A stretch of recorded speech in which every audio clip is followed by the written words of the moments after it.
ideas has never been the issue. The trick has been to find the right avenues of exploration and to locate the dead ends quickly. It has also become increasingly important to make small differences that add up and become as, or maybe even more important than the single big fix. We need to explore both the big and the small. This is innovation. It comes in all shapes and sizes. We live in challenging times with tremendous uncertainty. To thrive in such an environment, we need to act in response to feedback from our farmers, our crops, our land, and the wider environment. We need to be agile and adapt to minimise negative impact and explore every opportunity.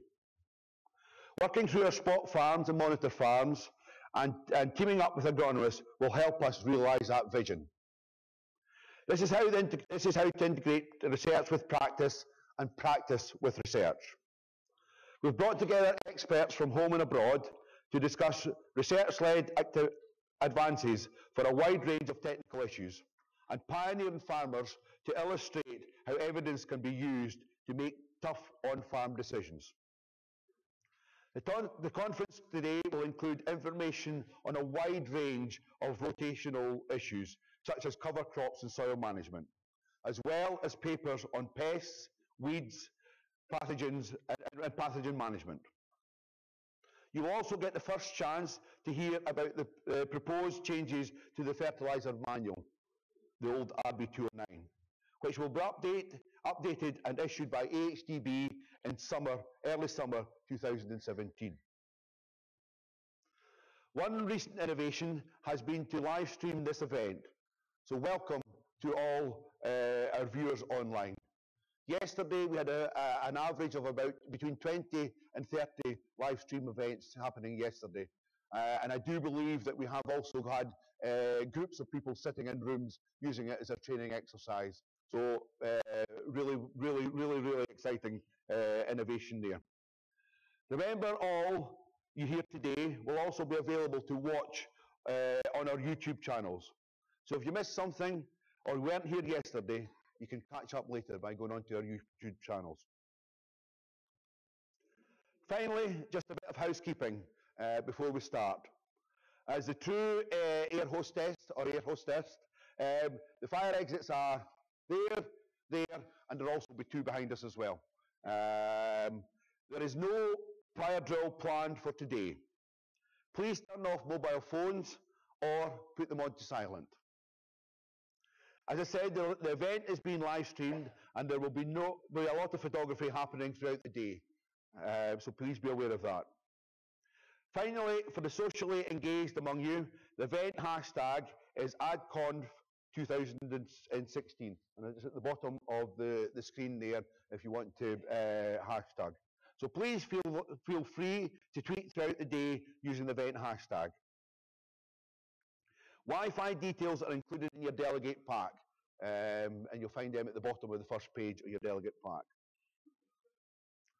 And on to our first speaker. I'm not going to go through a CV. They are all in front of you, and it just uses up speaker time. So I'm just going to go straight on to the first speaker. Our first speaker is Michael Walsh, who will give us an insight in herbicide resistance in Australia and the value of harvest weed seed control. Michael.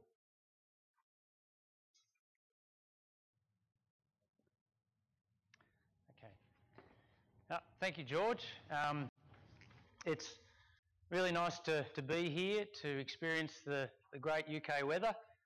And I mean that sincerely because it's been 40 degrees at home in Australia for the last week, so it's a refreshingly cool change to be here today. So yes, I do sincerely want to be here. So yeah, today I'm going to talk about harvest weed seed control. It's something that I've spent the last 20 years of my career working on. I'm now with the University of Sydney, and yes, as George says, my name is Michael Walsh, a researcher with the University of Sydney, and talking about alternate weed control technologies. So I'm not going to stand behind the podium because you won't see me, I'm too short for that. So first of all, a little bit of background, the Australian cropping context. So we are predominantly conservation cropping based in Australia now, which, as you all know, means double retention and reduced tillage. Typically, there's only one cultivation during the growing season, that's at crop planting. Large-scale production systems are the norm, so average farm size or average cropping area per farm is about 3,000 hectares. We have a highly weathered environment, so we have low natural fertility levels, low and variable rainfall. That's just the norm. It's a dry climate, so rainfall drives everything in terms of crop production, and unfortunately it's low and variable, so it's very hard to manage in that climate. Yield potentials then are obviously low. So in managing that, it has to be a low input system because our outputs are also going to be low. So it's a low input, low output system. But it's one now where conservation cropping in particular has resulted in quite substantial yield gains. So conservation cropping really is key to success, to survival these days. And herbicides have played an integral part in conservation cropping in allowing the adoption of conservation cropping in particular. It's been the best thing ever as far as Australian crop producers are concerned. They have allowed effective form of weed control across large areas in rapid time. There's little or no impact on your crop yields, highly reliable, low cost, and as I said, facilitated large areas of conservation cropping. So they're integral to the current crop production system, and they are going to be integral to the future of cropping in Australia, and therein lies some of the problems. So Australian crop production in a snapshot, 25 million hectares across the green area on the slide there, spread right around the southern perimeter of Australia, if you like. The rest of it is just too low for reliable cropping. Wheat dominant. We're bordering on a wheat monoculture. 75% of the cropping area annually is dedicated to wheat production, so 3 out of every 4 crops are wheat. And as I've indicated, herbicide reliance. So where does that get us? Well, for the last 20 years we've been relying on herbicides, and we've driven them very hard to the point that we now have excessive levels of herbicide resistance right across the country.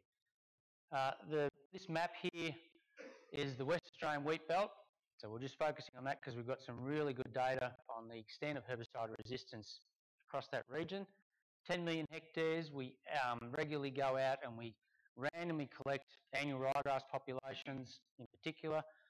So those dots on the map represent randomly collected annual ryegrass populations, and those dots, if they're red, are resistant populations. If they're green, they're susceptible.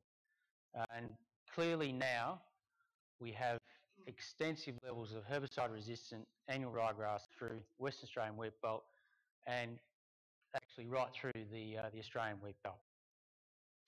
98% of populations are resistant. So that means that if you go into a West Australian wheat field or an Australian wheat field, it's highly unlikely you're going to find a susceptible annual ryegrass population. And then in addition, it's highly unlikely you'll find a population that's not multiple resistant. 60% of populations now are resistant to at least 2 modes of action, so multiple resistance rules. So, as I'm sure you're all aware, multiple resistance means the loss of multiple herbicides. And we know we're not getting new modes of action. We haven't had any for quite a while now. So we have to make do with what we've got, and we have to come up with other options, alternate weed control tools that actually allow us to maintain what we've got now in the way of herbicides. And that's really where harvest weed seed control comes in. These systems have been developed in response to extensive levels of herbicide resistance, but they've also been developed because there is an opportunity to target weed seeds during harvest.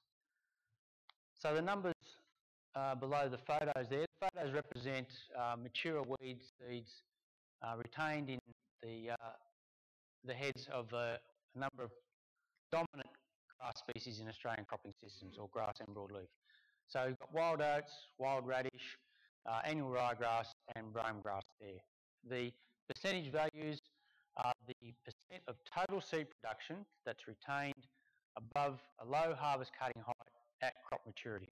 Now, what we mean by low harvest cutting height is about 15 centimetres above the soil surface, or technically, as Australian farmers refer to, as above beer can height. So if you can visualise what a beer can looks like, that's the common harvest height. So for wild oats, in particular, 85% of its total seed production are retained above that beer can height at wheat crop maturity. So that means that you can get 85% of that seed going through the front of the harvester during a typical harvest operation. It gets better for some of the other species. For wild radish, 99% or almost all of its total seed production will go through the front of the harvester at wheat crop maturity. So that's the opportunity. So the reality, in the absence of harvest weed seed control, is that these weed seeds, they come through the front of the harvester, they get processed with the crop, the grain goes into the grain tank, all the residues get expelled out the back of the harvester, including the weed seeds. So typically what happens during the harvest operation is you're spreading these weed seeds back across the harvested field. So even though you might have the weed seed collected here, at the rear of the harvester, the weed seeds are being spread across the width of the comb. So it is essentially a planting operation at crop maturity. So that's something that makes sense really to prevent, to intercept. All right, so it's not something that researchers like myself recognised obviously or quickly, but it's something that Australian growers were onto many years ago. 30 years ago, they started bringing chaff carts into the country from Canada. The Canadians were using these carts to collect chaff material for livestock feed. Australian growers recognised the potential impact for collecting weed seeds. So 30 years ago, they were bringing these carts in, and the idea there is to collect just the chaff material. So they set up the rear of the harvester with a collection system where the chaff material goes onto a little conveyor belt and then up into a trailing cart. The straw residues are still spread back across the field. So during harvest, the chaff is collected, and then routinely they deposit these piles of chaff in strategic locations across the field. They tend to try and line them up in designated areas.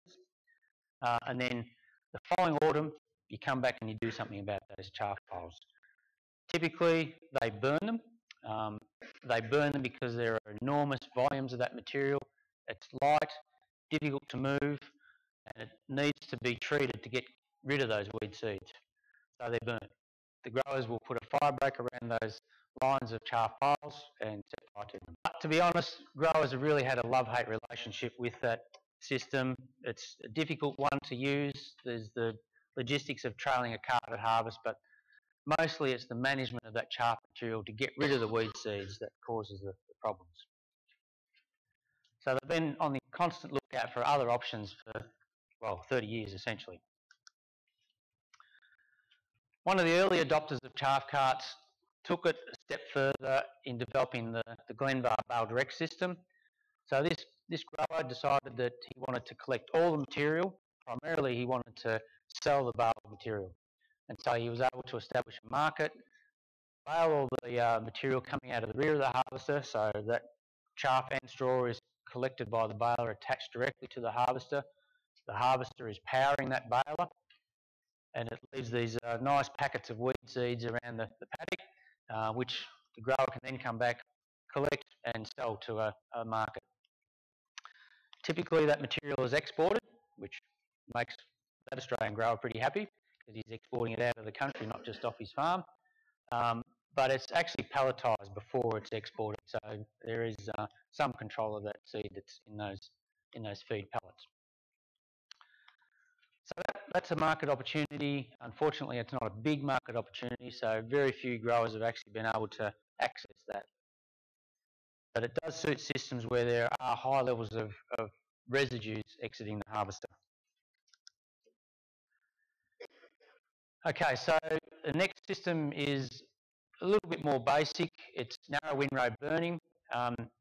fairly simple concept. You just concentrate all the chaff and straw residues into a narrow windrow at harvest, and really the idea is that you're just setting up a fuel source for the destruction by burning of those weed seeds that are also in that residue. Easy to set up during harvest, a little bit more difficult to manage the burn to make sure it works effectively, but not impossible, obviously. And it's quite easy to get a burn that doesn't burn the entire paddock. So a low harvest height, waiting till after a rainfall event, does allow growers to burn just the windrows and not the whole field, and so they are concentrating that fire into those field again. So the straw residues are spread across the field. You concentrate that chaff material either onto the wheel tracks in the tramline farming system. You've got these dedicated wheel tracks. You place that chaff material onto those tram lines. It's a hostile environment. The weed seeds don't like it. They're surrounded by chaff material which forms a little bit of a mulch or a mat once it gets wet. Weed seeds can't readily establish or germinate through that material, and so it is a biological control, if you like. The key to the success of that system is that you don't disturb that weed mat. So you don't plant on those tram lines. You try not to cultivate them. The less disturbance that you have on that material, the greater the level of weed seed control you're going to get. The chaff lining version is where you just concentrate the material into a single row. Typically it's between the wheel tracks, and again you leave that area undisturbed. So just a couple of visuals of what that actually looks like. This is the chaff tram lining one. The slide on the left there shows in-crop row effects, or the chaff concentrated onto a tram line on the left there. You can see there is some emergence of wheat as well as weeds occurring there on that wheel track. And the right-hand wheel track there is where there hasn't been a chaff line established, and it's bare. So I guess this reminds me too, the other key thing about these systems is they also target small crop grain that comes out the rear of the harvester during harvest operation as well. So, and they also are weeds that need to be controlled after harvest. So that's the chaff tram lining system. Chaff lining system, as I said, concentration of material into a narrow area, and that's what it looks like as established between the wheel tracks at harvest time. That's what it looks like in crop the next year.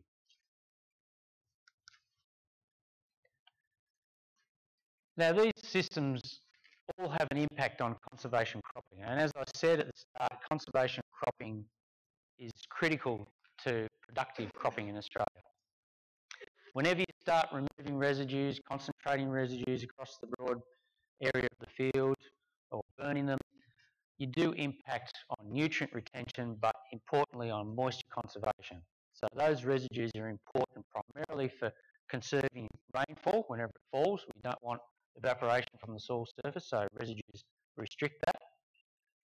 But these systems do interfere with that conservation of soil moisture.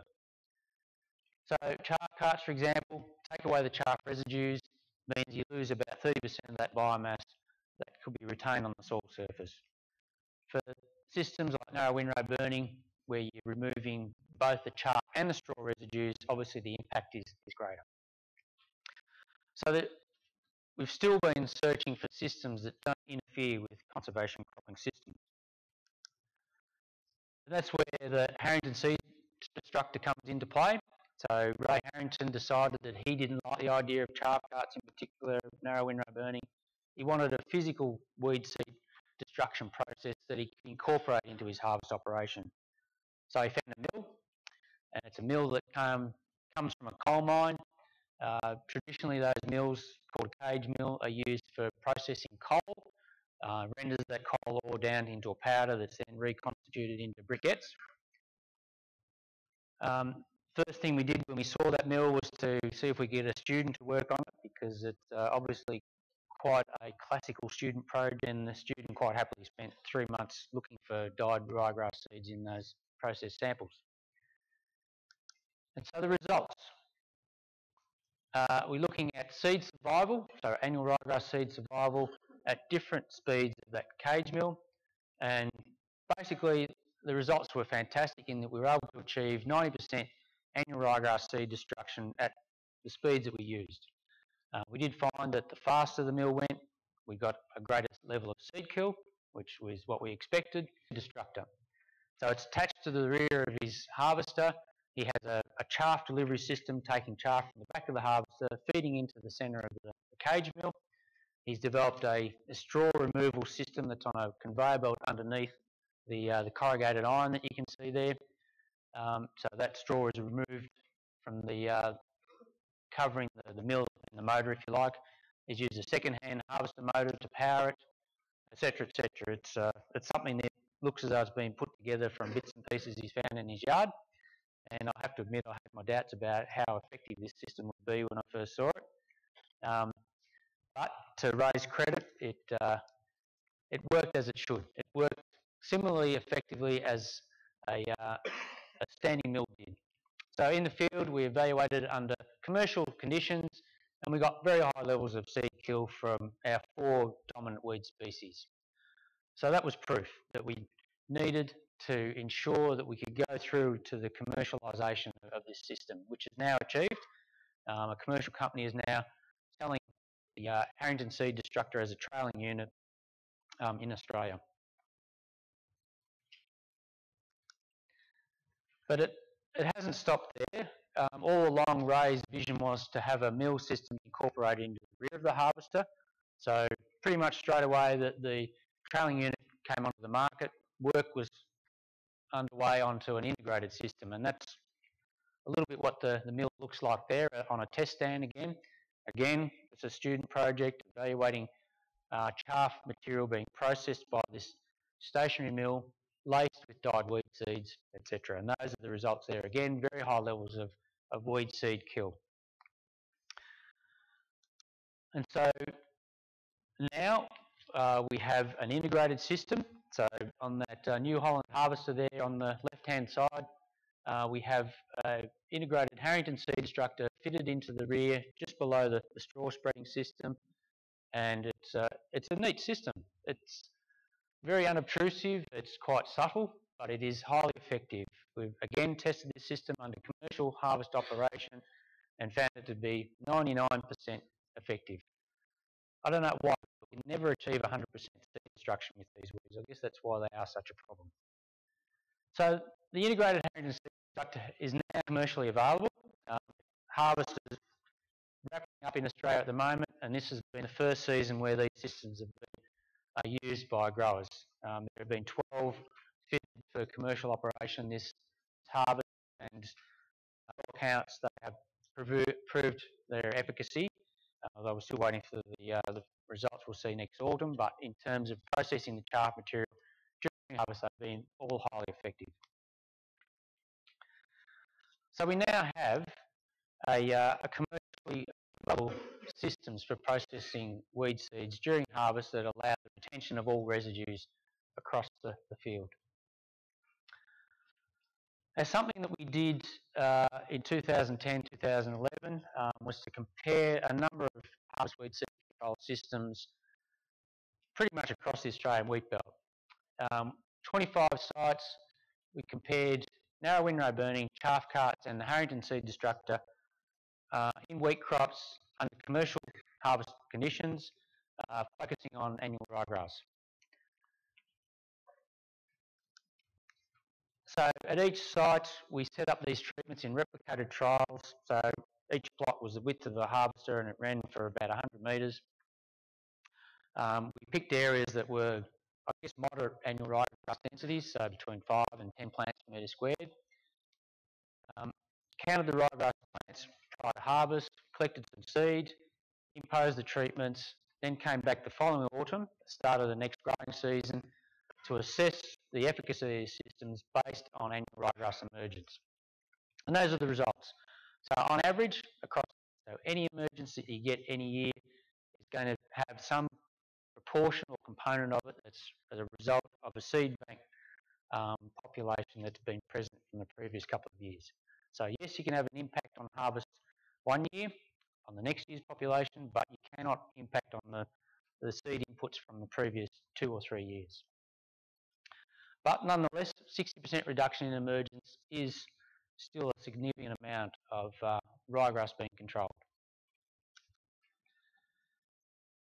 Okay, so that's just a summary slide showing that, yes, targeting the chaff fraction does lead to substantial reductions in emergence the following year. On average now, we've established 60% reduction, and all those systems up there can achieve similar results if they're used the way they're meant to be used. All right, so what's the long-term impact? This is the key to it all, really. And we get this information from a focus paddock study where a colleague, Peter Newman, has monitored in-crop annual ryegrass populations every year for the last 15 years, or 16 years now. So he started off focusing on paddocks where ryegrass populations were over 100 plants per metre squared, and he worked with the growers to keep records of those populations as the growers got those paddocks back under control, got their population levels down. Of the 25 paddocks, 13 of them relied on herbicides alone, and despite the extensive levels of herbicide resistance, we still have a few residual herbicides that are effective, and they were able to achieve very good levels of control, so they got their populations from over 100 plants per metre squared back down around to about 5 to 10 plants per metre squared annually occurring in crop. And that's, well, we used to say that was okay. That was a reasonably good level of control.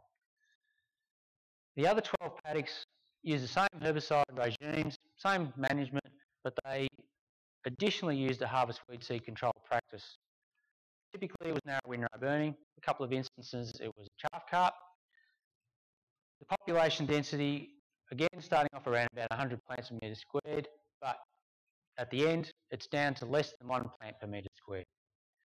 And so that's the difference, is just being able to take control of that extra level from 5 to 10 on average down to less than 1. And that's really where we need to be these days in managing these resistant populations. And just to emphasise the point that on average annual ryegrass in wheat crops at maturity is producing about 200 seed per plant. So if you just recalculate that same graph in terms of seed production instead of plant numbers, you're finding that those plants that are there in the fields where herbicides alone are being used, they're producing 1 to 2,000 seed per metre squared going into the seed bank at harvest. Okay, so if you intercept that process, then what you have, where you've got harvest weed seed control being used, just a few hundred seed going into the seed bank. So those seed all result in weeds the following years.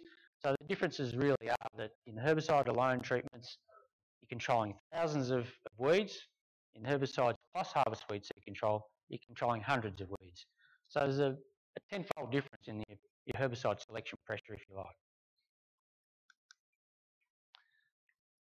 So now in Australia, harvest weed seed control is an accepted practice.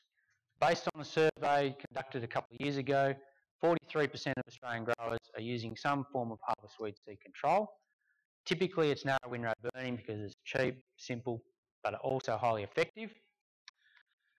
But more commonly now they are switching over to chaff tramlining. There are some levels of adoption of chaff carts. Typically, as I mentioned, it's with guys who have mixed farming operations. And there's a few guys who've been able to tap into that straw market with the Bale Direct system. The interesting thing about the survey was that 80% of growers predicted that they would be using harvest weed seed control in the next 5 years. So we're going to see, according to the results from that survey, a massive adoption of harvest weed seed control in Australian cropping systems over that period. So we suspect that a lot of it will be with chaff tramlining, but potentially also there will be some significant levels of adoption of integrated Harrington seed destructors. All along we've said that narrow windrow burning is a cheap, a simple, effective system, but it should be temporary, and I think now we're starting to see a swing away from that system as the dominant one. Okay, so just to finish off with, annual ryegrass is highly resistance prone, genetically diverse, highly prolific, produces enormous amounts of seed. The only real true way of preventing resistance evolution to any form of weed control, including harvest weed seed control, is just to get population densities down to the lowest possible levels. When you take those densities down to very low levels, you remove that genetic diversity and you remove that resistance evolution potential. So regardless of the form of weed control, the only true way of preserving those weed control tools is just to be dealing with low weed population densities. And with that, I think I've got some time for questions potentially, George. Thank you very much, Michael. We're not meant to have questions today, but I did say to the speakers, if we do have 2 or 3 minutes, we will take questions. So I've got about 5 minutes, and knowing the pressure that we've got with blackgrass, and I have to say that being a Scottish farmer, I'm not identifying some of the pressures that's down here at the present moment. I think we've shown a novel solution to the problem, and I'm sure there's bound to be a burning question out there that somebody would like to ask Michael. Is there any? Yeah, right over. We've no rolling mic, so if you could just stand up and say and speak clearly, please. Okay, Bruce Hill. I find that South Essex, one of the areas where we grow a lot of ryegrass, which is very unprofitable, and houses which are very profitable. I just wanted to ask you, when you done the work, what was the extra horsepower required for the combine attached to the combine header? So the question is the extra horsepower requirement for the Harrington seed destructor in particular, or? Okay, so the extra horsepower requirement for the integrated Harrington seed destructor is around about 60 to 80 horsepower. So at the moment they're focusing on the larger machines, which typically have 500 horsepower, and it's quite comfortable with that. The feedback from the growers is it hasn't impacted on harvest operation. The horsepower requirement for the trail behind unit is 0 because it has its own motor.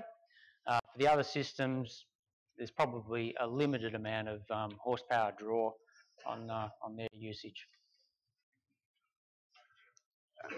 Probably time for one more question. Have we got another question out there? Yes, right over at the back there.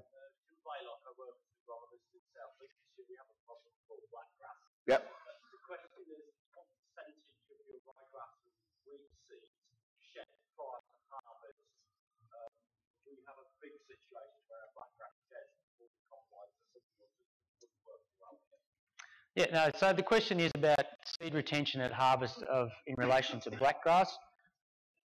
Yeah, I look forward to seeing the numbers on that, and I believe that the majority of seed is shed prior to harvest.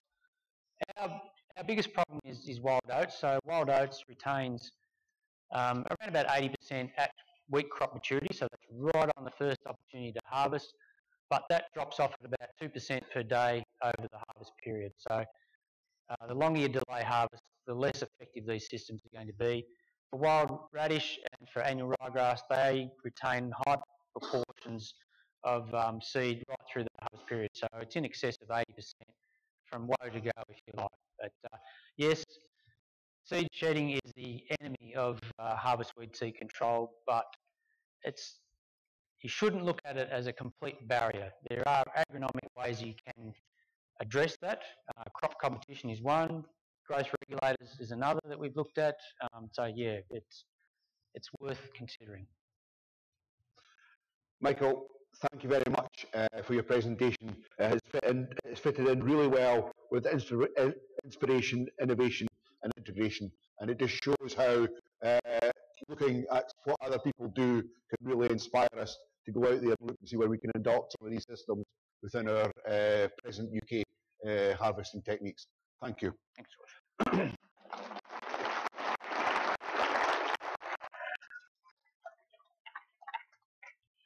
Then move on to our second speaker. Our second speaker is Stuart Knight from NIAB, and Stuart's going to be speaking on the using fungicide efficiently in wheat and barley. Stuart.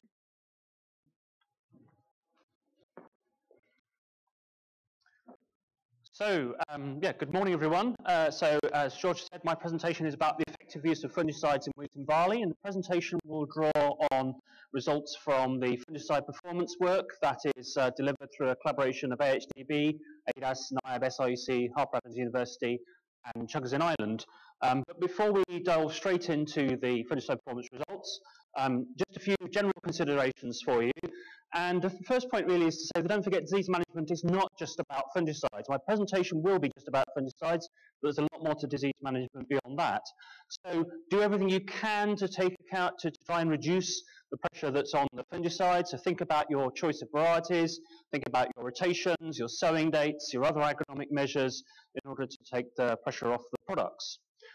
If you are growing varieties with different disease susceptibilities, take account of those. So that may impact on the products that you need to use. It may impact on the appropriate doses for those products. Unfortunately, with varietal susceptibility diseases, it can be a moving feast. And certainly in terms of yellow rust, it's a dynamic situation over the last 5 or 6 years. And so for that in particular, I'd recommend that you take account of information coming out of UKCBVS. And my colleagues at UKCBVS are here in the foyer today to tell you a bit more about that, to keep you on top of what's happening with the yellow rust situation. Make best use of all the effective fungicides in sequences and mixtures. Unfortunately, in my presentation today, I can only tell you about a proportion of the products, those that we've been able to fit into the trials for the testing, but there are other products out there that can fit into programs, so please make good use of those. We need to safeguard the SDHIs. If we don't, then disease control is at risk, particularly for Septoria. So my presentation today will include some SDHI solo products, so just the SDHI active, but obviously that's not how you're going to use them commercially in the field. You will use them in mixtures, you will use them in programs with other products. Finally, I know the azoles have had a bit of a bad time recently, and there are certain questions about them, but they still have a vital role to play in disease control. They should be in your programs. You should be using them in mixtures with SDHIs, for example. They'll broaden the range of disease controlled and bolster control of individual diseases. So please don't discount the azoles just yet. Okay, so let's get straight on to the wheat fungicide performance results. And we had 8 sites during 2016. That includes 7 Septoria trials, because some of the sites had a double trial, and 3 other trials, 1 for yellow rust, 1 for brown rust, and 1 for fusarium. And as usual, those trials use susceptible varieties, and they are located at different locations around the UK.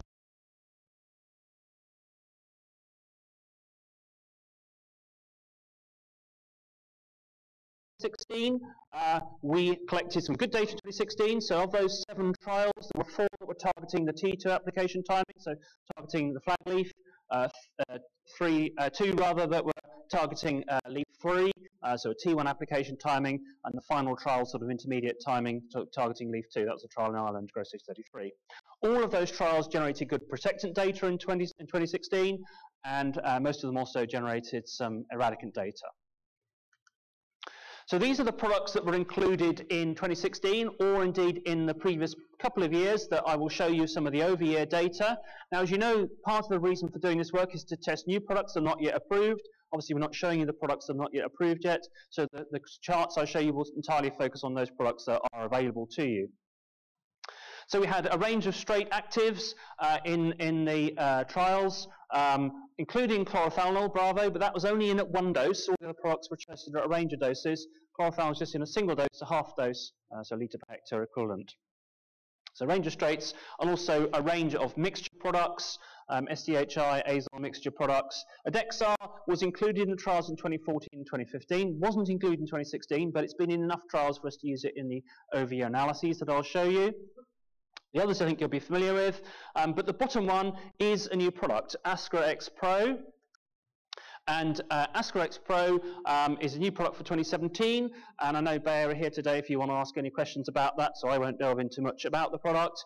But just to say, effectively it contains 2 SDHIs plus a triazole. So like Aviator, it contains bixafen and it contains prothioconazole, but it's also got a second SDHI in the form of fluoparam. Full label list. I want to use it more than twice, and it's approved for wheat only, so therefore it doesn't feature in any of the barley charts. Okay, so I will run through the layout of the charts for this first one, just so that you know what's going on. So effectively, you will notice on the there are 2 charts on most of the slides, and in this case, the Septoria charts, those two charts are from the same data set. So we have two charts simply to split the curves up. If I put them all on one chart, you wouldn't be able to make them out. So you can just have to imagine them superimposed on one another. But they're all from one data set. They're split up to make it clear for you the different lines. On the bottom axis, you have the dose as a percentage of the full label rate. Now that goes up to 200%. So in the trials, we test products at double dose, as well as the full dose, a half dose, and a quarter dose, in order to be able to plot the curves. That double dose, 200%, you can't use commercially, obviously. The maximum you can use on farm is 100%. On the y-axis, we have obviously our measure, in this case, percent disease. And each of the charts is made up of a series of dose points, and then the curves, the coloured lines that you can see on the chart. So on the right-hand side, we'll start. So this is the mean of the protectant data from 2016 for Septoria, 7 trials that have gone into this data set. You can see our straight products.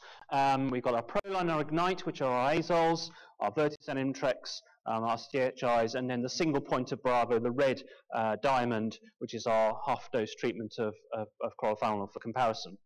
The first thing to note on the right-hand side is the fact that the two SDHIs obviously getting lower disease levels than the two triazoles, so you're getting good control from the two SDHIs. Slight advantage to Imtrex over Vertisan, but the main difference is between the SDHIs and the azoles.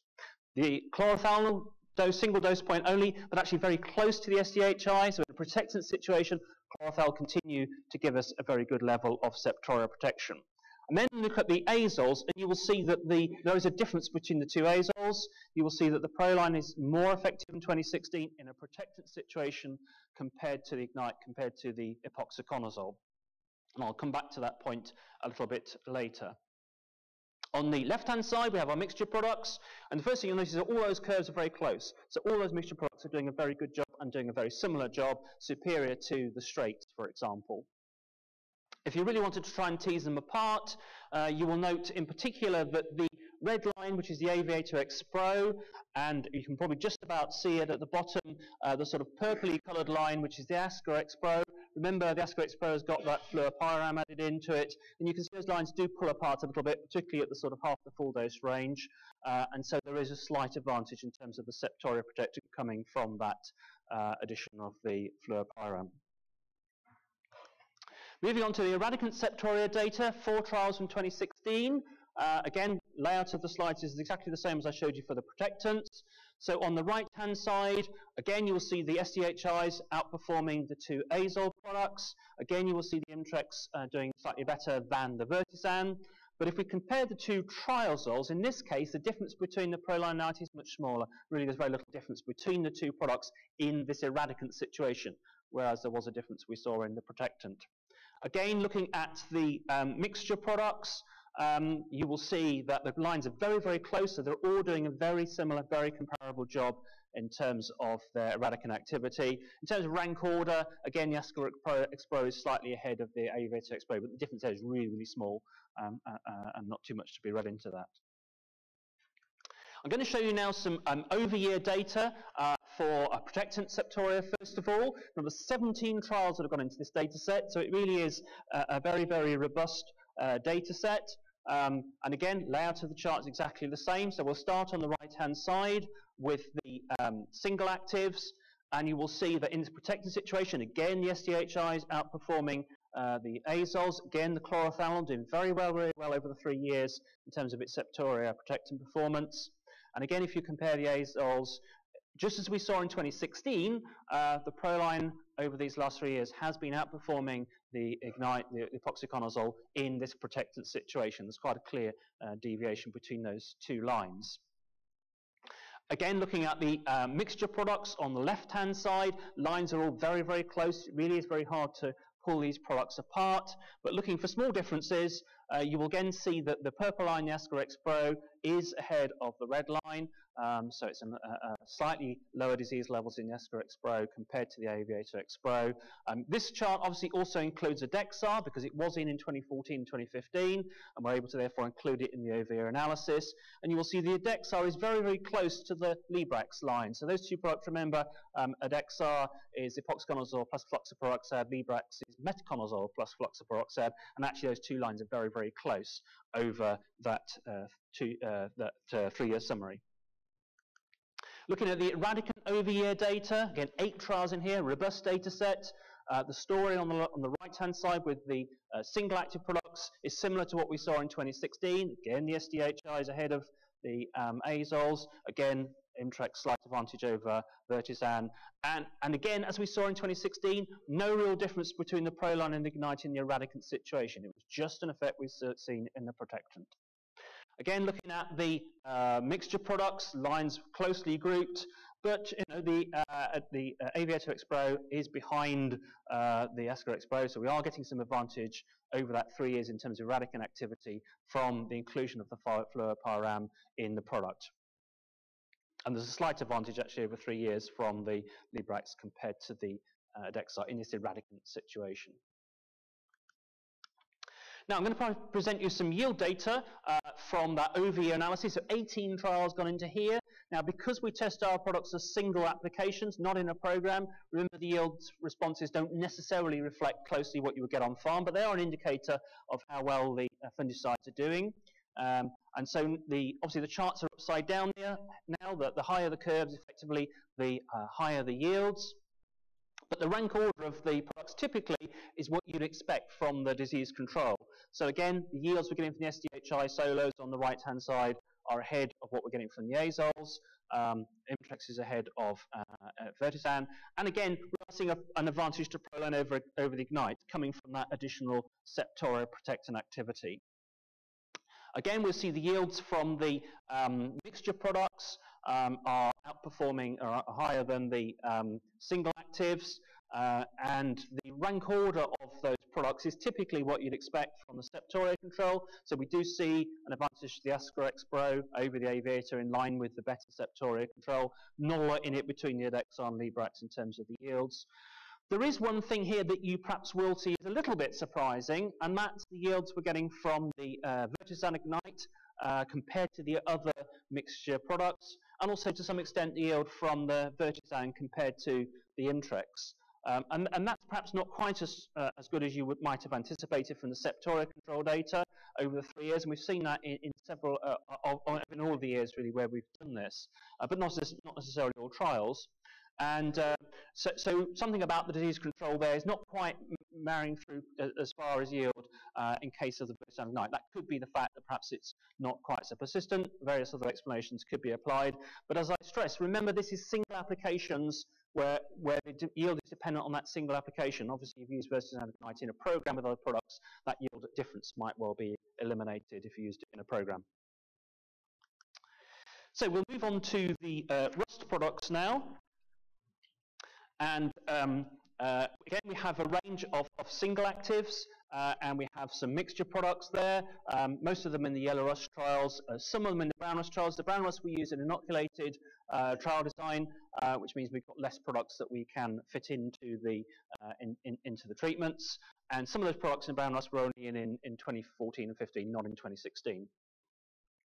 Again, most of the products we've already looked at, the sort of straights, the SDHIs, the Strobilurin, Comet, the azoles, and the mixture products. 2 more mixture products here that weren't in the Septoria. Keystone, isopyrazine with hexaconazole. That's the SDHI azole mix that's been around for some time now from Syngenta. And then at the bottom, Proaxor, a Proaclostrobin plus fluoroperoxide. So that's an Astrobe SDHI mix, no azole in that product. And I'm going to take you straight to the yellow rust over-year data from 2014-16. So we've had 1 trial each year, so 3 trials in all. And on the left-hand side, again, you have the disease data split over 2 charts. The left-hand side is the mixture products, the right-hand side is the straights. And if you look at the order of the products in the straight situation, that's the reverse of what we saw for Septoria, really. So here, the SDHIs are less effective, giving us moderate control of the yellow rust, but not as good as the Ignite, which is the star performer, and not as good either as the Comet, the Strobilurin. Both of those are more effective. Again, looking at the performance of the mixture products, they really group into 2. We have the sort of purple, red, and pinky coloured lines. 2 of those products, the Aviator X-Pro and the Ascor X-Pro, remember they're profluoroconazole based. Whereas the bottom group of lines, which is the Keystone, the Adexar, and the Vertisan Ignite, obviously have epoxyconazole in either in the mix or in the product, and just as you would expect from the performance in the single actives, the epoxyconazole giving us very good control. So all those products are giving us very good control, better than the ones that are prothioconazole based, and indeed ahead of the Proaxor. But remember, it doesn't contain any azole, so that's actually done a pretty good job for a product that doesn't contain any azole.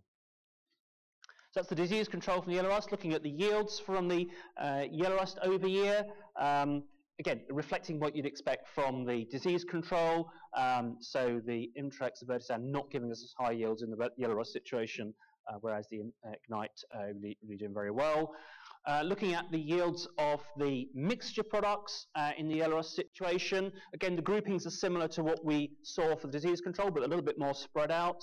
So the lower yielding products are the Aviator, the Ascarex Pro, the Proaxor, which don't have the epoxyconazole in it. The high yielding ones are all the mixtures and products that do have the epoxy, including the Keystone, which seems to be going into orbit there, but that's very much levered by that double dose point. Of course, you can't use a double dose in a commercial situation. So, but it's still obviously yielding very well and giving us very good control. Moving on to the brown rust. Now I want to show you one trial from 2016. The reason for showing you this trial is because the only one that recently we've had prothioconazole in it, and I think it's useful to understand how prothioconazole performs against all the diseases. Now here are the two charts. We only have one disease chart on the left-hand side, one yield chart on the right-hand side because there's less products. So we'll deal with the disease chart on the left first of all. And you will see that the Vertisan, so the SDHI, the Caramba, the metconazole, and the Ignite, the epoxyconazole, doing a very, very good job in terms of brown rust control. But the prothioconazole is doing a reasonable job, but it's not as good as the other two azoles. And if we look at the yields on the right-hand side, again, those very much reflect what you'd expect from disease control. The prothioconazole is lower yielding than the Ignite or the Caramba.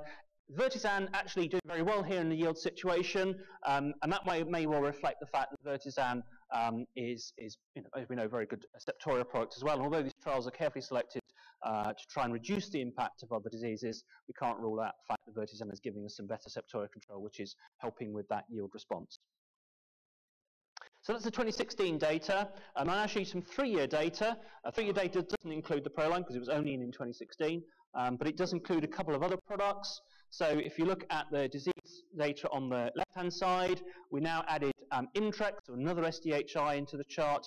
We've also added our Strawberry and our Comet into the chart.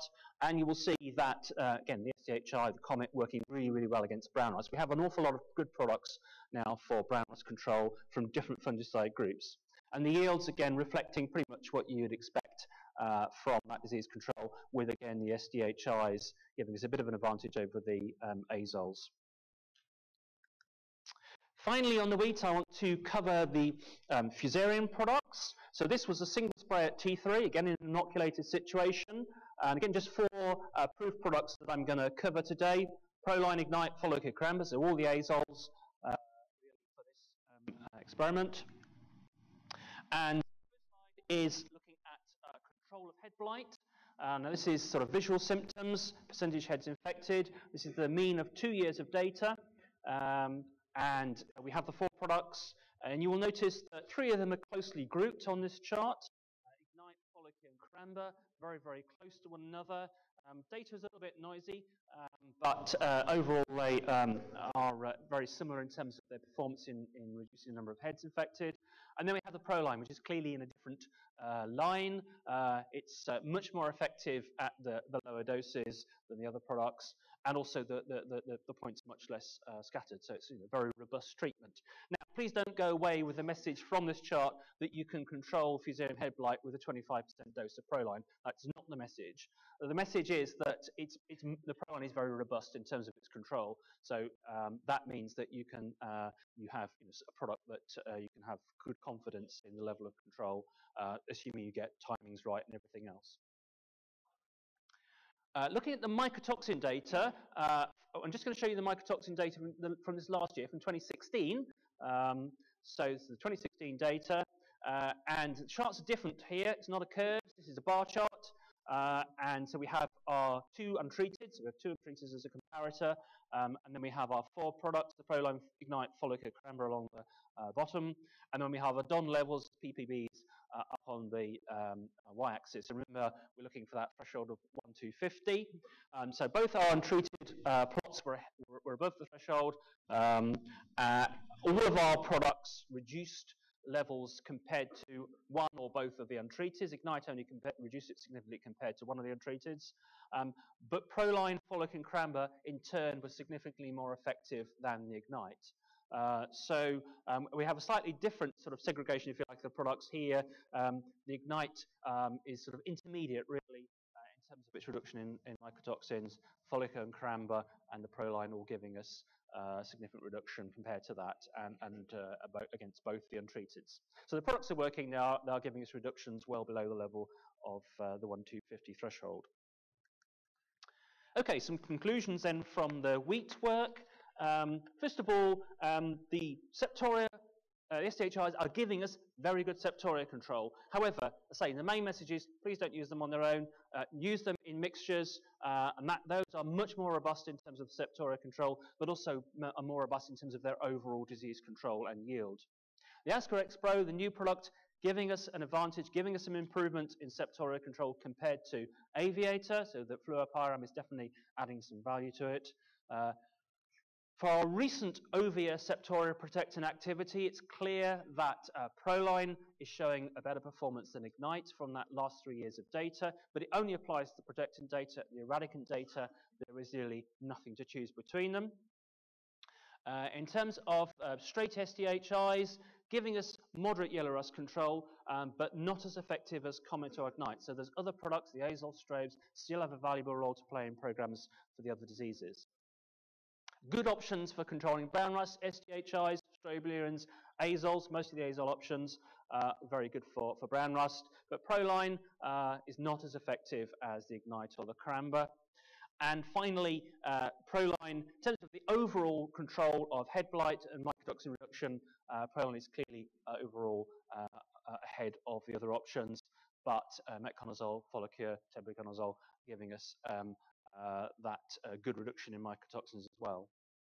Now, I know that Neil is coming up shortly after me in the program. Neil will no doubt tell you a lot more about some of the resistance issues and changes that are coming along to affect wheat diseases, so I'm going to not cover that in my presentation. So I'm going to move now straight on to the barley fungicide performance work, and we had 7 sites for the barley fungicide performance, 3 Rincosporium, 2 net blotch, 1 powdery mildew, 1 ramularia, again spread around the country and using varieties that are susceptible, the ramularia trial being spring barley. In terms of disease data from 2016, we had the 3 Rinco trials all delivered good protectant and eradicant Rinco data. The 2 net blotch trials both had net blotch, but only one of them had over 3% in the untreated, so we were able to use that in the data set. Mildew trial had some mildew, but it was treated with the Rincosporium protocol, so it doesn't have mildewicides in it. We're getting mildew data from some of the broader spectrum products. And the ramularia trial didn't generate any ramularia, but it did have some Rincosporium, so that's been included in the Rincosporium data set. Looking at the barley products, again, I can only show you those that are approved. And so we have our straights, a range of actives, azole, strobe, SDHIs, and then 2 mixture products, the Siltrex Pro and Proaxor, again, the non-azole option. And again, 1 or 2 of those products were not in 2016, but were in 2014 and 15, so we can use those in the over-year analyses. Looking at the Rincosporium data, first of all, and again, the layout of charts is similar to what you saw with the Septoria. So the curves are split over 2 charts, but it's all one data set, and you just don't visualize them superimposed. So on the right-hand side, we have our straights. We have at the bottom there, the Imtrex, the SDHI performing very well in terms of Rincosporium protection, similar to the Proline. The Vertistan, also good, but not quite as good as the Imtrex. And the Comet, a little bit disappointing, but still giving us moderate control. On the left-hand side, the mixtures, it looks like one line. That's because both products are exactly the same line. It's just chance. But the Siltrex Pro and the Proaxor both doing an extremely good job, better than the straights. That's Rincosporium protectant data. for the eradicant data for 2016, again, on the right-hand side, the straights, you will see that in this case, the Intrex pulling ahead slightly of the Proline, so we're getting very good eradicant activity from the SDHI, from the Intrex. Proline also doing well. The Vertisan matching the Proline here, but not quite as good as the Intrex. And again, the Comet a little bit off the pace here in terms of its Rhynchosporum eradication. Looking at the Siltrex Pro and the Praxor, both products again doing a very good job in terms of eradication, but in particular the Praxor, because it's got that Intrex, the efflux peroxide in it, again making a very good eradicant performance. Looking at the over-year data for Rhynchosporium now, so this is 3 years for 2014-16. Again, on the right-hand side, we have our straights. You'll notice that Zulu, another SDHI, isopyrazam, is added into this chart now. You can see quite clearly the SDHI products segregating when you look at this over-year protectant data. So we have the Intrex, which is up there with the standard, with the Proline, but the other SDHIs, Zulu and Vertisan, are a bit off the pace, as indeed is the Comet. But on the left-hand side, the mixture products, again, performing very, very similarly to one another, Siltrex, Pro, and Praxor, and better than any of the straights. Looking at the eradicant data for Rhynchosporium, again, that reflects what we saw in 2016. Again, we see Intrex, in terms of eradicant performance, outperforming Proline, Vertisan, Zulu, much closer to the Proline level. Again, the Comet's quite disappointing, really, in terms of its eradicant performance. But the Siltrex Pro, the Praxor, very good, and the Praxor, once again, performing extremely well in the Rhyncho situation with that flux of peroxide in it. Looking at the yields from the Rhyncho trials, so we have 11 trials in this data set. It's a big data set. And on the right-hand side, we have our straight products. Again, they pretty much reflect the order you would expect from the Rhyncho control. So the Proline, the Intrex doing a good job in terms of yields. The other three products a bit behind. In looking at the Siltrex Pro and Praxor, you might think, well, the Siltrex Pro looks a little better in terms of yield than the Praxor, whereas the disease control was more similar. That's probably reflecting the fact that the Siltrex Pro is a broad-spectrum product. It not only controls Rhyncho, but it controls net blotch and mildew and rust and everything. So it's probably just picking up that range slightly better than the Praxor. Now, net blotch. I'm going to show you one trial from 2016. We only had one trial in 2016. And then I'm going to show you 3 years of data from the previous 3 years. That's 13, 14, and 15.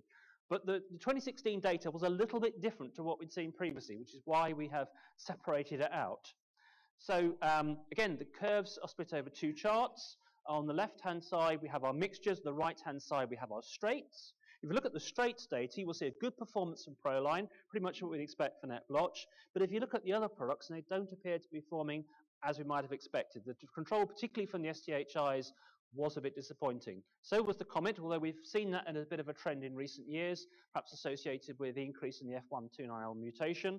But the SDHI performance was a bit disappointing and quite noisy data as well.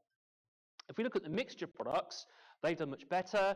In particular, the Siltrex Pro, as you'd expect from the Proline in it, doing a good job. The Praxor, not quite as good as the Siltrex Pro here, but probably better than you would anticipated from the control that's achieved with Comet or Intrex on its own. Remember, the Praxor is effectively a mix between those two. So the mixture product has done a bit better than either of the two single actives.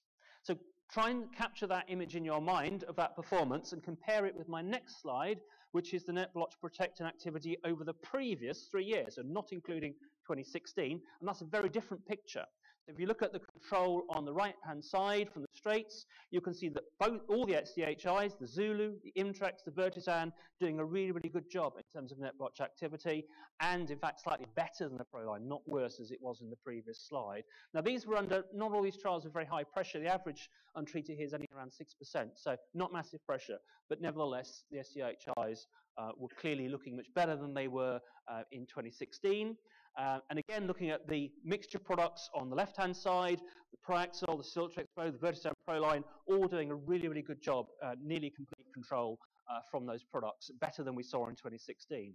Now, what we don't know at the moment is whether that single trial from 2016 is indicative of any sort of a change, or whether it's just simply a one-off, and we'll do another trial in 2017, and it'll look more like the 13 to 15 data. Until we've had 2017 and had another trial, we don't really know, but also we are looking into that data to see if there is anything that we can use to explain that apparently disappointing performance from the SDHIs. Final couple of slides, looking at our mildew over year data from 2014-16. Remember, there are no mildew-icides in this because we used the rincosporium protocol in this trial. And so we have data from some of the more broad spectrum products. So we have, again, split over two charts. On the right-hand side, we have our straights. And the thing to point out is the performance of Proline. Now, Proline's been around a long time now, and we've been getting mildew control from Proline. It's still holding up really, really well. So if you're using it in programs for control of other diseases, as you will be in some shape or form, then you're going to get quite a lot of mildew control as a result of including that. If you look at the other products, the SDHIs are doing something on the mildew, but that's not their strength. And as you'd expect, the Strawberry and the Comet now is doing very, very little in terms of mildew activity. Looking at the mixture products, once again, as you'd expect, Siltrex Pro, it's got prothioconazole in it. It is doing a very good job on the mildew. Proaxor doing something, but again, without the azole, it's not as good as the Siltrex Pro. So some conclusions then from the barley. Sort of the mixture product, the SDHI is the mixture product, maintaining very good control across all the diseases that we have tested, and it's always a much more robust solution than any of the SDHIs used alone. So again, always use mixtures. Please don't use the SDHIs on their own. The straight SDHIs are not all the same in terms of their rincosporium control. We're quite clearly seeing that the Imtrex is more robust, particularly in a radicant situation, than the other SDHIs we've tested, the Isopyrazam and the Penthioparad, the Vertizan, in terms of their rincosporium control. Performance of Comet has drifted a little bit against rincosporium in 2016, but still makes a useful contribution. The Proaxor, it's a non-azole option, and actually for a non-azole option is giving us very good control of Rinco and quite good control of net blotch as well. It may well be that you'll use it in practice on farm in a mixture with an azole anyway, but as a non-azole product, giving you a bit more choice, a bit more flexibility, it is giving us very good Rinco control.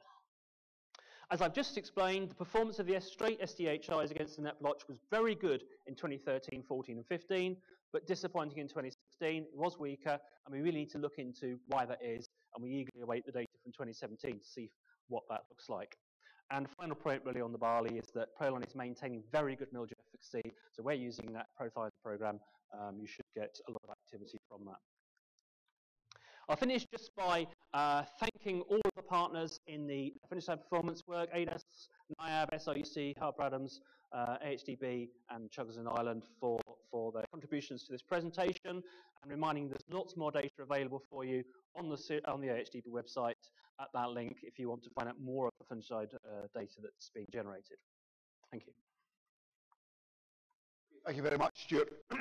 We're going to move straight on to our next speaker. And I should have said at the start of this sequence that we do realise how important these slides are to agronomists, and we have actually produced this in a separate booklet this year. So Stuart's slides and the next two presentations are all in a separate booklet now. So just in case anybody hasn't actually picked up the two booklets at the start. We'll now move on to Faye Ritchie, and Faye's going to look at use of fungicide efficiency within oilseed rape. Faye.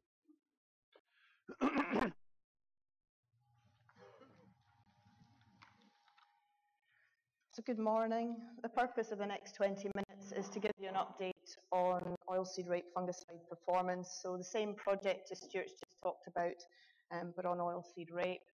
So focusing in on the major diseases, so FOMA, light leaf spot and sclerotinia. The trials are done by ADAS and also at SRUC and NIAB TAG. And the protocols are slightly different to those that you would see with the cereal work. The spray programs tend to be more commercial. So we do all the trials on varieties that are susceptible to the target disease, but also try and use varietals resistance as much as possible to exclude the other diseases. So for FOMA, we do a 2-spray program in relation to the thresholds, so 10 to 20% of plants affected. And then we go in again when we see reinfection, which can be anywhere between 4 and 10 days later. For light leaf spot, we've got an autumn fungicide for November, December, and that's followed by a pre or early stem extension spray, depending on when we see light leaf spot in the new year. And then finally, sclerotinia, we still only go with a single spray, because that gives us an opportunity to stretch the product under high disease pressure situations, and that's applied early to mid-flowering. So the data set that we'll focus on today are the trials that have been done since 2014, and that's because we've had a range of azoles and non-azole products in there. So we've got Proline, Prosaro, Aureus, Aureus P and Circon for azoles. We have Rufinzar and Pictor for the non-azoles. And for the first time last year, we also had Phelan in, which has now got a label recommendation for FOMA control.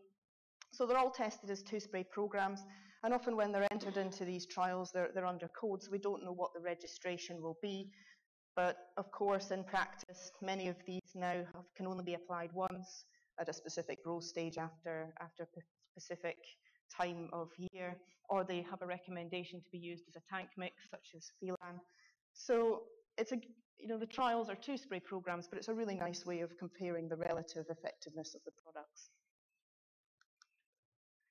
If we start with FOMA leaf spot and stem canker, we've got the two autumn sprays. We're targeting the leaf spot phase so we can reduce the severity of stem canker developing further in the season. Out of the trial set we've got for the last few years, we've had half of the trials that were considered to be sort of moderate to high disease levels. And one of those was last year. So this was a Boxworth site near Cambridgeshire. So the dose response curves are the same as the ones that Stuart has shown you. We only test up to 100% of the recommended label rate because of the issues that you might have with higher doses than that and negative effects on yield. So you can see that the canker index in the graph on the left there, 70, and that if you consider 100 to be the maximum, where we're looking at potential for severe yield loss.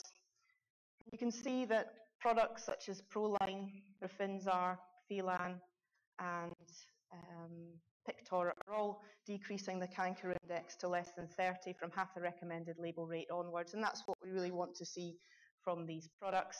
And you can see the corresponding yield responses there as well of up to half a tonne a hectare to those programs. Circon, slightly less effective on canker, but we don't see as big an impact on yield as we might have expected as a result. I put the Norfolk data in here, that's from last year as well. The efficacy was similar to the Cambridgeshire site. It's the first year we've had data on Phelan, so I thought it would be useful just to put in and show that the trend is the same at another site for all the products. If we look at the over-year analysis, so this is taking the trials that we were considered to have moderate to severe levels of canker from 2014 to 2016. You can see a canker index of 50 was the average, so between 40 and 70 was the individual trials. A clear separation of how the different products are performing. So Proline, Rufinzar and Pictor all getting the canker index to less than 30, so down to 20, which is where we want to be. I've left the old Aureus data on. It now has a new label registration. So it was tested originally as Aureus 20EW, which did have an autumn recommendation. But I think it's useful just to compare how that's performing relative to Circon. We're not getting as good canker control, but the yields aren't being as badly affected. So there's perhaps some physiology in there as well, which we've seen before with other products. So just to summarise for FOMA, it's all about application timing in relation to thresholds. We know that from all the previous work that's been done before. This work is just showing that we'd still get good control with half of the recommended label rates applied as two-spray programs on these susceptible varieties. I think it's really not good that we've now got non-azole options for FOMA control. So we've got azoles that are effective and non-azoles. And of course, these are done on very susceptible varieties, so you might not see those yield responses if you have more resistant varieties, or even have to go back more than once. A lot of the resistant varieties have reached threshold in the last few weeks, so the fungicides will give some control of FOMA, but they'll also be giving you early control of light leaf spot, which is good as well. So if we think back to last year in light leaf spot, I don't think we've seen such a severe year for at least 10 years. We had clear symptoms still in the field where the disease hadn't been controlled sufficiently in the earlier on, these classic leaf twisting symptoms. So a very severe epidemic, and it was really down to just very conducive weather across much of the country.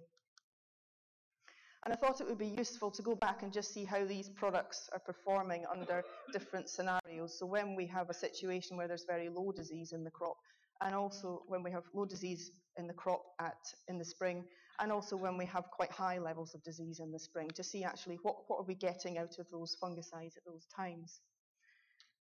So just to put this into context, this is the Yorkshire trial 2014, a relatively low disease year for light leaf spot in terms of pressure over the winter. So fungicides went on in November, and then we came back in the middle of February, and you were looking at less than 1% of the leaf area affected in the untreated controls, and 0.5% in the treatments. And you can see that the fungicides were applied in the middle of February. That's as early as we went that year, and 7 weeks later, you were getting very effective control from all the products across in that situation. And the relative yield responses of about 0.2 to 0.4 tonnes a hectare. Aureus is in there from the old work again, but you can because you might use it at a different time of the year against light leaf spot, and the lower yields there is just because of negative regulation of a very small crop. If you look at 2016, which was considered to be a really high disease year, we put the fungicides on in mid-November as usual, but what we found at this site was that they'd run out of steam by the middle of January. So when we put the spring fungicides on, again, we targeted them earlier than stem extension. We went at mid-February, so we went as early as we possibly could. You can see that we were getting 40 to 60% control.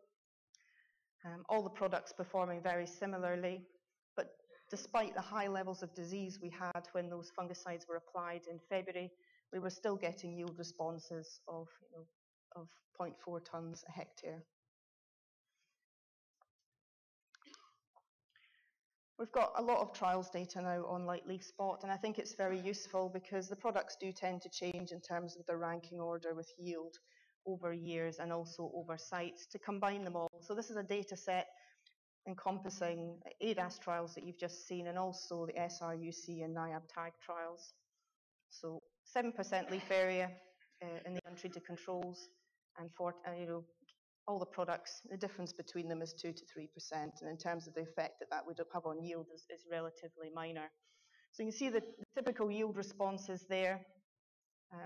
Maybe getting an extra 0.1 of a tonne over half of the recommended label rate. I think with light leaf spot, it's all about early control, so the November fungicides going as early as you possibly can, and in these situations where you've still got active disease going again when you see it before flowering.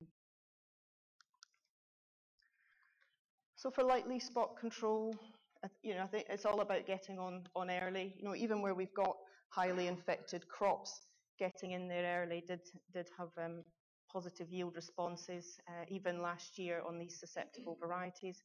Of course, you'll probably have more flexibility in the timing, and the disease development will be slower on more resistant varieties.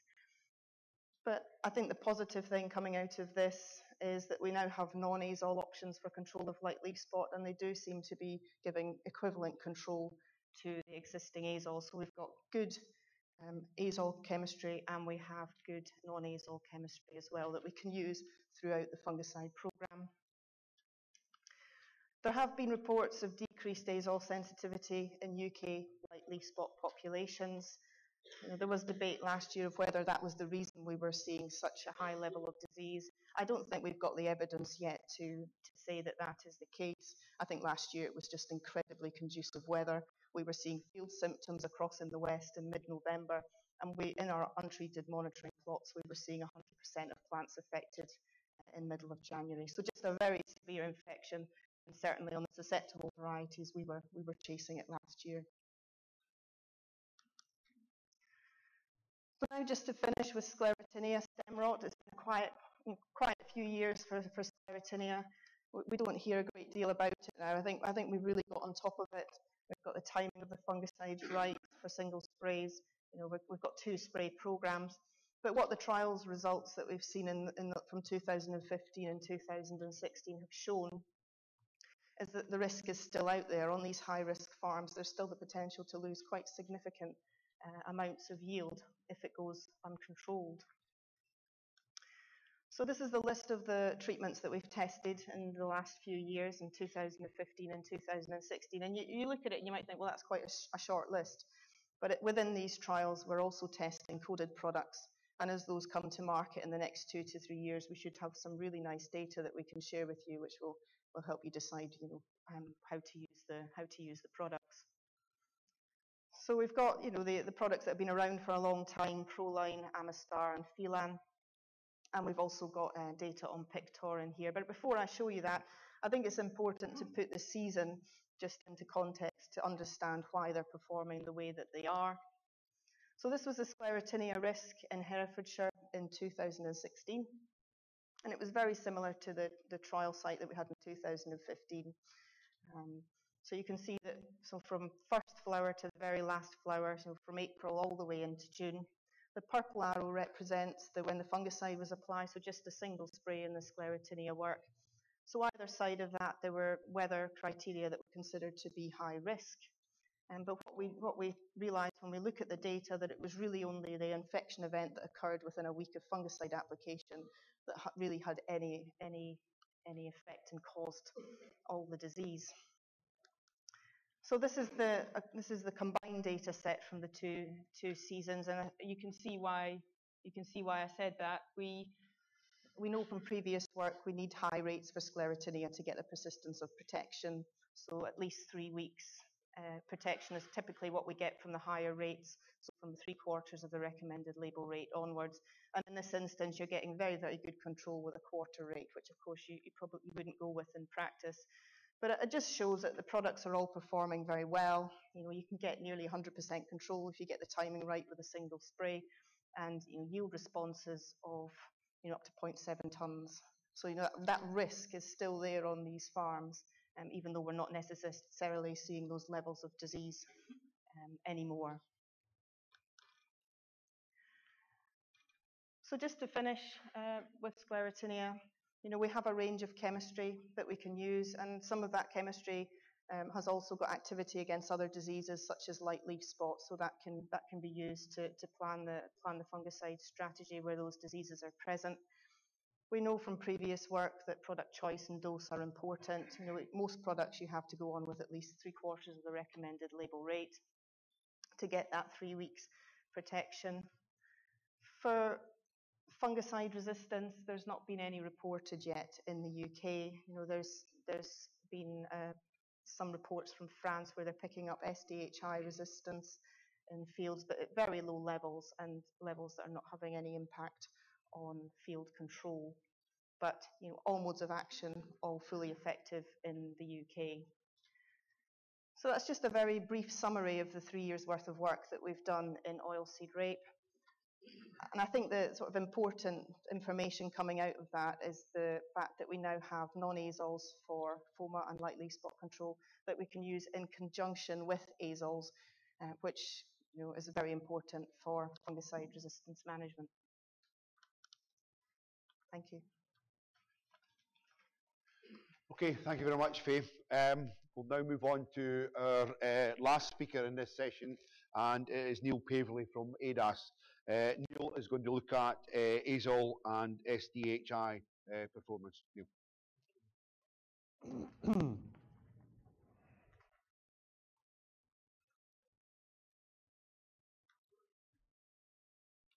Okay, so good morning.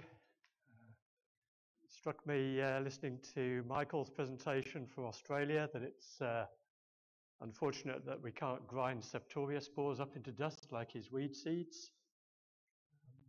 So going to talk about what we need to do to keep a good armoury of effective fungicides over the coming years. And I should, before I start, recognise Bart Fry from Rothamsted, because his group there has produced much of the data that I'm going to present. Okay, going to focus mainly on the SDHI situation in Septoria, but just 2 slides to say where we are with azole performance and sensitivity. So this is the updated data from sampling at Rothamsted from 2016, the green curves on the right-hand side.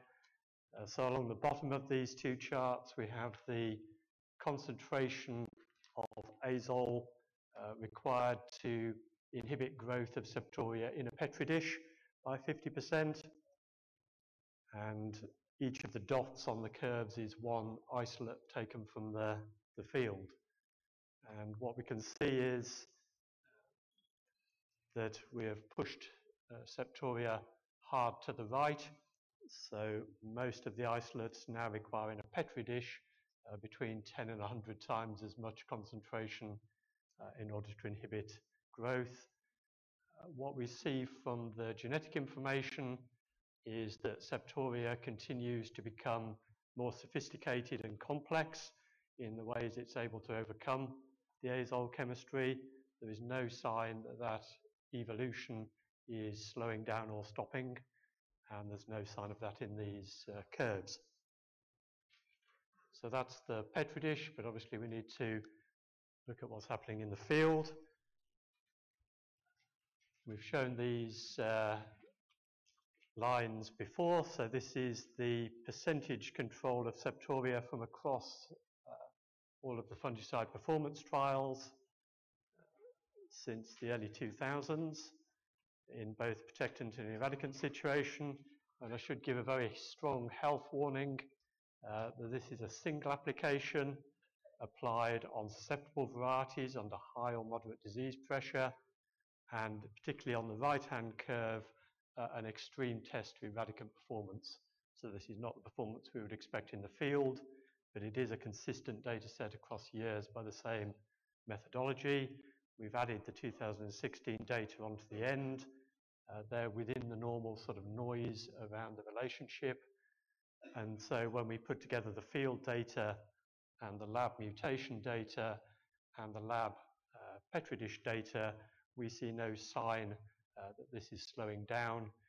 If we continue to use 3 or 4 azoles a year, the conclusion is we will drive the azoles into the ground.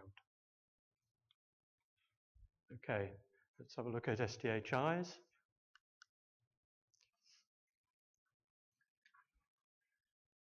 So this is just a quick summary of some monitoring work. So in 2015, for the first time, we picked up isolates of Septoria which either had low or moderate levels of insensitivity to SDHIs, and very rare instances of highly resistant isolates, and these were only at a very few sites. And our concern was, what would we see at the start of 2016?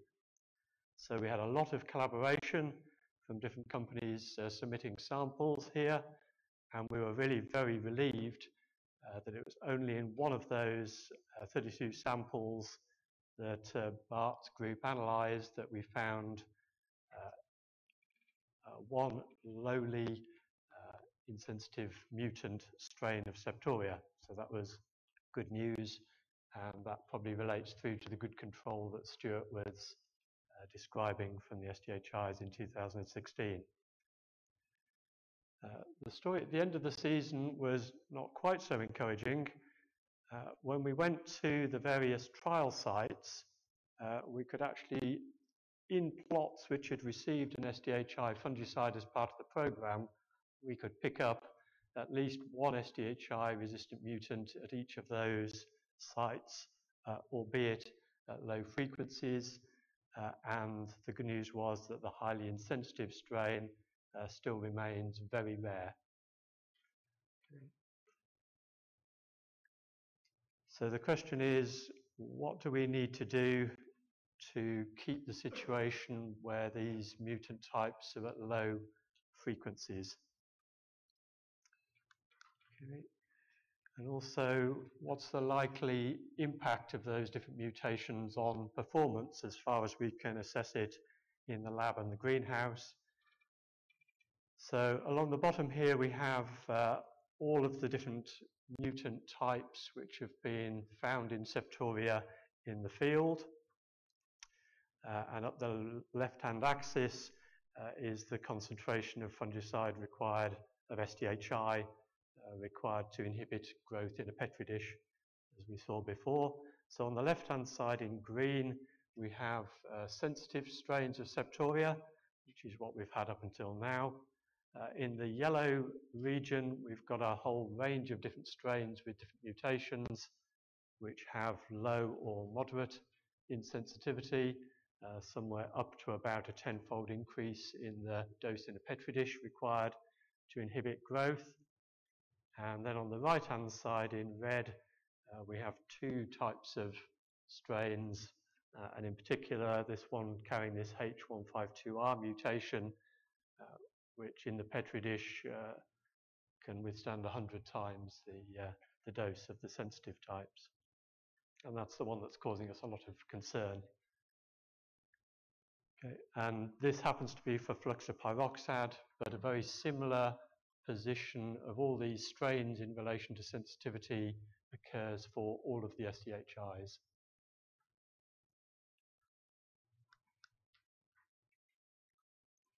Okay, let's just go a step further. We then take those field strains and put them by inoculating leaves in a glass house. If we look at the two rows of 4 leaves in the middle, these are inoculated with a sensitive strain, and then in fact a spray is applied and then spores are applied within 24 hours of each other.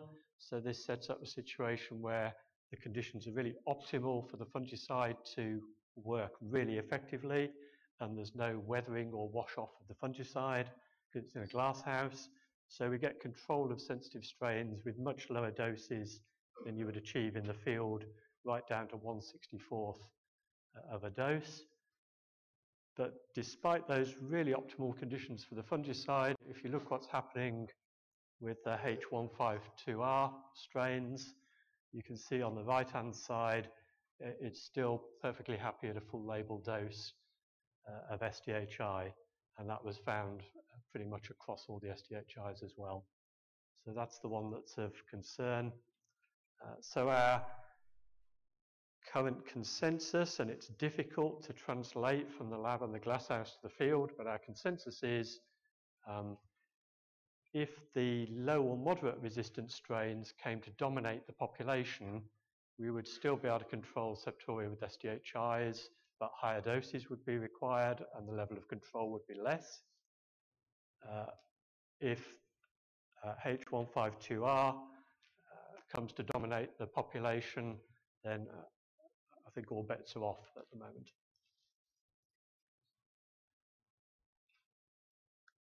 Okay, so I stood on this same platform in 2014 when the risk of SDHI resistance was kind of on the horizon. We didn't have any actual resistant strains in the UK to do any experiments with to work out what strategies might help. So I showed this slide, which was an analysis that's been published of a review of all of the experimental studies that have been conducted worldwide on the management of resistance on all pathogens in all crops against all modes of action to which resistance has occurred. So it's a pretty robust data set, and certain key things come out of that.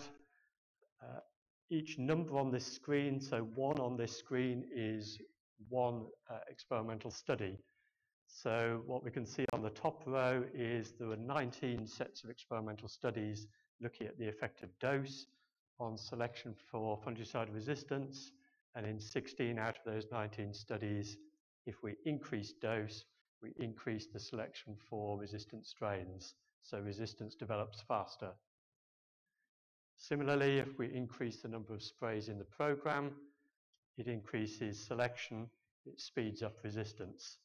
And similarly, if we split the dose by increasing the number of sprays but reducing the dose, the number of spray effect wins out and we increase selection. So really all the things we would do to increase the level of efficacy we want in the field are pushing the pathogen population harder towards resistance. And the good news on the horizon was a lot of studies on the effect of mixtures, and in virtually every case adding a mixture partner was shown to slow down selection for resistance. So that's a key part of the strategy. Okay, so fairly compelling evidence, but it's obviously not on Septoria and SDHIs that the evidence came from. What we've now got is sufficient of these low or moderate resistant strains in the field to start to look at the effect of these sorts of changes to the spray program and what they're doing to SDHI resistance in the UK. And this is just the very first preliminary data from 2016, where we took samples from trials that had been set up for other purposes. So take this is just 1 year's data, but I think there are some key messages coming out of it. But be careful not to sort of over-interpret it. And this is sort of hot off the sequencing machine, so we're still trying to understand it ourselves. Okay. So this first slide is a mean from the 3 fungicide performance trials in England and Wales. The good news, if you're north of the border, George, is that the frequency of these mutants in Scotland is so low that we couldn't actually get anything out of the data. So that's good news. Up the left-hand side here, we have the percentage of the Septoria samples taken out of these plots after the treatment program was complete, which carried one of these mutations. So the first 3 in blue, orange and grey are these low or moderate resistance mutations. The small bit on top in yellow is the H152R highly resistant mutation. So the first thing is we found these mutations at all of those 3 sites. We saw a similar pattern of treatment effects at all of those 3 sites. And the first thing that comes out clearly as you look to the left, so this is solo SDHI, and as Stuart pointed out, in the FP trials we go right up to a double dose, which obviously we wouldn't do in practice, but it kind of illustrates the trend as we go from the untreated to higher doses. We push harder in selecting for these more resistant strains, and we only start to pick up the highly resistant mutant at the higher dose rates. Okay, on the right hand of the dotted line, what we have here is the mixture treatments out of the FP trials. So we've got SDHI at a quarter dose plus azole at a quarter dose, SDHI at a quarter half dose plus azole at half dose, and so on up. We can still see the dose effect coming through, so mixtures don't completely counteract the effect of a higher dose, but we can see mixing with azole is reducing the amount of selection to some extent. What we don't have here is a sort of commercial dose of SDHI with a really robust dose of azole, which would be the preferred option. Okay. Let's move on to another. This is a mean of 2 trials, and I'd like to thank a number of chemical companies who allowed us to take samples from their commercial efficacy trials for this purpose. This is another useful treatment structure.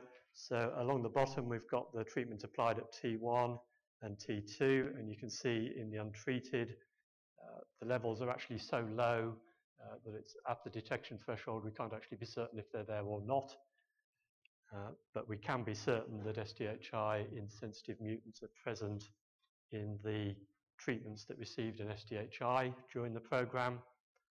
So the second column is an SDHI at T2, a single application. If we go to an SDHI double application, that increases again. And if we go to the right-hand side, and we have a mixture with SDHI azole plus chlorthalonil at T1 and SDHI azole mixture at T2, we have some reduction in the selection, but it doesn't outweigh the effect of the number of treatments. Okay. And then finally, just for completeness, to show you all of the data we've got available, this is one trial site, so it's not as reliable a data, and also the amounts of mutation frequencies are quite small, so the data is actually very variable. But nevertheless, there are some trends that come out. First of all, that the detection of mutants is related to treatment with SDHI. And I show this because this is the only trial site at which we saw SDHI treatment, and apparently in some treatments no increase in SDHI mutant frequency, and where we saw that lack of an increase in the mutant frequency was where we had azole plus chlorthalonil at robust rates in the mix with the SDHIs. So again, don't read too much into this. It's one trial, it's noisy data, but I think there are some messages coming out. Okay, so that's all the data we have to date about where we are at the moment. At these sorts of frequencies of low and moderate resistant mutations, we would not expect to see any significant impact on field performance. So we still have SDHIs working well at these types of levels, but obviously we don't want these mutants becoming 90% of the population. So let's just think about what the possible future outcomes are.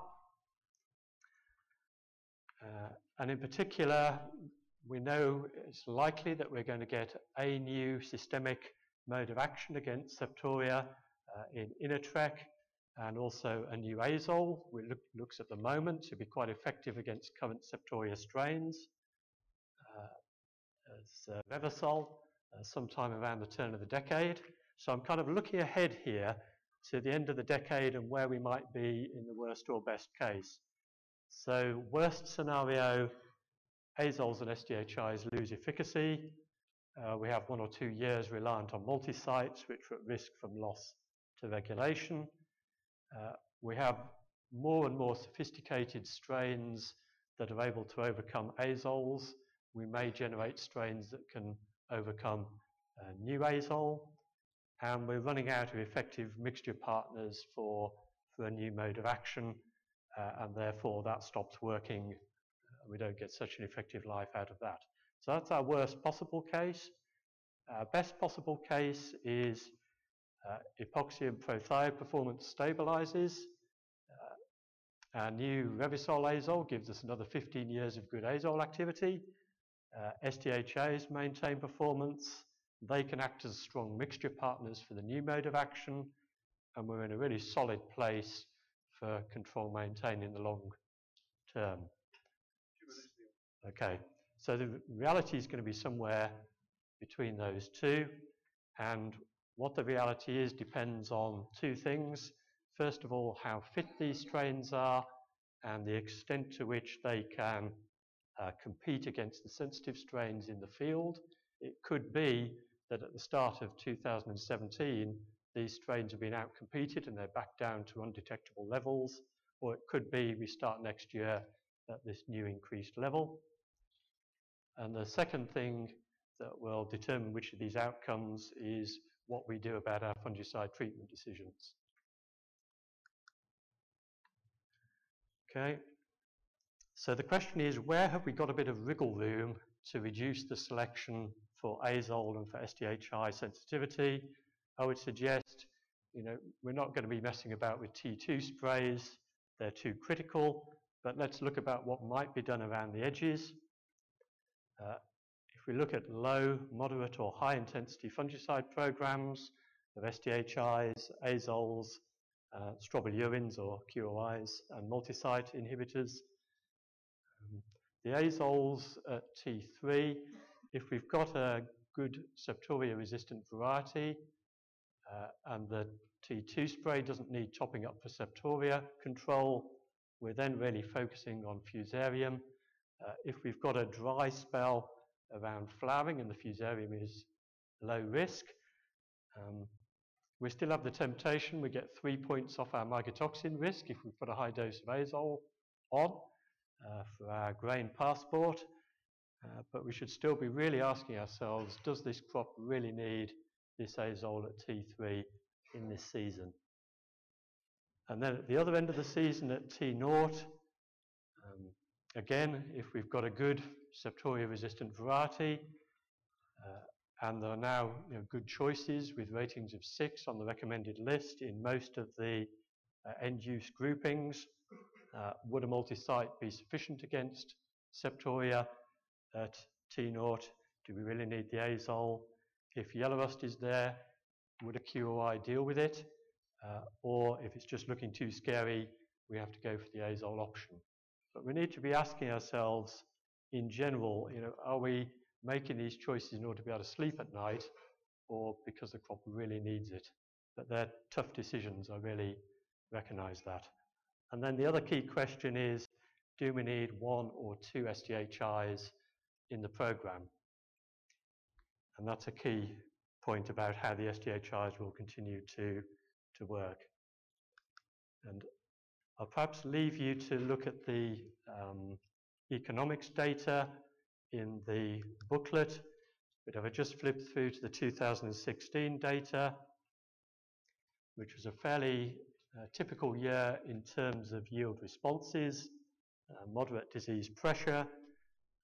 In these data, we have untreated low, moderate and high intensity programs, as we saw. So the moderate program is a single SDHI, the high program is a double SDHI treatment, and we have now, I think, 13 trials run by a collaborative group with Septoria resistant, intermediate or susceptible varieties as examples, run across a range of sites and seasons, and it's difficult looking at that margin data over fungicide cost to come to the conclusion that 2 SDHIs should be the norm. So I'll just conclude here. How do we obtain robust Septoria control and keep selection for these resistant types down?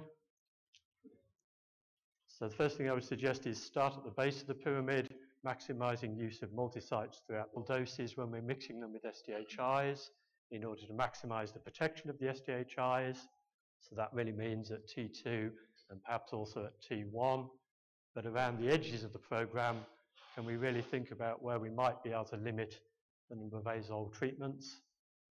And then finally at the top of the pyramid, minimum SDHI dose and number of treatments that you need for effective control. If you need 2 SDHIs on a susceptible variety under high disease pressure, we need 2 SDHIs, that's fine. But I would just argue that that should not be the norm on the more resistant varieties. Okay, thank you very much. Thank you very much, Neil.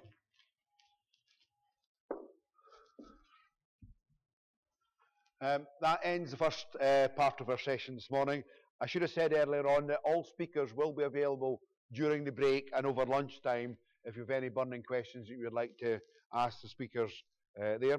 I'd just like to remind you of your feedback forms that you have got there. These are vital that we get the right mix of speakers and things like that at these conferences. So please remember, start and fill these in and hand them in at the end. We've now got a 20-minute break, which will be in the Peterborough room, which is the same room as coffee was served this morning. I would just ask you to be back in the room here at 11:35, ready to start again at 11:40. So thank you very much, and we'll just break for coffee.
Okay, ladies and gentlemen.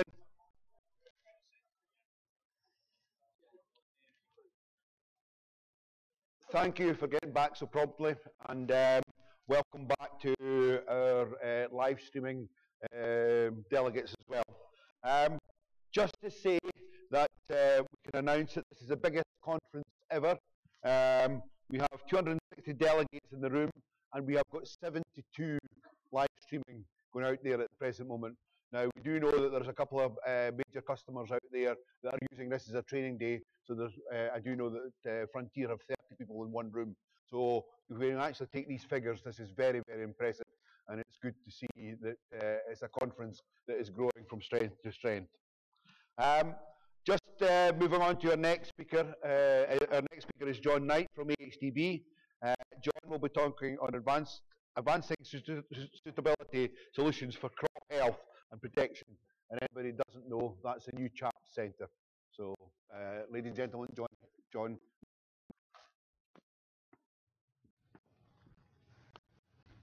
Thank you, George. Good morning, everybody. My voice seems to have changed overnight, so I hope it holds out for the duration of the talk. So it's just an octave lower than it used to be, but anyway, we'll see how it goes. So this is really trying to give you, it's very different to the previous talks. It's trying to give you, I guess, some sort of indication of what CHAP is about, and perhaps more importantly, how AHDB sees its role within CHAP, and what we think we can get from it by working with this newly formed company, which it essentially is. So what is it? Some of you will have heard about it, I imagine. Some of you may know some detail. Others of you will know perhaps nothing at all. This is what sits on the website, so it's perceived as an international gateway, trying to bring innovation into agriculture globally, just not nationally. But it's about trying to get the best, I guess, value for money out of the money that does get invested, and to try and address all of the problems that face agriculture, as I say, not just in the UK, but throughout the world. So how did it come about? Well, this was part of the UK government agri-tech strategy, and along with livestock and precision engineering, which have their own specialist centres, and the big data centre as well, a total of £70 million has been put into those 4 centres, and the Crop Health and Protection Centre received £21 million of that. So the first question, why is AHDB interested? Well, our primary interest at this stage was if we didn't get our act together, and if industry didn't get its act together, this money would have gone begging. So this is a straight investment into R&D capacity within the UK. So I think that, you know, being able to leverage that sort of money and get that engagement with government has been very important. Crop Health and Protection Centre was a sort of very soft launch, I guess, back in April of this year. It's based at the National Agri-Food Innovation Campus, which is based at the Ferrer site, just outside York. And the CL, which is the Livestock Centre, is co-located there. And there's some, I guess, cost sharing going on if they had the same finance officer and those sorts of things. It exists currently as a number of partners. Some of those partners are research providers, and I've underlined those in yellow. So they're really the entities that will provide a lot of the outputs. That's where the skill set exists, and that's a very wide ranging skill set. And then there are other organisations in there which aren't underlined, but I think you'll see that they're fairly significant, and we've got one of the multiples, Tesco's, alongside us. They are Crop Science. They are very interested in some of the facilities that are on offer from this centre, Farm Care and Frontier, and I think we are streaming into Frontier, so they're all part of the party. So it's useful in bringing people together. It's about trying to produce a group of people that obviously have the same overall interest, and at the same time, hopefully getting a significant mass of people to try and crack some of these problems. So what's its purpose? Largely to come up with novel solutions, and that may be a big leap, or it may be some incremental movement. Clearly, there's many challenges facing us. We heard earlier the challenges facing Australia. Some of those are common, some of those are very different. It also aims to deliver to developing world, which is an interesting thing because that gives us access to other pots of money that we can perhaps also use to our advantage. And it's about bringing all of the, I guess, the premier league of the research providers and organisations together. And the other key thing is it is about sharing those resources, and it's about doing things more efficiently. So we've all got limited amounts of money, and whether that's government or HDB or any other organisation looking to do R&D, and this is about trying to do it most effectively and most efficiently. And if we can do that, then maybe we can bring things through to market rather more quickly than we have done. And particularly for CHAP, obviously around the crop protection area. So this is, I guess, a very simplified vision of what it aims to do.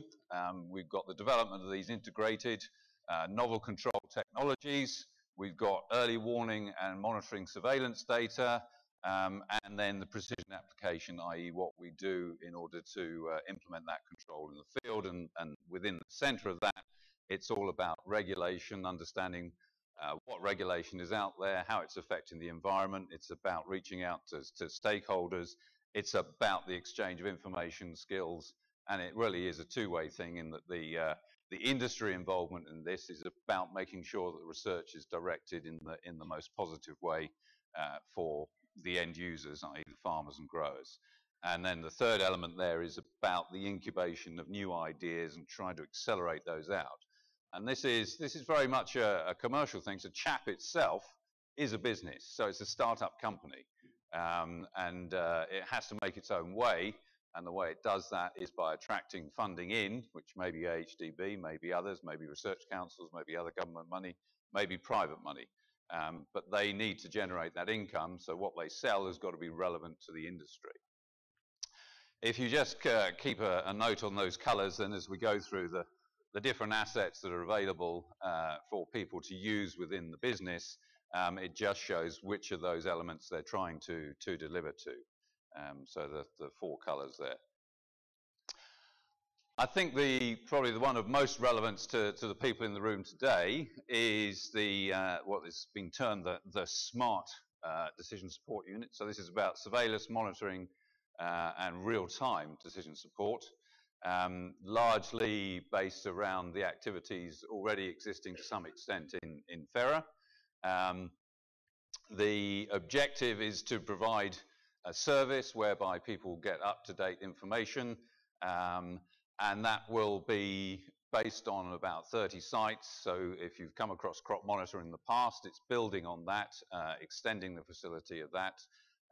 And so these 30 sites monitoring untreated varieties of wheat and oilseed rape and barley into the future as well. So there'll be relevant MET stations on those sites, and alongside those there will be spore traps in order to monitor disease spores, obviously, but to get some indication of disease pressures and that sort of thing.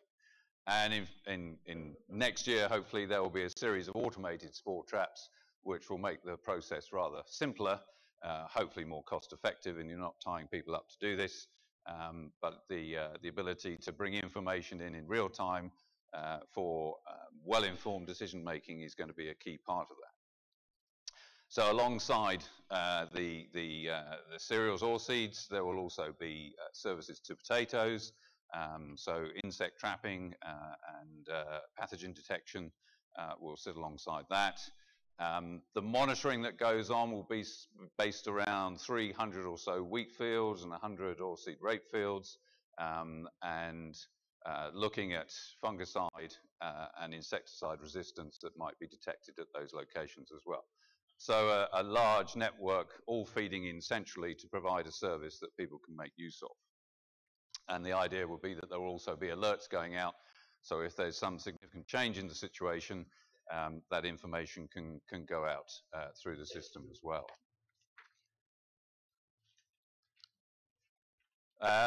So I mentioned resistance and virulence, and we've heard already about UK CPVS, clearly a key role to be played in this. The idea of this particular unit, as you might imagine, provide early warning about changes in resistance or virulence, as it says. And in the same, clearly you can react and tailor your advice accordingly, but also the whole aspect of trying to manage the development of resistance. The better the information we have about what is going on in the field, the more likely we are to be able to come up with some sort of solution. And clearly the work that Neil's been doing feeds into that in terms of how we might want to address some of these issues. So also, I think, a very relevant one to this group. There's a third unit, which is termed Lab to Field Demonstration. If you wanted to be unkind, it's a series of small trailers, but it's rather more than that in that those trailers are equipped as laboratories. In time, they will have mass spectrometry available in them, so portable mass spectrometers. At the moment, they have microscopy and spectroscopy. And as HDB, we can see, I think, a significant role for these in being able to get them out to some of the monitor farms, show people what is actually happening in their fields in terms of soil health and those sorts of things. So give people the ability to look in rather more depth into what's happening in their soil or on their crops, and associate it with some of the other work that we do in terms of knowledge exchange. And I think probably I need to move on. So the soil health unit, this is being built at Cranfield, and the picture there is actually the unit itself taking shape. So this is about trying to better understand what happens in soil, what the impact of different management procedures might be on the microbiology and the physical and chemical structures of soil, and then to read that through to what the impacts will be on production as well. The difference here is some of the scale that's available, probably not as relevant to you, but they can work with trees if necessary. But I don't suppose we'll see many of those in cereal fields just at the moment. So it's looking at the soil as a whole. As I say, it's looking at the three dimensions: physical, biological, and chemical, and then looking across the board to see what crop protection procedures you may wish to integrate, whilst minimising the impact perhaps on soil biology, but being able to address soil-borne pathogens and that sort of things. So this one is rather specialist. It would be the only one of its kind in Europe, and effectively it's a well, as it says there, an advanced testing facility for looking at environmental impact data for pesticide registration. So we've heard about new pesticides coming through. The regulatory burden, if you like, or the system is becoming ever more complex and onerous. The need to generate data to show that your pesticides are not going to impact on the environment includes a large part about what happens in runoff and water flows. This particular thing, which ends up about the size of a football pitch, is a way in which you can look at the fate of pesticides in watercourses. So it's a reproducible, natural, in inverted commas, watercourse that allow people to look at breakdown, look at worst case scenarios. Obviously, you can't do that sort of thing in a real watercourse. So this will be a unique facility.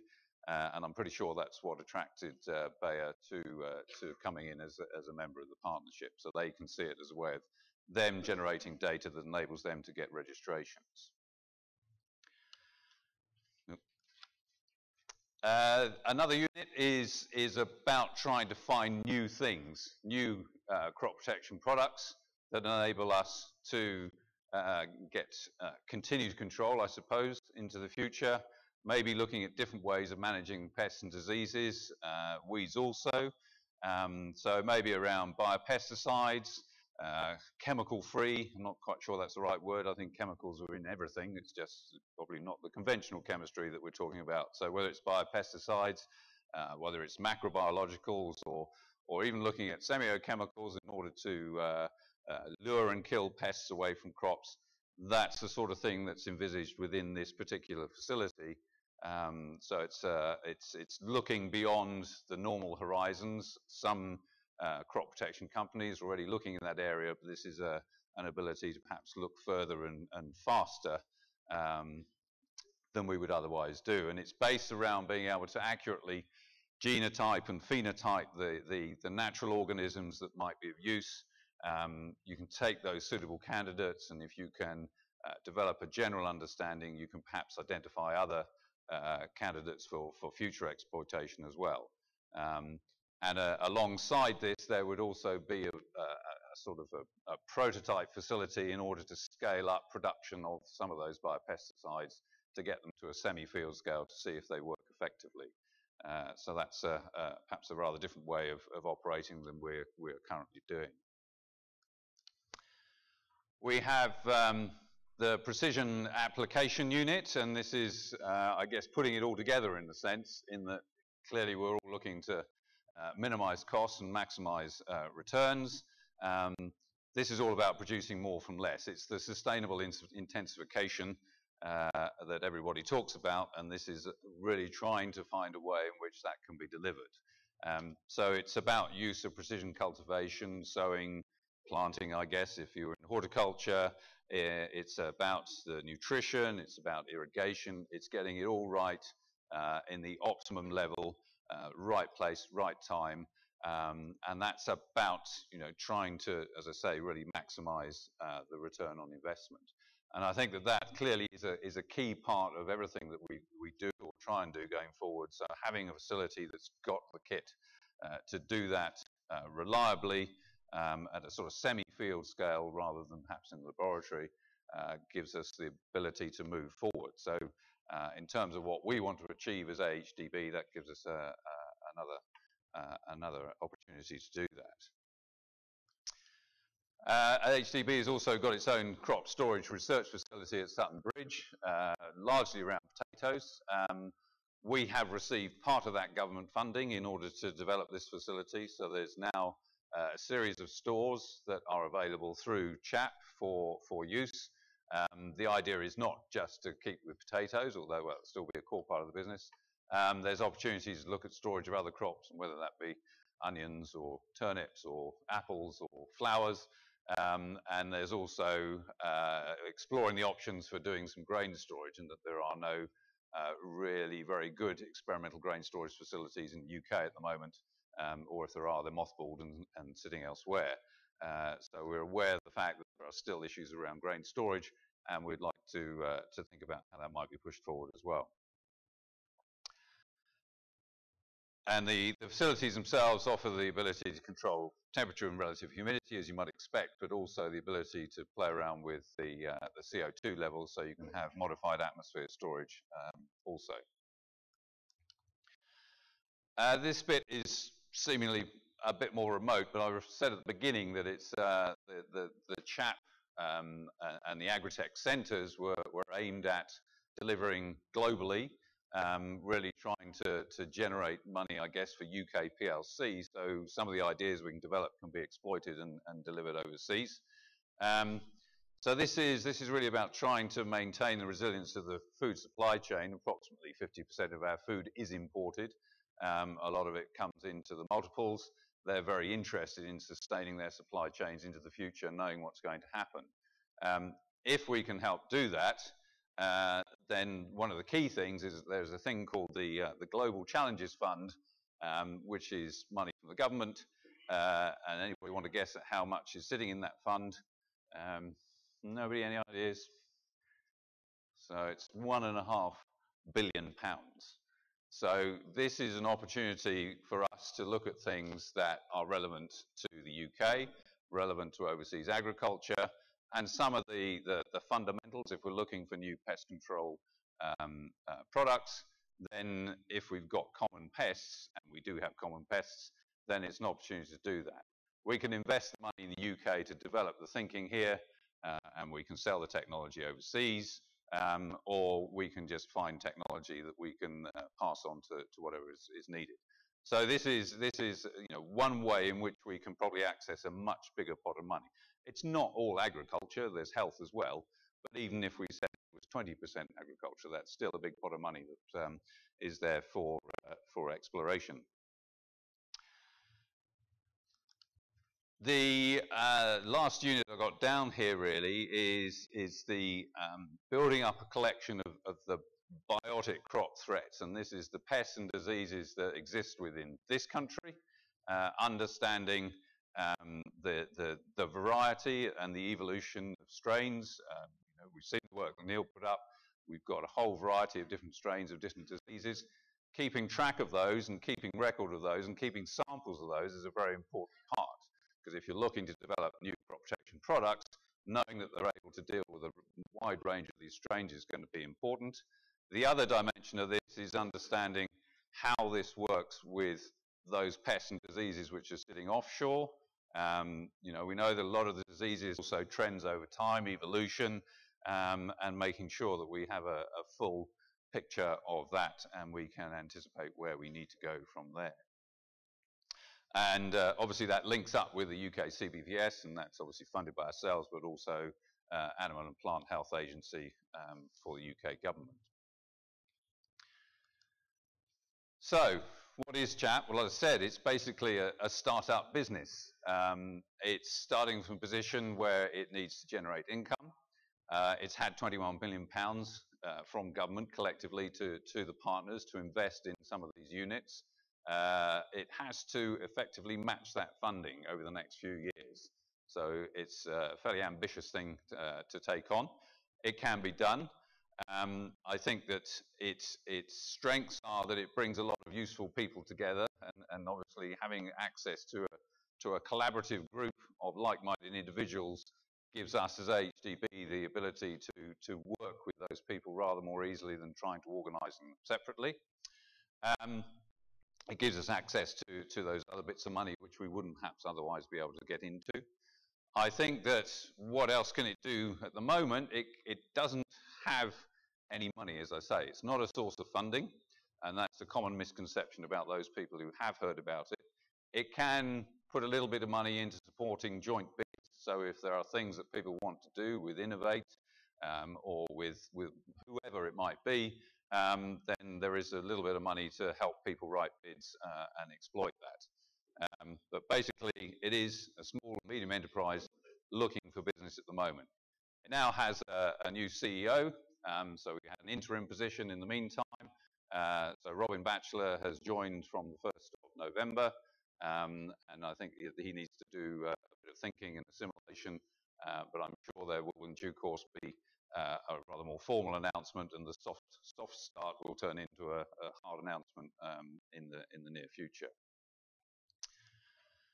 So what can it do? Well, I think it can deliver out to the global needs, global businesses, but UK business operating globally as well. It can deliver specific crop protection solutions for the UK. It's well equipped to do that. It does have a variety of facilities. Those facilities can either be used in conjunction with expertise from in order to reach its objectives. So I'm not sure there's anything that wouldn't be done by CHAP, but I guess the key thing is that you have a conversation with the people at CHAP and see what might be suitable for use with your own businesses. And I think it is a unique and different approach to the issues that we now face, and having that group of people working collectively right across the industry, so some way down the supply chain or up and down the supply chain, is a significant step forward. So if you do want to find the details, that's the website. You can click through on that.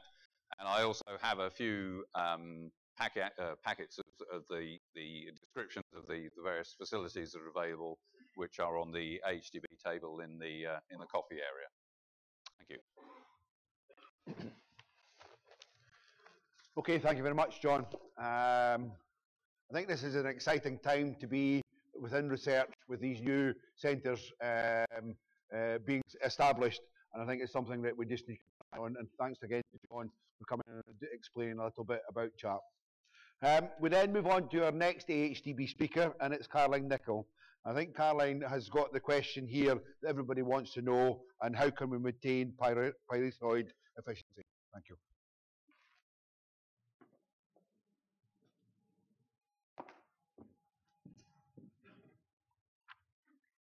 So I think I've been given quite a tricky task today in speaking about maintaining pyrethroid efficiency, because I think if we look at the resistance which is occurring in a number of different pests now, I think deep down we all already know how to maintain the efficacy of pyrethroids.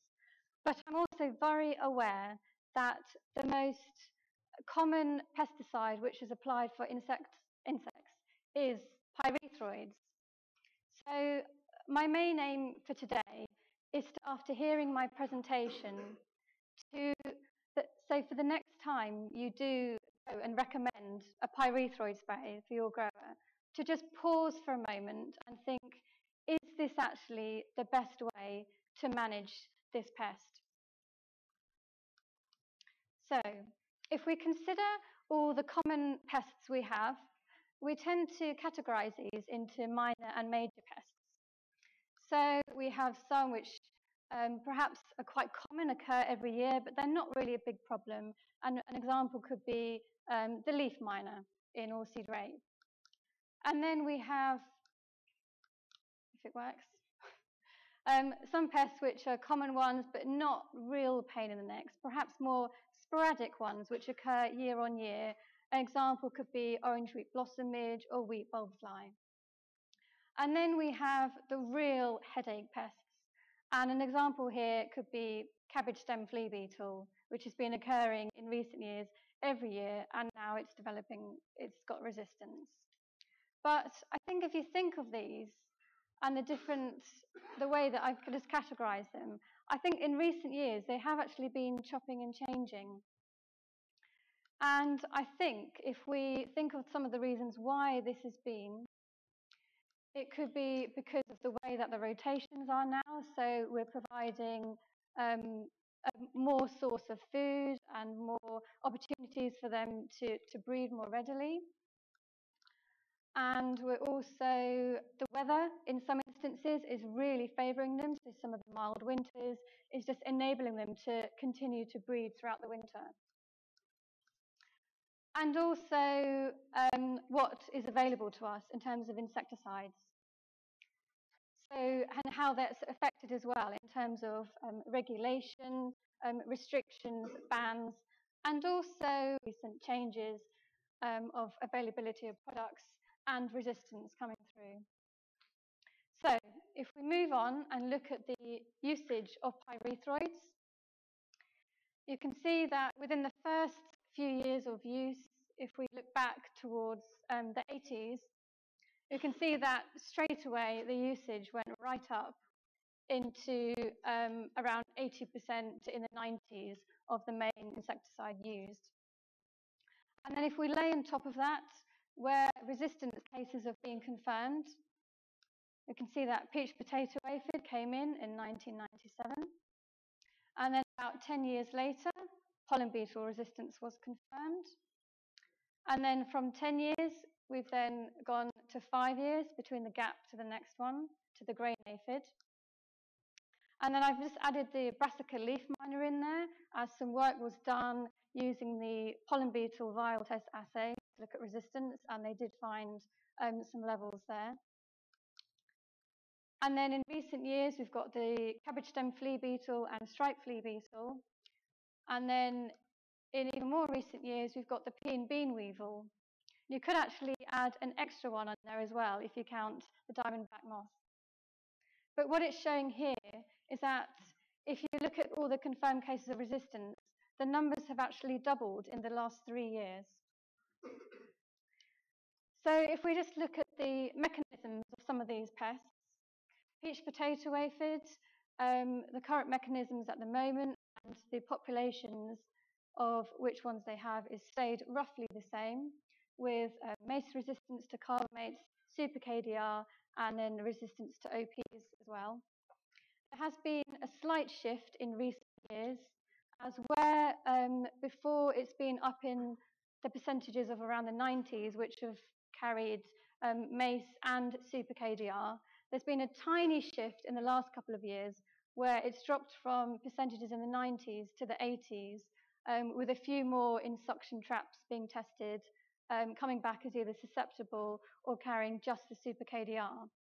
But this shouldn't impact any way in terms of the options of control that you're using, because it's still the high 80s of percentages which are coming back showing of having that resistance. So it's still really high population of resistance. Pollen beetle, Rothamsted have done some work in recent years to see if that level of resistance is still there after there was a bit of a gap in seeing what the levels were. And they have found that there is still a level of resistance to pyrethroids out there. Grain aphid is quite an interesting one, as when the resistance was picked up back in 2011, they found that it was actually only on a single clone. So the resistance we have now is all the offspring of that one aphid that developed resistance back then. And that is a heterozygous type of resistance. So it's an SR type, which is why that the guidance at the moment is to only apply, if you are applying pyrethroids, to apply a full. Quite a bit of work on in recent years. And the key hotspots they found where people have been sending in samples for testing has been mainly in the East Anglia. That's not to say it's elsewhere. This is just because this is where the samples for testing have come in from. And they have found that the main mechanism of resistance is enhanced metabolic resistance, and they also carry a KDR resistance. And then pea and bean weevil, again, it's got that enhanced metabolic resistance. So moving on to the crops. What I wanted to do here is to create a visual image of all the pests which come into oilseed rape crop across the season, so we can see them all together in one go. So I'm going to whiz through these and try not to get my tongue in a twist as I get through the pests. So we've got cabbage stem flea beetle, followed by slugs, and then I've put the cabbage root fly in here, and brassica leaf miner, and then a little later on I put peach potato aphid, followed by rape winter stem weevil, and then I've put in some larvae here just to show cabbage stem flea beetle larvae or rape winter stem weevil larvae. And then later on I've got the cabbage stem weevil, followed by pollen beetle. I've missed out the pollen beetle for the next one, as you should all be aware by now, as soon as the crop starts to flower, it becomes pollinator. And then later on, I've got the seed weevil, followed by the pod midge, and then last but not least, the mealy cabbage aphid. So this isn't an exhaustive list. This is some of the common ones that I've picked out. So quite a huge array of pests there. So if we look at the insecticide usage on oilseed rape, oh, I was just going to eliminate slugs there because of its uniqueness to metaldehyde. And if I started talking about slugs, it would probably take another half an hour. So the usage. The pesticide usage survey, the most recent one in 2014, showed that 94% of insecticides applied were pyrethroids. And here you can just see the split of the key target pests, which use up that amount.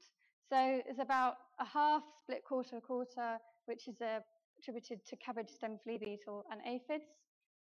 And then just under 20% for pollen beetle, and about 10% for seed weevil, and then just under 20% for other pests.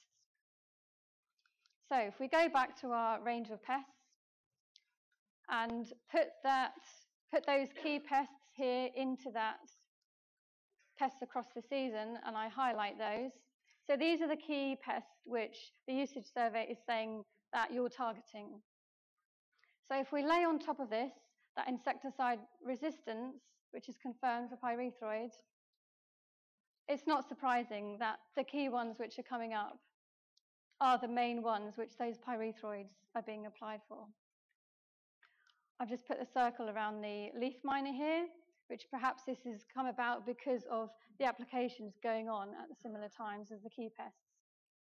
And I've also put some question marks over the weevils. And this is because there have been a few reports of people experiencing what they think are control failures, but there hasn't yet been any tests to confirm. So if you do think you have resistance, then please do let me know, and perhaps we can test and see if it is there. So if we assume that we've got 100% population resistance in these particular pests, what are you actually going to control if you put that on? Not a huge amount. So if I just repeat that again, there's not a huge amount of pests which are disappearing from that picture, and definitely not the major ones. But what else is going on if you are applying those pyrethroids?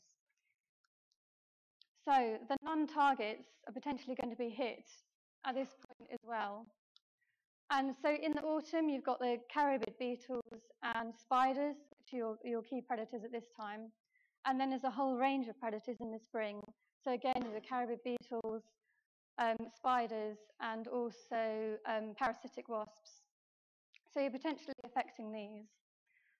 So an example I'm going to use to just expand on this a bit is with the cabbage stem flea beetle. But before I move on to that, we've had a final report come in, look at the damage of caused by the cabbage stem flea beetle up until the 4 true leaf stage. As I'm sure you're aware, we've done this for the last 3 years now, working with ADAS and AICC. So here I have the final report for the piece of work looking at the damage this autumn.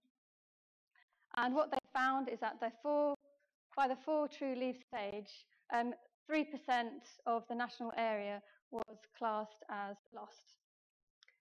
So you might think this isn't a huge amount. We had a similar percentage in 2014, but it's important to take into account the dramatic drop in the oilseed rape area that has been recorded in recent years.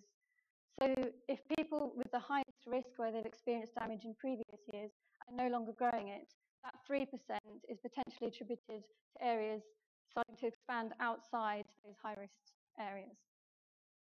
So I'll swiftly move back to my cabbage stem flea beetle and predators and just show how important it is. If we assume that we're somewhere in Cambridgeshire, for example, we've got really high levels of resistance, say about 80% of the population, you're applying on pyrethroids, not really controlling a huge amount. But what you are doing is effects aren't actually going to have an effect on the adult beetles at that time. Yes, that's true, but you're affecting it potentially in the years to come. So you're keeping those population levels up there. So these natural predators are going to attack the eggs, the larvae, and the pupae in the spring. So if we look at alternative options to pyrethroids, cabbage stem flea beetle, none, which is why I made that point on the natural predators. There's a few different options for peach potato aphid.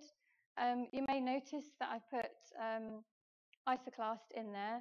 So this is a new one in the pipeline. Although the isn't currently being initially sought for oilseed rape, this isn't to rule it out for the future.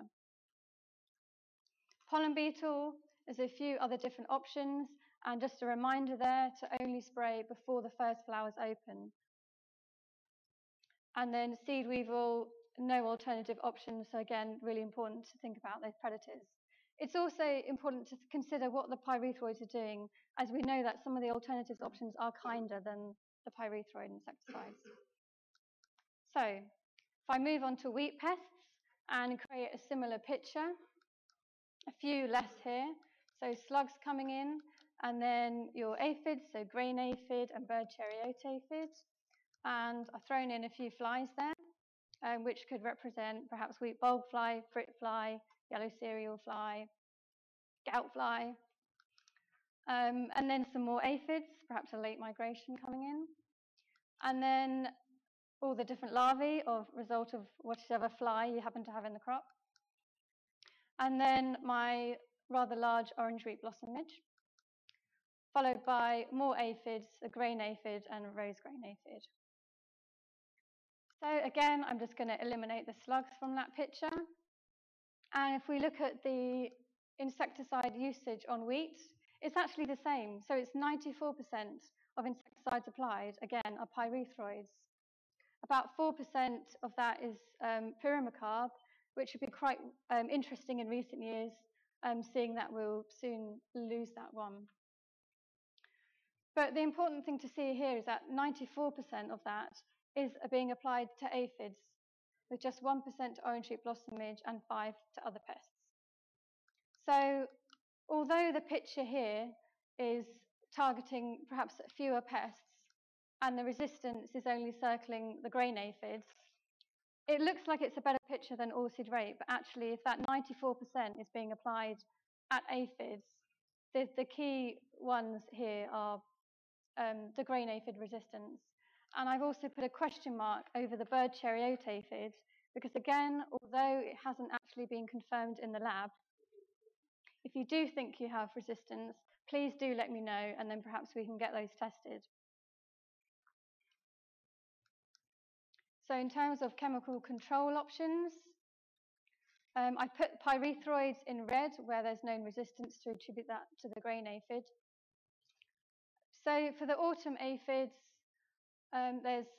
we've still got our seed treatment of clethodim, and then again I put Isoclast in there, which is the new active coming through from Dow, which if approval is still in process at the moment, but if all going well, then hopefully sometime next year that could potentially become available.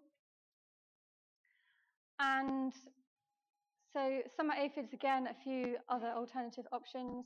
And then most of the pests at the bottom there, you're still limited mainly to pyrethroids, except for orange root blossom midge, where you have thiacloprid and, of course, resistant varieties as an option. So looking at natural predators again, I think it's also really important to see in this instance how aphids as your main target, how they affect those. I know from speaking to Rothamsted, we have actually had some people send in samples of bird cherry oat aphid where they think there's control failures. But as it happens, by the time they've reared those aphids up for resistance, they've all been mummified. So it just sort of emphasizes the fact that the parasitic wasps aren't actually doing their job. So a piece of work we've been doing in recent years, which has been done by Rothamsted and ADAS, is looking at a slightly different angle to managing, looking at resistance management strategies. And before I talk through some of their findings, it's very important to realize that this piece of work is based on modeling, so it hasn't actually been done in field. And also, in terms of resistance, they've only looked at target site resistance. And it's a model which is looking at resistance which hasn't yet developed. So it's looking at how a currently susceptible pest might be affected by new resistance coming in. So, in terms of dose rates, they found that for a pest which is currently susceptible and may develop target site resistance, they looked at full dose rates and reduced dose rates, and they actually found that full dose rates led to a quicker speed up of resistance developing. So this doesn't mean go out and reduce your rates. As I said, this is only based on this modelling, and it's for pests which are potentially to develop target site and are currently susceptible. So for what you've got now in terms of the resistant ones, still continue to always use the full dose rates. They also looked at mixtures. So if we were allowed to do mixtures, how potentially they could affect resistance developing. So they looked at mixtures with reduced rates, which would put together to make a full rate, and also 2 full rates of insecticides together. This isn't in the field. Again, this is all part of the modelling. And they found that the reduced rates put together to then make up a full rate was the best method. And they also looked at alternating modes of action. So perhaps this is a bit more closer to what the IRAG advice is at the moment, in terms of if you do have resistance, switch to an alternative mode of action. So here they looked at, say for example, using a pyrethroid 1 year and switching to an alternative mode of action in another year. And here this was the best option if there were known fitness costs. So if I apply this to an example, So say you have a pest with known resistance and you know that it's going to have fitness cost. For example, it's perhaps not going to survive the winters as well, the reproduction is down, or if it were an aphid, perhaps the alarm pheromone wasn't quite so good.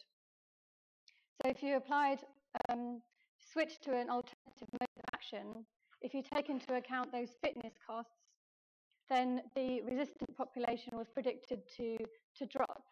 So where perhaps you had an 80% resistant population before, it could hypothetically drop to maybe 70 or 60. So then, not by using the pyrethroid that year, it could potentially have that effect.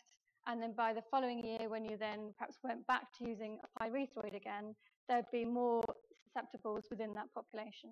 So mentioning IRAG, it's worth to point out that the resistance action group information is now hosted on the AHDB website. So, just to conclude, I said at the start that I wanted to, by the end of my presentation, hopefully make you think for a few moments before recommending a pyrethroid spray. So think about whether or not it really is the best method of control. How is it affecting those beneficial insects? And perhaps, if there is known resistance, are they going to do a better job than applying an insecticide where the insect is it's not going to touch them? And also considering those different modes of actions available, and perhaps looking at having a break from pyrethroid a year. So I know this could, relying on the natural predators is potentially risky, and there's potentially some cost implications involved with trying a different mode of action. But I think with the way we are at the moment in terms of resistance ever increasing in populations and more cases being confirmed in new pests, I think that it's definitely something we need to face the facts and potentially pay the price for pyrethroid resistance. Thank you.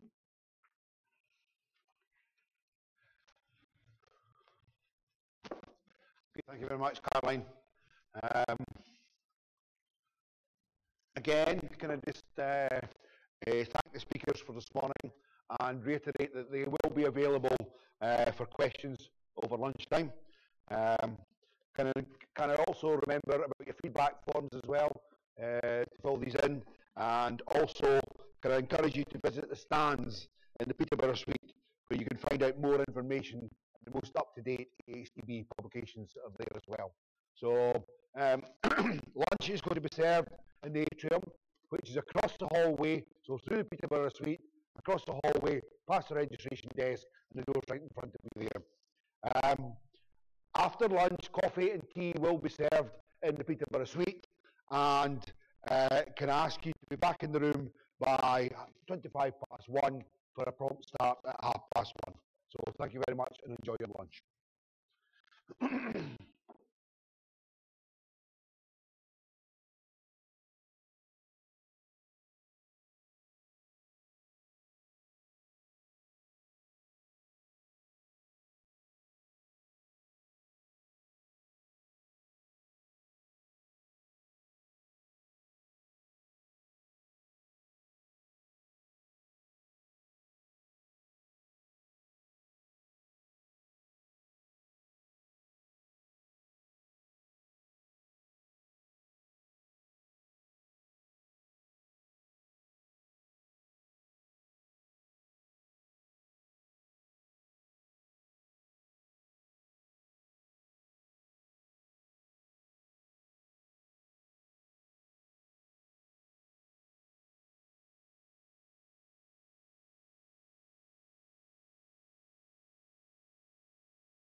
to sleep.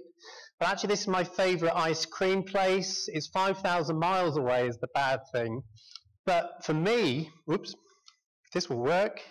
The good news is they have loads of flavours, and it's just like the recommended list. So before you start saying, well, don't we have too many varieties, you can never have too much of a good thing. Now, the thing is with these ice creams is that I have my favourites, and sometimes you think, well, why should I change? This place actually has got 6 new flavours, which is exactly the same number of soft winter wheats we've got too. And you can say, well, why are they so many? Well, actually, they're all really good varieties. It's 2013 since we've had some new ones, and actually these take the yields, the maturity, and the disease resistance to another level. Before we get there, I first of all want to look at the winter oilseed rape, because there are several reasons why new varieties get recommended. Everyone obviously says, well, if it's got a better gross output, yeah, it's going to get recommended. And that's true. And here you have Flamingo, very good gross output, has a good north gross output too. So if you wonder, well, why didn't it get recommended for the north? It's because actually it's later maturing than some of the others. So the choice is yours. If you're further north and that's not an issue for you, then there's no reason why you can't look at the 2 lists. Because for the oilseed rape, we have the UK gross output, which will now allow you to extrapolate from the east-west list to the north. Aquila, I think this has got the right balance here, because what we're trying to do is get good gross output and to push up all the disease resistances. A lot's been said at the various meetings we've had about farmer-friendly varieties, but after the talks this morning, what we want is actually fungicide-friendly varieties too, because if you've got a good contribution of your disease resistance from your variety, then are there now more options to actually reduce those fungicide doses or maybe limit the number of timings? And that will come on to more with the wheat. And then we have DK Secret. Now this is an exceptional in its agronomic characteristics, but you can see here it's 9% lower on the gross output. So with these sort of varieties, obviously if you're going to treat it the same way as your high yielding, weaker disease resistance ratings, where are you making the savings? So, but I think the likes of DK Secret are very interesting varieties, particularly if we're moving into the situation where managing disease with fungicides is becoming more of a challenge. Now, it'd be interesting to see, it's up to you as growers, which of these varieties will become commercially successful. But what's important is that the recommended list, it can deal with your high yielders, it can deal with those where it's pushing all the agronomics up, and it can also deal with those which have an extremely outstanding agronomic package, but there may be compromises at this point regarding the yields compared to the high flyers. As far as the quality wheats are concerned, now this is where it's always useful to have varieties in these quality markets with good agronomics, but as you know with these, it very much depends upon the end users as to they may be slow to pick up some of these new varieties. But Skyfall, as you know, it's there, it's a really popular variety. This year we've got KWS Zayat. It's a provisional Group 1. What that means is that there's now commercial testing going on, and we'll know in April if they're happy with it, it will become a full Group 1 variety. And you can see it's creeping up the yields on Skyfall. Good yellow rust. I'll mention yellow rust. We had massive changes this last year. All the new recommended varieties for winter wheat have good disease resistance ratings of 7s, 8s and 9s. And that's important that, given that we have got such a massive change with the races we've got, that the good news is that all these newer varieties are showing good resistance. Septoria tritici, obviously extremely important. We now have the ratings to 1 decimal point. We've cleaned up the information. We have, in some ways, it's actually depressing. We have more disease data for Septoria tritici than any other disease, but it does allow us to refine the information we have, and now, in effect, because we're expecting the breeders to make these small incremental improvements, and this will now allow you to compare one variety from another. The other challenge regarding these Group 1 wheats is that the higher yields, the concern was, does that mean that the higher yields mean that you're not meeting these magic 13% premiums? Now, with the recommended list this year, we've teased out the protein levels in the milling trials versus the feed ones. And the good news here, this is in fact, you can see, goes from the highest yielding to the lower yielding. And the good news with Zayat, in common with Skyfall, is that you're getting these improved yields and also you're meeting the 13% target where you're growing them to a milling spec. Obviously, if protein is your target, then Crusoe remains by far the best variety regarding total protein. Now I want to move on to some of the soft feed varieties. They're not actually soft feeds, probably the wrong word. Okay, I've got 4 here. There are 2 others, Hardwick and Cervelo for the north, but I've only got 20 minutes. So let's start with Bennington. Bennington is for the east-west. So here you have a soft variety with the yield you'd expect from some of the hard feeds. And you can see here, particularly in the east, 105% of the control varieties, very good untreated yield too, stiff straw, and actually not too late maturing. Now, one question is regarding with these feeds we need to look at is whether in effect we need more information as to not all feeds are the same. And for example, if some feed markets would prefer soft wheats to hard wheats, then really we need to be talking to you about how in effect we can give you more information regarding the quality of these varieties. Just one word of caution though, we do a lot of extra work for these, say, the milling wheat, extra tests, etc. But there again, they're willing to pay a premium. So if we're going to be spending extra money on extra tests, the question is, will the feed market pay an extra premium to get that extra information? LG Sundance, this again is an extremely interesting variety. It's good for distilling, it has medium, it has the highest score for Septoria tritici. I'll come on to that in a minute. So you have a good UK yield, good north, sorry, the north yield for some reason on this one's not so good, but I think you can see here with the untreated yield, this is a variety where you have both your high Septoria resistance and also a good yield. Probably for the distilling market, the one that probably produces some slightly better alcohol than the others is LG Motown. And this particular situation you can see has a very good north yield and it's early. So I think you can see that if they're used to Leeds, Revelation, you've got a very early maturing variety here with good agronomics. So it's a big step forward for that market compared to Leeds.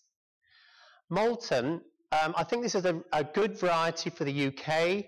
Like Leeds, it's okay, it's got medium for distilling, but it also has export potential as a soft wheat. So for those of you who are exporting Leeds, then it looks like it's a natural progression to go to Malton, where you have good yields, again, good untreated yield, and it's relatively early maturing. So I think all of these varieties, they've deserved their place on the recommended list. Just show you the agronomics here. There's the LG Sundance. It has 7.34 Septoria. Malton, which is really your export and distilling variety, has 6.5. And also you can see with Sundance and Motown have blossom mid resistance. So all of these things, there has been a jump, given that we haven't had new varieties for the last 4 years in this particular category. For the hard feed growers of you, again, we have 4 varieties here, and I think if you look at the Septoria tritici, you've got Chabras 6.2, Freeston and Dunstan 6.7 ratings, the same as Graham. So if you recall last year, varieties like Graham with good resistance would have been far and few in between. Now you've got a lot more choice of these varieties with better resistance, and this moves on to the comment as to are these farmer-friendly varieties, or for that matter, are they fungicide-friendly varieties, if in effect they're giving you a little more flexibility regarding your timing and your dosage of your fungicides. Likewise, you can see the good yield and resistance isn't compromised by the maturity. We do a relative risk graph where in effect what we take is the untreated yield and also we calculate an agronomic merit. This is based on the disease ratings and the straw strength which are weighted. So the further on the right a variety is, then the overall better disease resistance and straw stiffness package it has, and the untreated yield is the better. So any varieties in that green box are overall relatively lower risk. Obviously, you've got to be cautious here because guess what? Reflection was there last year and it broke to yellow rust. So now reflection, no surprises, has changed. So this only tells you, how the varieties have performed up to the time that you drill it, because things can change quite dramatically, particularly with yellow rust. But where it helps you, you can see in the bottom left, you've got varieties like Leeds and Santiago. You grow them, you know how to grow them, you deal with those risks, not a problem. So what it means is, particular for the feed markets, where you're not having to wait for the end users to determine whether that's what they want, it might allow you the option to say, well, they're worth a go sooner rather than later. Obviously monitor them for any changes. But I think you can see here, you've got Moulton, Dunstan, Bennington, Sundance, Motown, Freeston. They're all in that category where the overall agronomics have gone up and the fall you'll get if things go wrong is letters. Sorry for the confusion in the slide, but in the recommended list for the winter wheat, we have 3 broad categories of drill date. The blue line shows the early drilling of August to September. Then we have the majority of the trials are drilled in that September to October window. Then we have some of the trials are drilled later, usually in that November to January. No surprises that as you go later in your sow date, the overall yields you get are lower. In this situation, I've just converted them all to tons per hectare rather than using percentages of the controls. That blue line is from information from a colleague who's saying, well, okay, you could expect from a relatively early or optimum drilled crop a drop of 20% if you've got a serious problem with blackgrass. So, the difference between going from one early to optimum and then the blackgrass issues means that you're not necessarily looking at those top line yields. With the recommended list, we ensure that the blackgrass is removed from these trials, and in effect, any trials currently with high levels of blackgrass won't make it in the data set. We've probably still got the data for research, but we don't use them in the recommended list. Now, looking at that then, you can see the spring wheat line shows the yields we have, and that includes some new varieties, Chilham and Cachis. Their yields when they're drilled either in the November-January slot, and then not surprisingly, that if you then drill in the spring, you can see the levels of the yields on the lower one. Okay, it could well be that in that later drilled autumn slot, you still have blackgrass, but the yield loss may not be as high. It could be, say, for example, 5%. But I think you can see there that the spring wheat yellow line versus the winter wheat red line shows you that actually, if you've got a severe issue with blackgrass, then spring wheat sown in the autumn starts to look pretty favourable. With winter barley and spring barley, we don't have the luxury of different sow dates, but that just shows you with a few varieties the yields we're getting for optimum sown winter barley and then the spring barley. Some work from Arthur Marshall was showing, well, okay, for this 2017, which spring crops are going to give you the biggest margin? And by far it seems that actually it's spring malting barley that's going to be doing well. If you get the spring malting barley spec wrong, then actually you can see there's a big drop regarding the margins for spring feed barley. But I think what we want to do is start to make better use of the recommended list data with some of the market intelligence information. So in the last 5 minutes, or probably 3.5 minutes now, just looking at some of these new varieties, Cochise and Chilham are two new Group 2 spring wheat varieties. Okay, Malika is probably the variety of choice for quality. It's a Group 1 variety, but, and that's if the market quite like these Group 2s, you can see Cochise is giving you an extremely high yield, and the Chilham there is giving you pretty good Hagberg numbers. So it would be useful to see, to have a look at this part of the list, which you may not necessarily be looking at, to see whether some of these new spring wheats will actually give you a better profit margin than, for example, drilling a winter wheat crop later on in the autumn. Just to move on, looking at the malting barley, we have 3 new malting barley varieties. They're not here because it always takes time for new malting barley varieties to be taken up by the market. There's Chanson, LG Opera and Dioptric in the book. But actually looking at the current varieties, you've got Planet as a brewing variety. Chances are, though, it's Propino and Concerto, which are still the main popular varieties. The MAGB wish list should come out next week. Then we'll be able to get more information as to what they're after. But here I think you can see, hopefully, the likes of Planet and Laureate, which is a dual-purpose brew and malt, have really taken the yields compared to your Propinos and Concertos to another level. So fingers crossed that's what the market wants. We do relative risk graphs too for spring barley. No surprises, Propino and Concerto in that bottom left box. And some of the newer varieties there, you've got Laureate and Planet, are actually higher up. So I think you can see again, these newer varieties are in effect potentially going to allow you to make a little bit more saving. But I must admit with these varieties, it's more about getting the nitrogen right than it is about the disease program. And finally, with spring oats, I just want to bring to your attention 2 new varieties. They are Yukon and WPB Elian. Now, with spring oats, the chances are it's very much like the malting barley industry. They tend to be older varieties, and they don't want to move away from them because the likes of Canyon and Firth give the industry what they want. But it would be good if the industry had a look at some of these newer varieties, because you can see, for example, with Yukon, it's taken the yields in the right direction. And the case of WPB Elian, it's taking the kernel content to a much better standard. And likewise with these varieties, they're pretty early maturing and their mildew scores are pretty good. So last slide, you'll be pleased to know, yes, there are a lot of varieties on the recommended list, and I believe that they deserve their place on that list.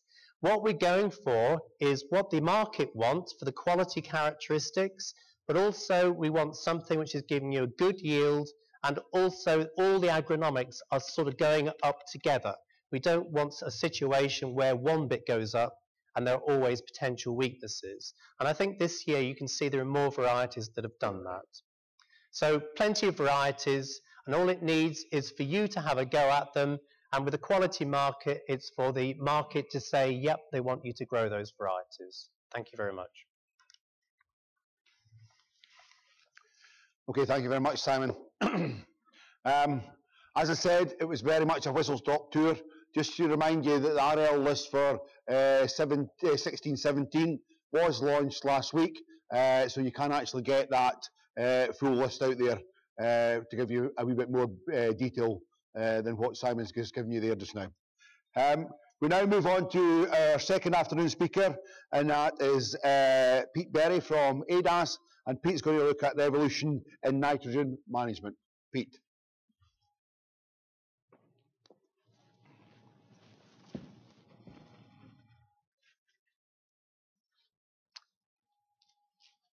Thanks, George. Okay, well, the current RB209 fertiliser manual was published in 2010 using data up to 2008. But since then, we estimate that there's been at least £11 million spent on relevant research. So it's very timely that AHDB have funded a review of evidence with the aim of updating fertiliser guidelines, with the aim of producing the new AHDB Nutrient Management Guide next May. My job today is to summarise the concluding evidence that we've found regarding the recent research on fertiliser use. Before I do that, I think it's helpful to look at the patterns of fertiliser use over the last few decades. This is the nitrogen fertiliser rates, and you can see that over the last 20 years, for most arable crops, nitrogen rates have been pretty static, and that's against a backdrop of increasing yields for some of these crop species, such as barley. Looking at historic phosphate fertiliser rates, you can see a steady decline, similar also for potassium. More recently, there's evidence that that decline has plateaued off. So our review identified several areas where improvements can be made, and these include updates to the N-rate tables for most of the cereals, N-rates adjusted for expected yield, improved nitrogen timings for winter barley and oilseed rape, better guidance for nitrogen recommendations to meet barley quality specifications, specifically the grain nitrogen content, methodology for measuring soil N, and P&K indices build-up rate options. So I'm going to give you the sort of summary of each of these areas which we've focused on in the review. We had at our disposal a large amount of data, both from publicly funded projects and commercial data, and we thank all the companies who submitted data to this review. It was extremely useful. From the UK, we had over 500 experiments of data to work with. We also used data from other countries to help us to test and validate the relationships that we were finding. But I do emphasise that all the conclusions which we've drawn are based on UK data. The majority of the experiments we reviewed were nitrogen response experiments, and for each experiment we reanalyzed that data by fitting a linear plus exponential response curve to that data. Now, a linear plus exponential curve is described here. It's a very useful curve because it well describes the rapid increase in yield to the first rate of nitrogen, followed by a plateauing of the yields, followed by often a dip in yield at superoptimal N rates, often due to lodging. So we refitted these response curves to all the data, and we calculated the economic optimum N rate for each of those experiments. And that's the nitrogen rate at which an extra kilogram of nitrogen isn't paid for in terms of the extra yield that is produced. And we use the same, what we call break-even ratio for each of these curves of 5:1 for cereals and 2.5:1 for oilseed rape. So that's the ratio of cost of nitrogen to the value of the crop. And that meant we could compare all of the nitrogen response curves on a like-for-like basis. So looking first at updating the N-rate tables, and looking firstly at wheat, we found good evidence that the current RB209 underestimates the amount of nitrogen that needs to be applied to wheat, primarily for light sands, but also in some cases for silts. We had over 30 nitrogen response curves, for example, on light sands, from which to draw this conclusion. We didn't have enough data on spring wheat nitrogen responses to draw any conclusions there. So if we look at an example N-rate table, which is currently in the RB209, and how that might change in light of this new evidence, then we may be looking at increasing the N rates on light sands by about 20 kilograms of N per hectare, and some of the deep silt SNS categories by also 10 to 20 kilograms of N per hectare.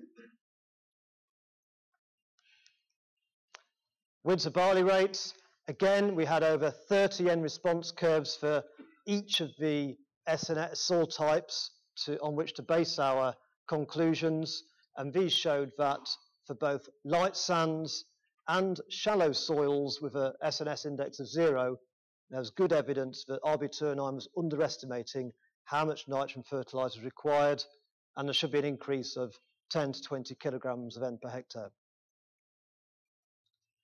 For winter malting barley, a similar story for light sands in that a small reduction is required, but for other soil types, for the mineral soils, then in order to achieve a grain N percentage of 1.8%, a slight reduction is required. And we'll come on to talk more about malting barley specifications later. We had a lot of data on the grain nitrogen concentration, which we could analyse to understand how we can improve the guidance to achieve different grain N specifications. Now, the current nitrogen recommendation table for malting barley is designed to achieve up to 1.8% grain nitrogen. We reanalysed a lot of response curves to understand just how much do you need to reduce the nitrogen rate by if you want to achieve a lower grain N percentage than 1.8%. And what we found was that in order to reduce the grain N percentage from 1.8% to 1.7%, you'd need to reduce the N rate by 15 kilograms of N per hectare on average. If you want to reduce it from 1.8 to 1.6, you need to reduce it by 35 kilograms of N per hectare, and from 1.8 to 1.5 by 60 kilograms of N per hectare.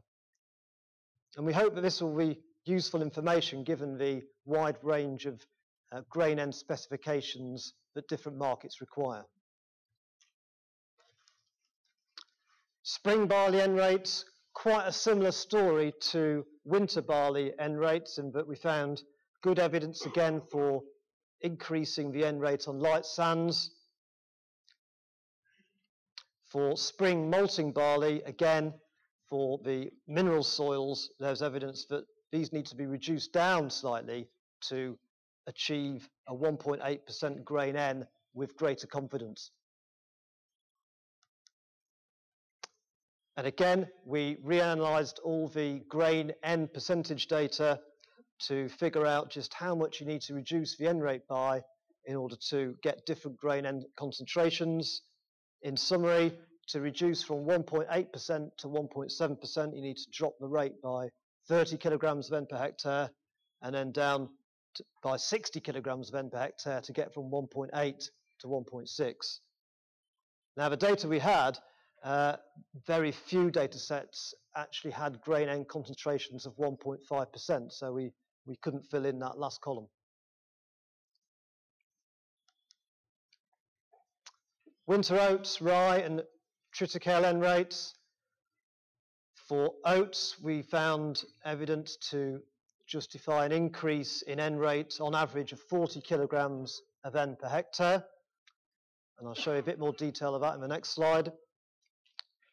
Winter triticale, we had 22 experiments of data to go at here, and all of these experiments compared triticale and wheat, winter wheat, in the same experiment. So we had a like-for-like comparison. And these experiments showed that triticale has an optimum N rate which is exactly the same as winter wheat. In fact, in all these experiments, the triticale yielded, on average, more than the winter wheat. And that was especially so in the second wheat experiments that we had. Of course, we recognise that even though triticale varieties have improved in terms of standing power, there still could be a risk of lodging for triticale, and where that is the case, then we would recommend a reduction of 40 kilograms of N per hectare. We also recognise that the value of triticale grain is often less than wheat, and that would need to be taken into account when estimating the optimum N rate, as would a lower yield potential if it's grown on poor land. For rye, we only have 1 or 2 data sets there, so we couldn't recommend any changes. These are the 7 experiments that we had for winter oats.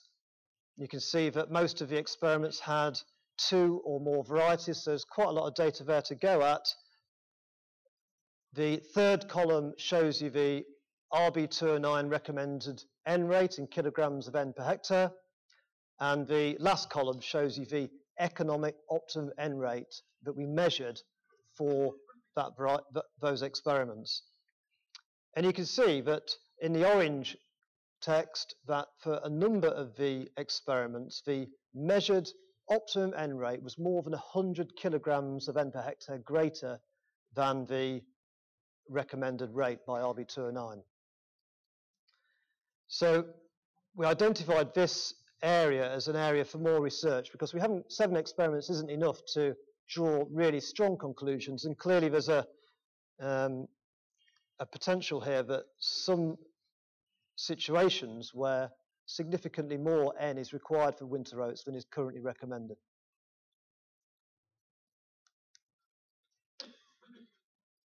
Next topic is adjusting N rates for expected yields.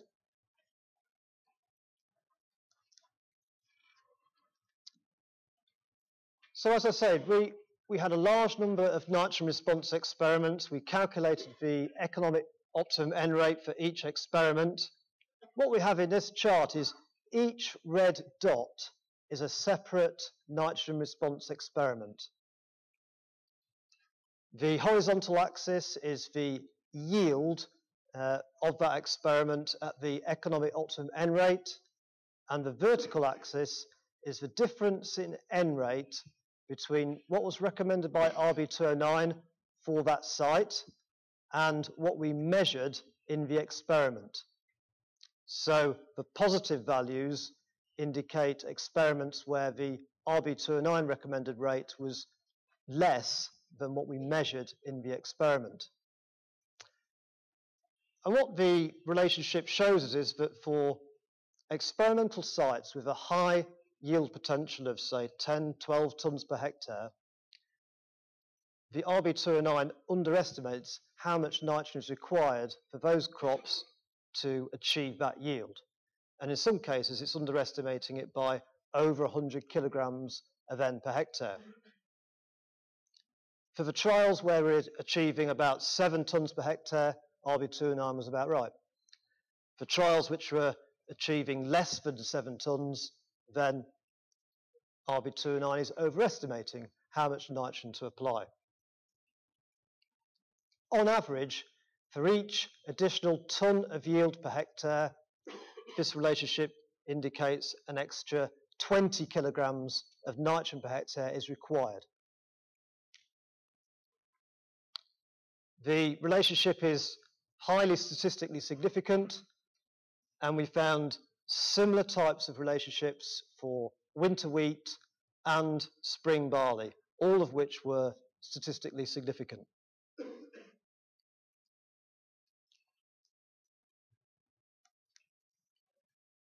This is an example of one of the experiments where we've got a number of different varieties ranging from Maris Otter all the way up to Meridian in terms of the yields. We have the N rate on the horizontal axis ranging from nothing up to 360 kilograms of N per hectare, and the yield achieved on the vertical axis. The red triangles are the economic optimum N rates for each variety, and you can see that for the lowest yielding variety, Maris Otter, has an economic optimum N rate of about 160 kilograms of N per hectare, and this rises to Meridian up to about 300 kilograms of N per hectare. So you can see the higher yielding variety needed more N to achieve its yield potential. And we found other experiments similar to this.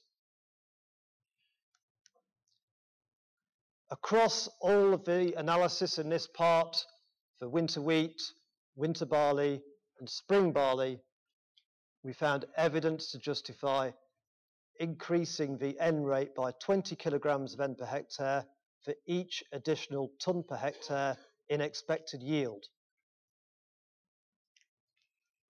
We proposed using the UK average yields as the threshold above which to invoke this relationship.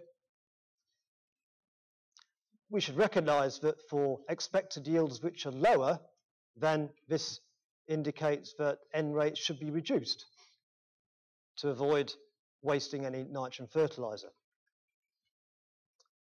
For oilseed rape, the current RB209 has a relationship between yield potential and the N requirement, such that each additional 0.5 tonnes per hectare above 3.5 tonnes per hectare requires an extra 30 kilograms of N per hectare. We didn't find any evidence to suggest that that should change, so we propose that remains the same. And we should also note that these rates of increase related to expected yield are the same as what NVZ recommendations recommend for the N max limits.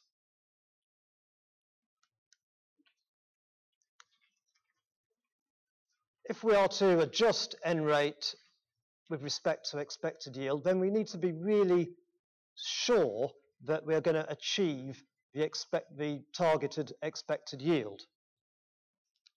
We need evidence, historical evidence, that previous crops have achieved higher than average yields, and for wheat, evidence that the grain proteins are less than threshold, which means being less than 11% for feed wheats. We must almost recognise that any yield limiting factors need to have been dealt with, such as disease and weed pressure, the supply of other nutrients, poor soil structure. All of those need to be dealt with in order to be able to invoke this relationship. Otherwise, we'll simply be wasting our nitrogen fertiliser.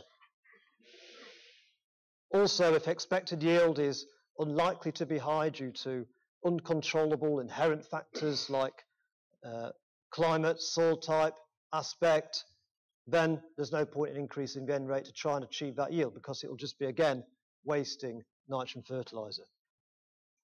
So these relationships need to be invoked with care. Updating nitrogen timings.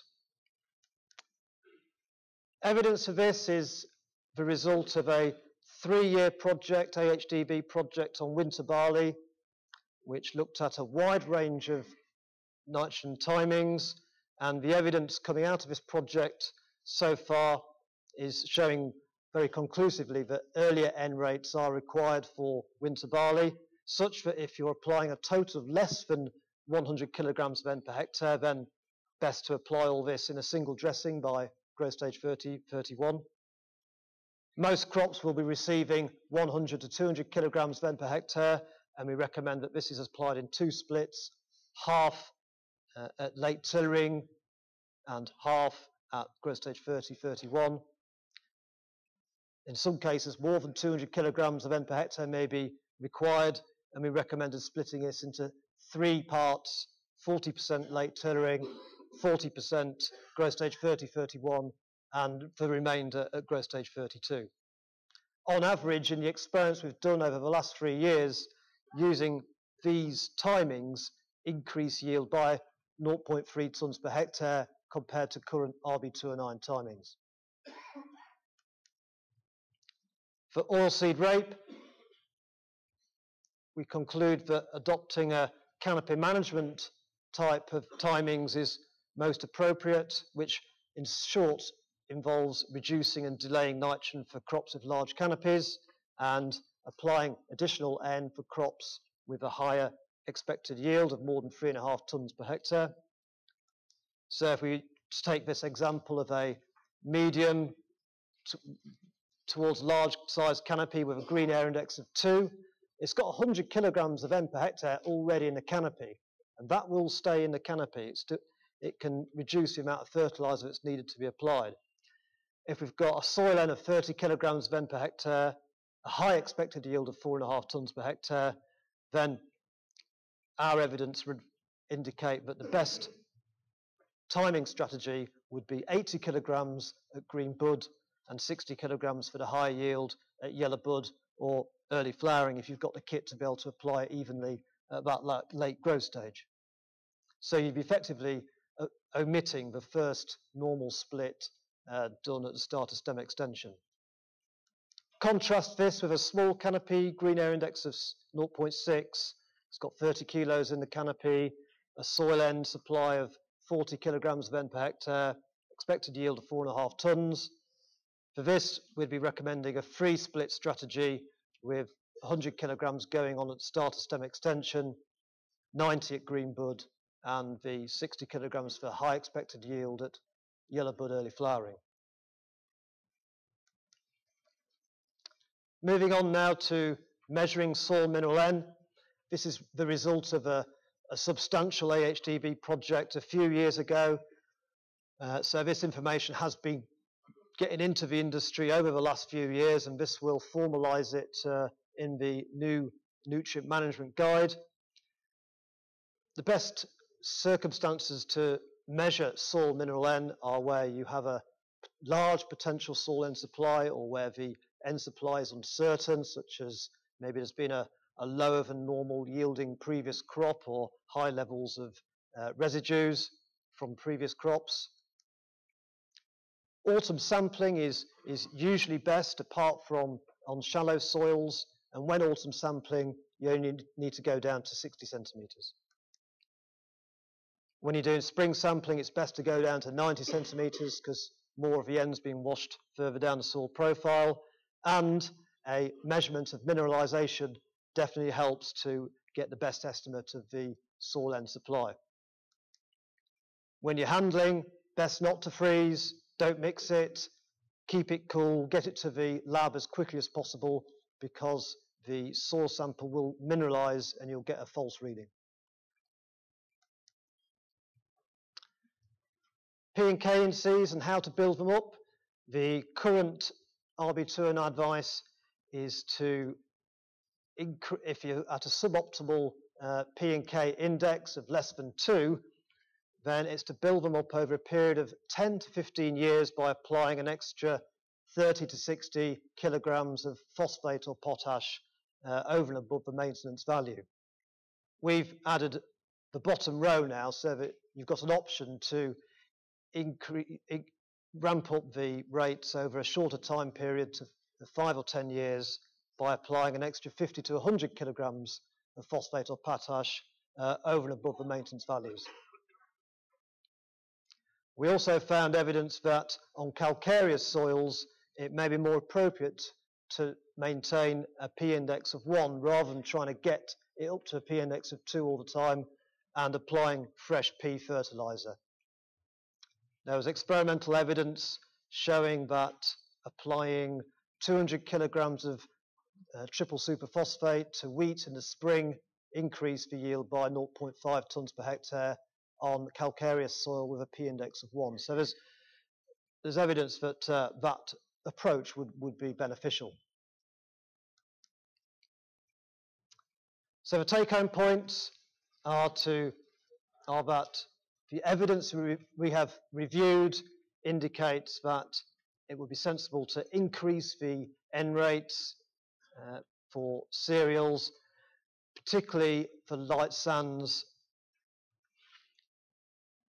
There's evidence that there is a link between expected yield and the nitrogen requirement, which equates to 20 kilograms of N per hectare per extra tonne of yield. And this is for wheat, winter and spring barley. But I do emphasise that this should only be invoked where we are confident that the expected yield will be high. Earlier N recommendations for winter barley, canopy management timings for oilseed rape, options to build up the P and K indices more rapidly, and we also had a pretty decent amount of data to review in terms of sulphur applications to oilseed rape, even though on some of these experiments we found yield responses of up to 4 tonnes per hectare in oilseed rape to sulphur, we found no evidence that the current recommendation rate of 50 to 75 kilograms of SO3 per hectare was incorrect. So we should stick with that rate. I think the main challenge is to make sure sufficient oilseed rape crops actually receive the sulphur. Okay, I shall leave it there. Thank you for listening. Okay, thank you very much, Pete. I think that'll be fine.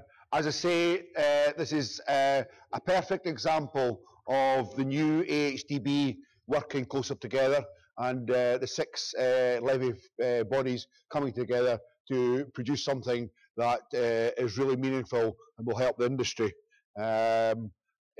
Pete will be about later on just to answer any questions. On the layout and the timing, it's better if you maybe come to myself. I'm chairing the stakeholder group for that, but exciting, and it looks like it's going to be launched. We're hoping to have it launched in May 2017. We then move on to our third speaker in the afternoon, and that's Ron Stobart from NIAB.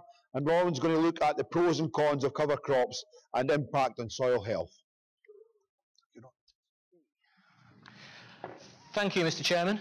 I think I'll take a lead from our speaker this morning and not stand behind there because you won't see me. I'll stand here. I was asked to talk about cover crops and impact on soil health, and I suppose this partly comes about because I've been working with cover crops, I would say, probably for about 12, 13 years now. And I'll talk to you about some of the experiences we've had there. But also, we've recently been involved in putting a review together with HDB, NIAB TAG, working with ADAS. And that review, I don't think is actually out yet, but will be out shortly. So a lot of the things I'm going to talk to you about today are actually included in that review. The thing I was going to start with was, before we get much further, is what is a cover crop? So just checking you're all awake, what is a cover crop? Any suggestions? Stunning silence. I should give you a hint. The answer's really easy. It's written on the next slide in the handout. But there are a range of definitions of cover crops, but effectively a cover crop is something that you grow between periods of regular cropping, and you're using it to protect or augment or improve something in some way. So we'll try again. What might you use a cover crop for? Any suggestions or thoughts without reading the handout?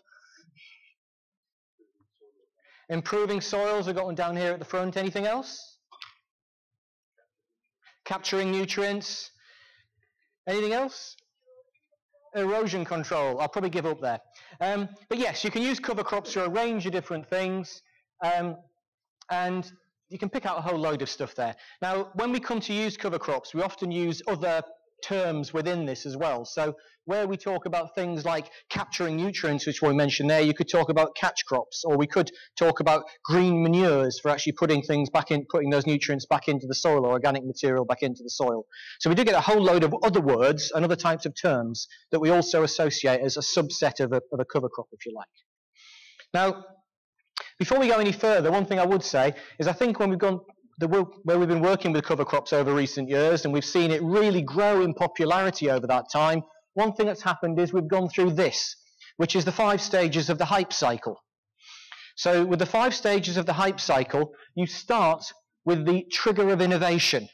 And I think that's maybe our inspire and innovate theme here. You know, somebody has an idea and you think, actually, this is fantastic, we can do something with this. You then get to the peak of overinflated expectation, which is where we were expecting cover crops to create world peace, win the next Booker Prize, and also sort out all the problems in our farm at the same time. So we get a lot of things that we think that they might do.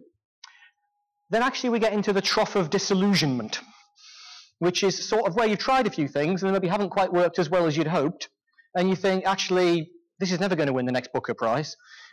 So you sort of think, actually, are we going to make this work? And I suppose where we need to get to for this step of integrate is to move up that slope of enlightenment onto the plateau of productivity, which is where we start to get an indication of what is actually going to be tractable with these, how is it going to work, and how are we going to integrate it with our systems. So what I want to do as we go through this is talk a bit about some of the things we might do with cover crops, how they might work, and I want to move increasingly towards talking about how we've used these in real farm and field situations and seeing effects from those. So I suppose one of the main ways people have picked up on cover crops recently has often been using them as part of their EFAs. And I'm not going to dwell on this, but just to point out, there are some of the different definitions we mentioned there have real sort of hard meaning with their nose and certain dates that are required around establishment, around destruction. In terms of things we're going to use cover crops for, probably the main points we tend to use them for are things like managing weeds and pests, and I'll come back to that as we go through. Environmental issues, somebody mentioned erosion management, so things like erosion, leaching, diffuse pollution is a fairly common goal. Managing soil structure, so how are we going to improve the structure, the porosity of our soils. And also, it says manage soil management. I think that should be manage soil nutrients, actually. But how we can use them to actually add nutrients, organic matter, other materials back to our soils. And that could be through use of legumes. It could be through just adding organic material into those soils. So those are the sorts of common things we want to do with cover crops. So what are the sorts of things we're going to actually use as cover crops? Well, I would say there are no hard rules here. You can pretty much use whatever you want. But I do think it's important to sort of think through why you are using it and how it's going to fit with your system. It's quite fair to say that most of the things we use as cover crops fall into one of three categories, though. We do use a lot of brassicas as cover crops. So I'm thinking here particularly about using cover crops in that autumn sort of window where you might be sowing something in August, very early September sort of time, and then destroying it ahead of a following spring crop. So things like brassicas, like our mustards, radishes, those sorts of things, they're very rapid growing, they're very deep rooting, and they can be quite useful for getting roots down and capturing a bit of nitrogen in the autumn. We can use legumes. There are a whole range of different legume species we can use, and I'll show you some of our data from legumes later on, but these often tend to be slower growing. I think if you're going to establish particularly small-seeded legumes, they need to be in earlier rather than later. Once you start to get into September, some of those small-seeded legumes you will struggle with a lot more. Some of the bigger seeded ones are still okay. But where you're going to grow legumes, they're fixing nitrogen. They can add benefits back into those soils for that nitrogen that they are fixing. Or we can look at grasses. So often components of cover crop mixtures, we can use things like oats, we can use things like rye. They're often readily accessible components, very good at rapid ground cover as well. So it depends what we're using it for. The rapid ground cover there can be very useful.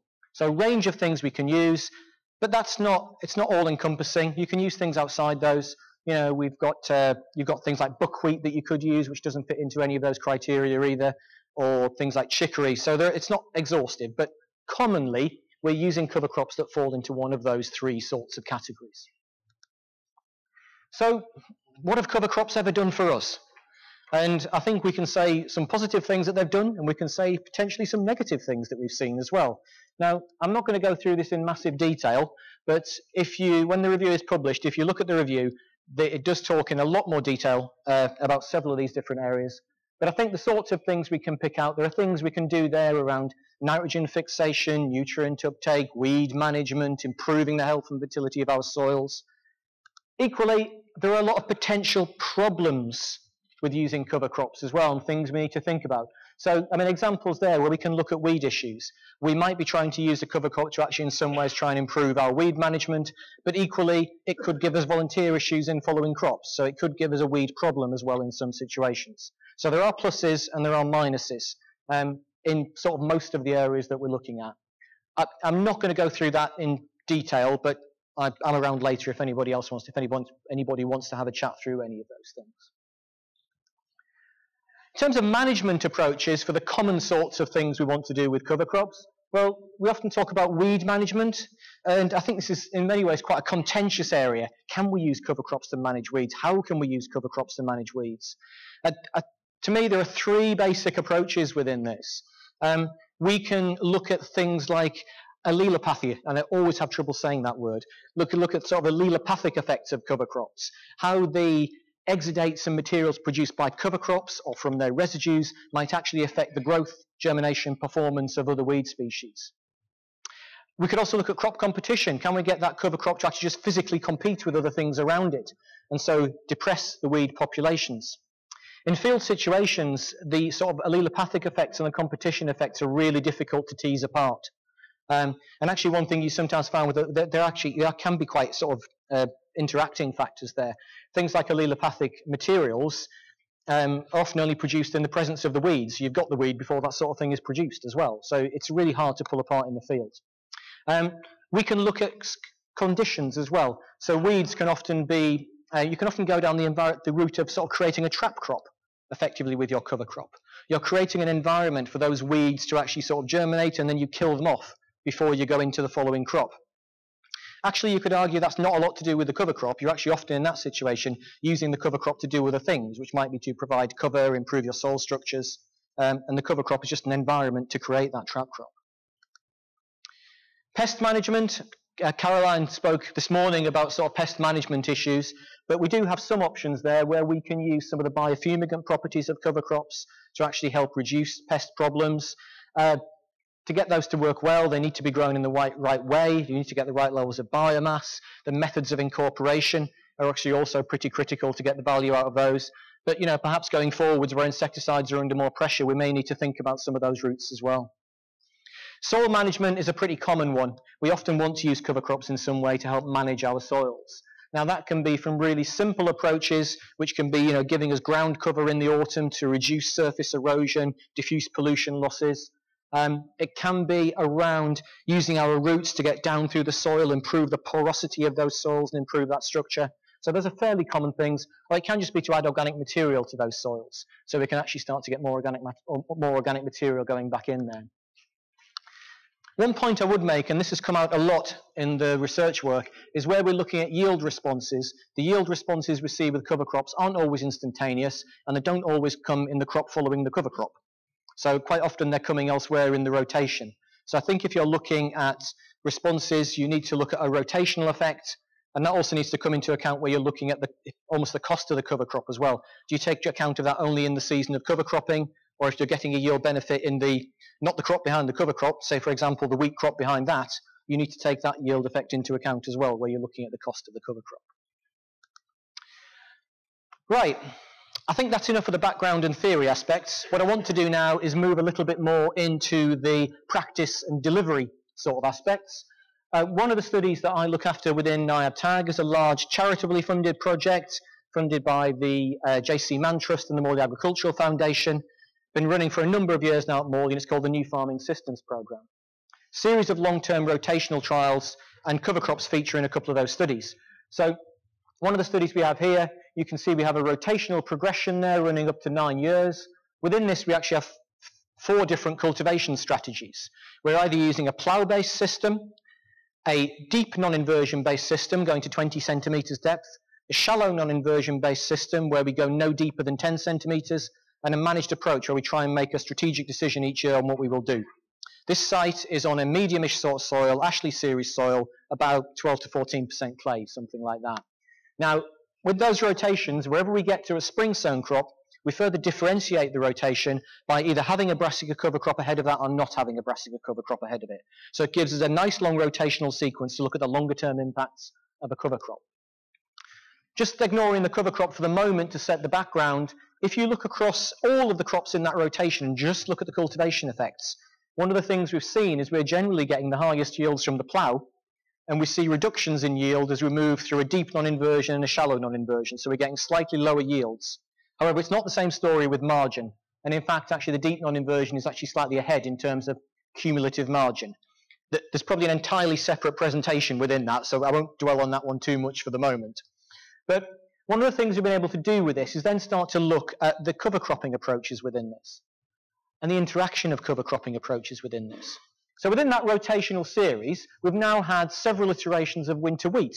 Now, if I just pull out the winter wheat data, it follows the same pattern as I showed you before. Actually, what we see is the plough and the deep non-inversion tillage are giving us quite good yields. We see a small but statistically significant drop-off in the wheat yield with the shallow non-inversion tillage system. Not make as much of a difference in margin, but there is a small statistical drop-off in yield. Now, one of the things we've seen here is an interaction with the cover cropping approaches. This is data from 2012, and these are large-scale, fully replicated trials. I'm not doing anything particularly fancy here with the statistics, but these are either a plough-based rotation, where we've historically had cover crops in the rotation or not had cover crops in the rotation, or the shallow tillage-based rotation, where we've historically had cover crops or not had cover crops. Now, Those error bars at the top are just the standard error of the mean. It's just showing across the 4 replicates how variable were those treatments. Now, one thing we see here is the shallow tillage system, where we hadn't historically included the cover crops, was our lowest yielding and most variable treatment in the wheat.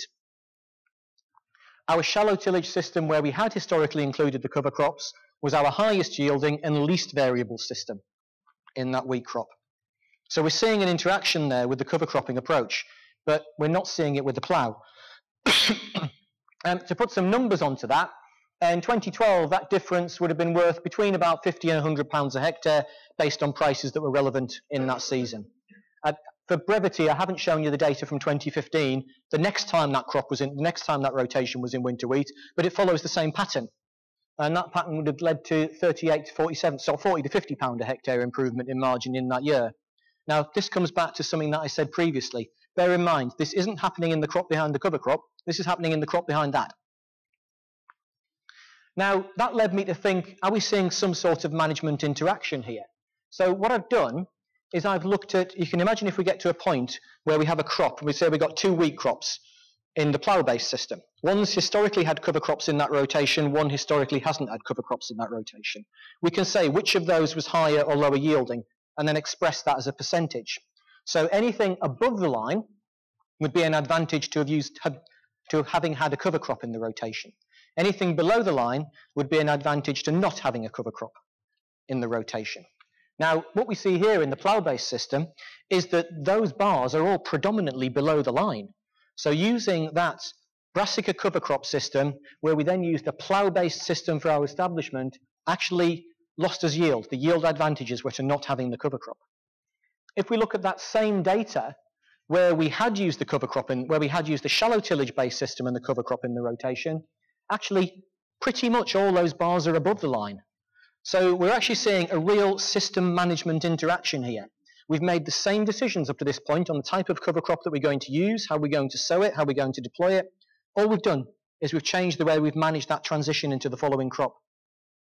And that's made a big difference as to whether we've had a positive effect or a negative effect. Now, one of the things that's of interest to me, if you see the bar on this far left-hand end on that bottom shallow graph, these are just in ranking order, by the way. They're not in year order, they're just in ranking order of highest to lowest. But on that shallow graph, there is one bar there that's below the line. Now, I mentioned we were using a brassica cover crop. Actually, what we did was every other year for 4 years, we had a brassica cover crop in that study. And then, me being a researcher and wanting to break things to see how much I can break them by, I then put an oilseed rape in there to say, well, actually, if I'm using brassica cover crops repeatedly and then I grow oilseed rape, do I get a yield penalty?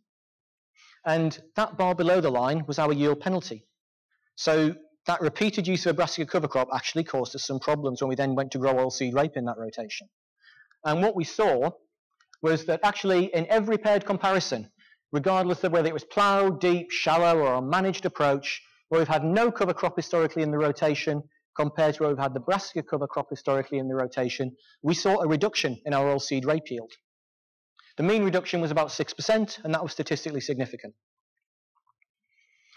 So that's interesting. I mean, again, it suggests when we're using cover crops and looking at how we deploy them in rotations, we probably need a cover crop rotation as well as our crop rotation, thinking about how we're cycling those cover crops so we don't get them too close together within there. Just to put this into context, we had an AHDB-funded piece of work a few years ago where we also looked at the impact of wheat rape type rotations. The yield loss there from growing wheat rape in the rape crop after 8 years was 12%. So we do get a loss, but it's about half that we would have had by growing the intense rape rotation. Within the work that I'm doing, I'm not just looking at brassica cover crops. This is another piece of work, part of the new farming system study, where we have a range of different cover crop type approaches. We're using legume bi-crop approaches, where we have a permanent stub story of the clover in the base of the canopy. We're using legume mix cover crop approaches ahead of any spring crops in those rotations, or brassica cover crops again ahead of any spring crops in those rotations. And actually, we've got different doses of nitrogen going over the top of those as well. So we either use no nitrogen, half a standard dose for the crop being grown, or a full standard dose for the crop being grown. Now, I'm just going to whiz through this, but I just wanted to illustrate a point, in that the data from 2015 in that study, you can see the different cover crop types that we've got there. We've got our legume bi-crop, our radish cover crop, or our legume mix cover crop. This is winter wheat. So again, this is not after the cover crop. We've had cover crop, break crop, winter wheat. Yeah. Now, we don't see, all right, I'm not going to talk about huge differences here, but even though we're putting on 200 kgs of N in the winter wheat, our legume mixed cover crop was still resulting in an improvement in margin over nitrogen of about £50 a hectare. Now, you're going to say to me, that's tiny. It's a really, really small difference. And I can't tell you otherwise, it is. But actually, the interesting bit is that was the data from 2015 in winter wheat. This was the data from 2012 in winter wheat. So exactly the same pattern. We had a £65 a hectare improvement in margin over N in that set from that same treatment. This is the same data from 2010, the time before when it was in winter wheat. We had a £45 a hectare improvement in margin. So I've not made big wins, but I have made some repeated small wins. And the point, I suppose the point I was trying to illustrate is these aren't happening in the crop behind the cover crop. These are happening across the rotation. So that's me talking about, I've talked about the theory, I've talked about big plots. I actually want to move up for the last few minutes to talk about things that are happening on a field scale. Doing some work with a group of growers who are growing with Kellogg's, and this is part of what's called the Kellogg's Origins project. So this is actually working out on real farms, on big split field scale studies. I've been running for, I've been involved for about 3 or 4 years now. One of the things we have had going recently is several split fields around the country with one half with a cover crop, one half without a cover crop. Now, what I've done here is we looked at the sowing date of those cover crops and then looked at the GAI, the Green Area Index. How much green leaf area did we have on those cover crops come sort of end of October, early November time? Now, I've ignored in this graph what the cover crop was, how it was established, any other management issues that have happened over that time, and I've just plotted the mean GAI. Some people had multiple strips. If they had multiple strips in fields, I just took the average, and I plotted that against sowing date. And you see this absolute classic curve. And I think whenever we talk about cover crops and trying to look to get growth and biomass out of them, because we want roots, when we want stuff going down and doing things, early establishment is king. So what we're seeing here is where we're establishing stuff in that first half of October, we had some really big cover crops. Pretty much up until the early part of August, mid part of August, so really big cover crops. Where we got to mid to late August, that was still doing fairly well. Once we got into those first few days of September, it really started to tail off. Now, you have got some flexibility with different cover crop types, but your options sort of narrow as you move down that funnel. But the point I wanted to make was that I think early sowing is key. I said I would talk a bit about soil structure and soil quality. This is again from some field work I've been doing up at Loddington on the Game and Wildlife Conservation Trust farm there. We were looking at, again, big field strips, and we looked at a very simple soil quality assessment, which is called the VES score, which is Visual Evaluation of Soil Structure. It's really simple, just a very simple sort of traffic lighting system. You effectively dig out a spit of soil, you hand texture it, and you compare it to a chart. For those of you that are soil geeks, it's based on a system that was called PearlCamp, and it's sort of an updated version of PearlCamp. But it also takes into account things like porosity. And what you come out with is a score from 1 to 5. And if you get sort of a 1, your soils are in absolutely fantastic nick. I would expect most agricultural soils to be scoring 2s and 3s.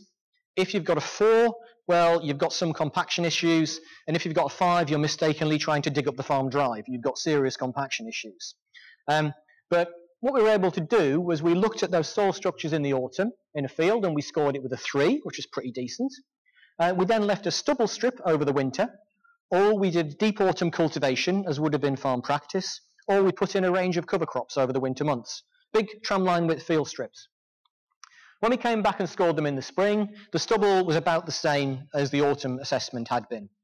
And again, I can't claim any of the cover crops did anything over and above what we achieved with a deep movement with an autumn cultivator, but actually the cover crop soil structures came out with about the same sort of level of soil structure, a reasonable score in the spring. And actually that convinced our host farmer that he didn't need to do any deep movement in the spring. This is on quite a heavy soil type. We actually then direct drilled these with a dale, all the areas with a dale, and went into spring oats. Our results for spring oats showed over and above the stubble strip, we achieved a mean yield response of about ½ a tonne a hectare. If you took our peak yield response, it was about a tonne, but let's go with the mean yield response across all the cover crops, ½ a tonne a hectare. The oats that year were sold for just over £120 a tonne, so it was about £60 a hectare, something like that. The cover crop mixes that were used in there, including establishment, range from about sort of £30 to about £60 a hectare. But again, that's only in that year of production, so that's not counting for any benefits we may have had further on through the rotation. We've just repeated this again this year, and actually the yields are different, but the patterns are pretty much exactly the same. Some of the wider work that we're doing with these Kellogg's guys, we're also looking at other impacts on soils and soil function, and we've been looking at the numbers of worms that we're seeing following cover crops. Now, it's a bit of a sort of a range of different approaches, but what I've tried to do is just summarise where we either had a cover crop compared to a stubble, or in some places it was a cover crop compared to a farm standard autumn cultivation. So we went with whatever we wanted, the host farmer wanted to do on those split fields. But what you can say is wherever we're using a cover crop, we were improving our worm numbers in the spring compared to where we weren't using a cover crop. And this ties in with some old AHDB data. This was one of the first cover crop projects I was involved with, finished back in 2006. Here we were looking at cover crops in conjunction with either a plough-based system, a disc-based system, or a single pass-based system. This was on a brashy soil in the Cotswolds, so a different soil type to ones we talked about previously. What we tended to see was where we used the cover crop, we improved the earthworm numbers, except where we're using the single pass system, where the earthworm numbers were really, really high anyway. And I think what this boils down to, again, if you think about earthworms, you're giving them the cover crop, you're feeding them. The less you remove the soil, you're not disturbing their habitat. So if we give them something to eat and give them somewhere to live, they actually do tend to do quite well. So actually, that combination of cover cropping and reduced soil disturbance is improving our earthworm numbers. And they're quite a good metric for the soil biology. So keeping going with these farm scale field strips, we've also looked at, just quickly, we've looked at different establishment systems for cover crops, compared single pass direct drilling type approaches with moving soil and sowing. Actually, both have worked fairly well for us. Slight differences in establishment, equally slight differences in cost and speed of working. We've looked at nitrogen leaching in 2 years, just doing some sort of bulk calculations. Typically, we're reducing our N leaching by about 40 to 45% where we're using a cover crop. That's very much in keeping with other UK data and other European data. Probably a more contentious one, we've also looked at starter fertiliser. Should we or shouldn't we be using starter fertiliser? And we tried it on 2 different sites over 15 different cover crop strips. Our average improvement from putting on about 20 to 40 kgs of N was about 15% improvement in biomass in the cover crops. But interestingly, we saw that in the autumn, but by the time we got through to the spring, we didn't see any effect into the spring. So that was quite interesting. And just to put that into context, this is some work that's been undertaken as part of the Wensum Demonstration Test Catchment Project, which is led by UEA, which is not just going from field scale, this is going to sub-catchment scale, where they've had collections of fields that have either had cover crops or not had cover crops. And they also did some work where they looked at with and without starter fertiliser. And they applied 30 kgs of N. I didn't make this up, they also had a 15% increase in above ground biomass in a radish cover crop. Interestingly, and I can't say there was a reduction, but certainly they didn't see any commensurate increase in root growth where they put on that starter fertiliser. They saw an increase in above ground biomass, but didn't see increases in root growth. There was a 5% numeric decrease, but that's a relatively small change. But effectively, they found a very similar result to us. We were seeing benefits, but not seeing huge benefits of doing that. Now, the one caveat I would make to that, I've actually seen the Wensum DTC data from this year as well now. And the 2 seasons I've just talked about were where the cover crops were both established well and in good time, and we had some quite, decently growing cover crops. This year, in the Wensum data, it was established much later. It didn't get in the ground until I think it was sort of the early part of September, and they've seen more of a response from those starter fertilisers in those more challenging situations. So I think it's probably an area where we need a little bit more information, really. Okay, just to pull this together, I'm a big believer if you're going to do something with a cover crop, know what your objective is. Don't just be putting a cover crop in. Think about what it is you want to achieve. Have a vision of what you want to achieve with that cover crop. Is it soil improvement? Is it nitrogen fixation? Is it erosion management? Choose the mixture that you're using, both to fit your system and for the objective that you've got in mind. So, if you already have a very high inclusion of oilseed rape in your rotation, I'd be cautious about using brassica cover crops, for example. So think about what you're going to use and how it's going to fit with your rotation. And I would generally go with mixtures rather than straights. Think about how you're going to actually track progress. So I do think that's important. If you're going to sort of set out down this route, have some sort of metrics in mind or some things in mind so you can actually see whether you're getting somewhere against what you wanted to do. So that might be as simple as, you know, digging holes and looking at soil structure or looking at yield maps for split fields at the end of the year, but have some idea about how you're going to track that progress. And think through how this is going to work for you. So how's it going to work with your rotation, with the equipment that you've got, with the budget that you want to spend? Try and visualize a little bit about how we are going to sow it, destroy it. I haven't really talked a lot about destruction, but there are a range of different approaches there. Frequently on sort of light to medium soils, we're spraying off and drilling through. On heavier soils, it can be more challenging. There can be a need to maybe actually even open up cover crops a little bit earlier to let soil dry out, or you might be using a specific drill. I'm even working with people who are grazing. So there's no one answer that fits that, but have a plan. Think about how it's going to work. Remember that the benefits aren't always expressed in that first season, and it can take longer for that to become apparent. But we're certainly seeing a range of benefits. But I think one of the things that the review, and certainly I would say from the work that I'm doing, I'm still learning a lot more about these things, particularly as we start to apply them in different scenarios and different soil types. So there's actually a recently launched HDB project which is doing a little bit more, looking at cover crop management systems. There's also other work like the new farming systems project that I talked about is still ongoing. So there are a range of other sources of potential information out there that can also sort of help you support and underpin some of those decisions. And I will finish there and thank the range of partners. Okay, thank you very much, Ron.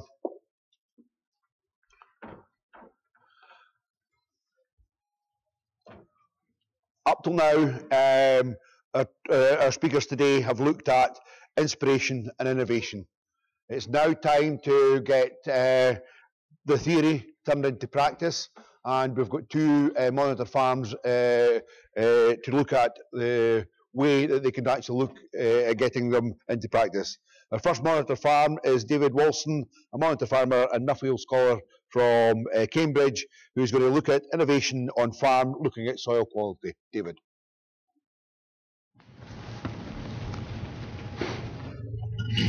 All right, thank you for coming. I realise it's been a long day getting up to this point, but I promise in no more than 45 to 50 minutes you'll be having a Russ Mackenzie shaped crescendo. So let's get on with it. Right, I'm here to talk about a bit of soil health. Everyone likes to talk about it. No one really knows what it is. That's a slightly strangely formatted slide. Yeah, everyone talks about soil health until you ask what is it, how can you define it, how can you measure it, and then they run into a bit of a problem. Now, the one quote I ever came up with, which I will read to you, as you may not be able to see, is soil health is measured by how good a crop you can grow with no inputs at all. And that's really the sort of nub of what I'm trying to do, is get to a point where we're spending less money on inputs, less money on pesticides. I mean, obviously we all want to do that. There's no one in here, I'm sure, is interested in selling more chemicals.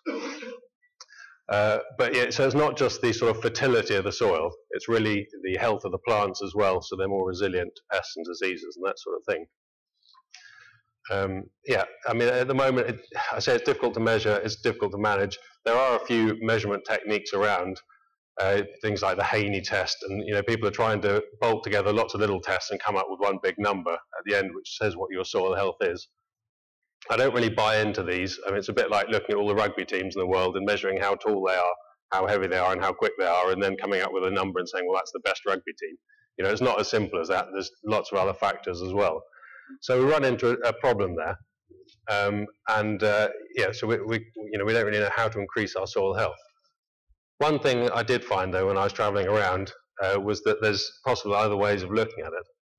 So this is a yield map from a farm in Kansas. And you see the blue and green square up at the top is yielding around 30% more than the rest of the field, in the same year, and it does that consistently.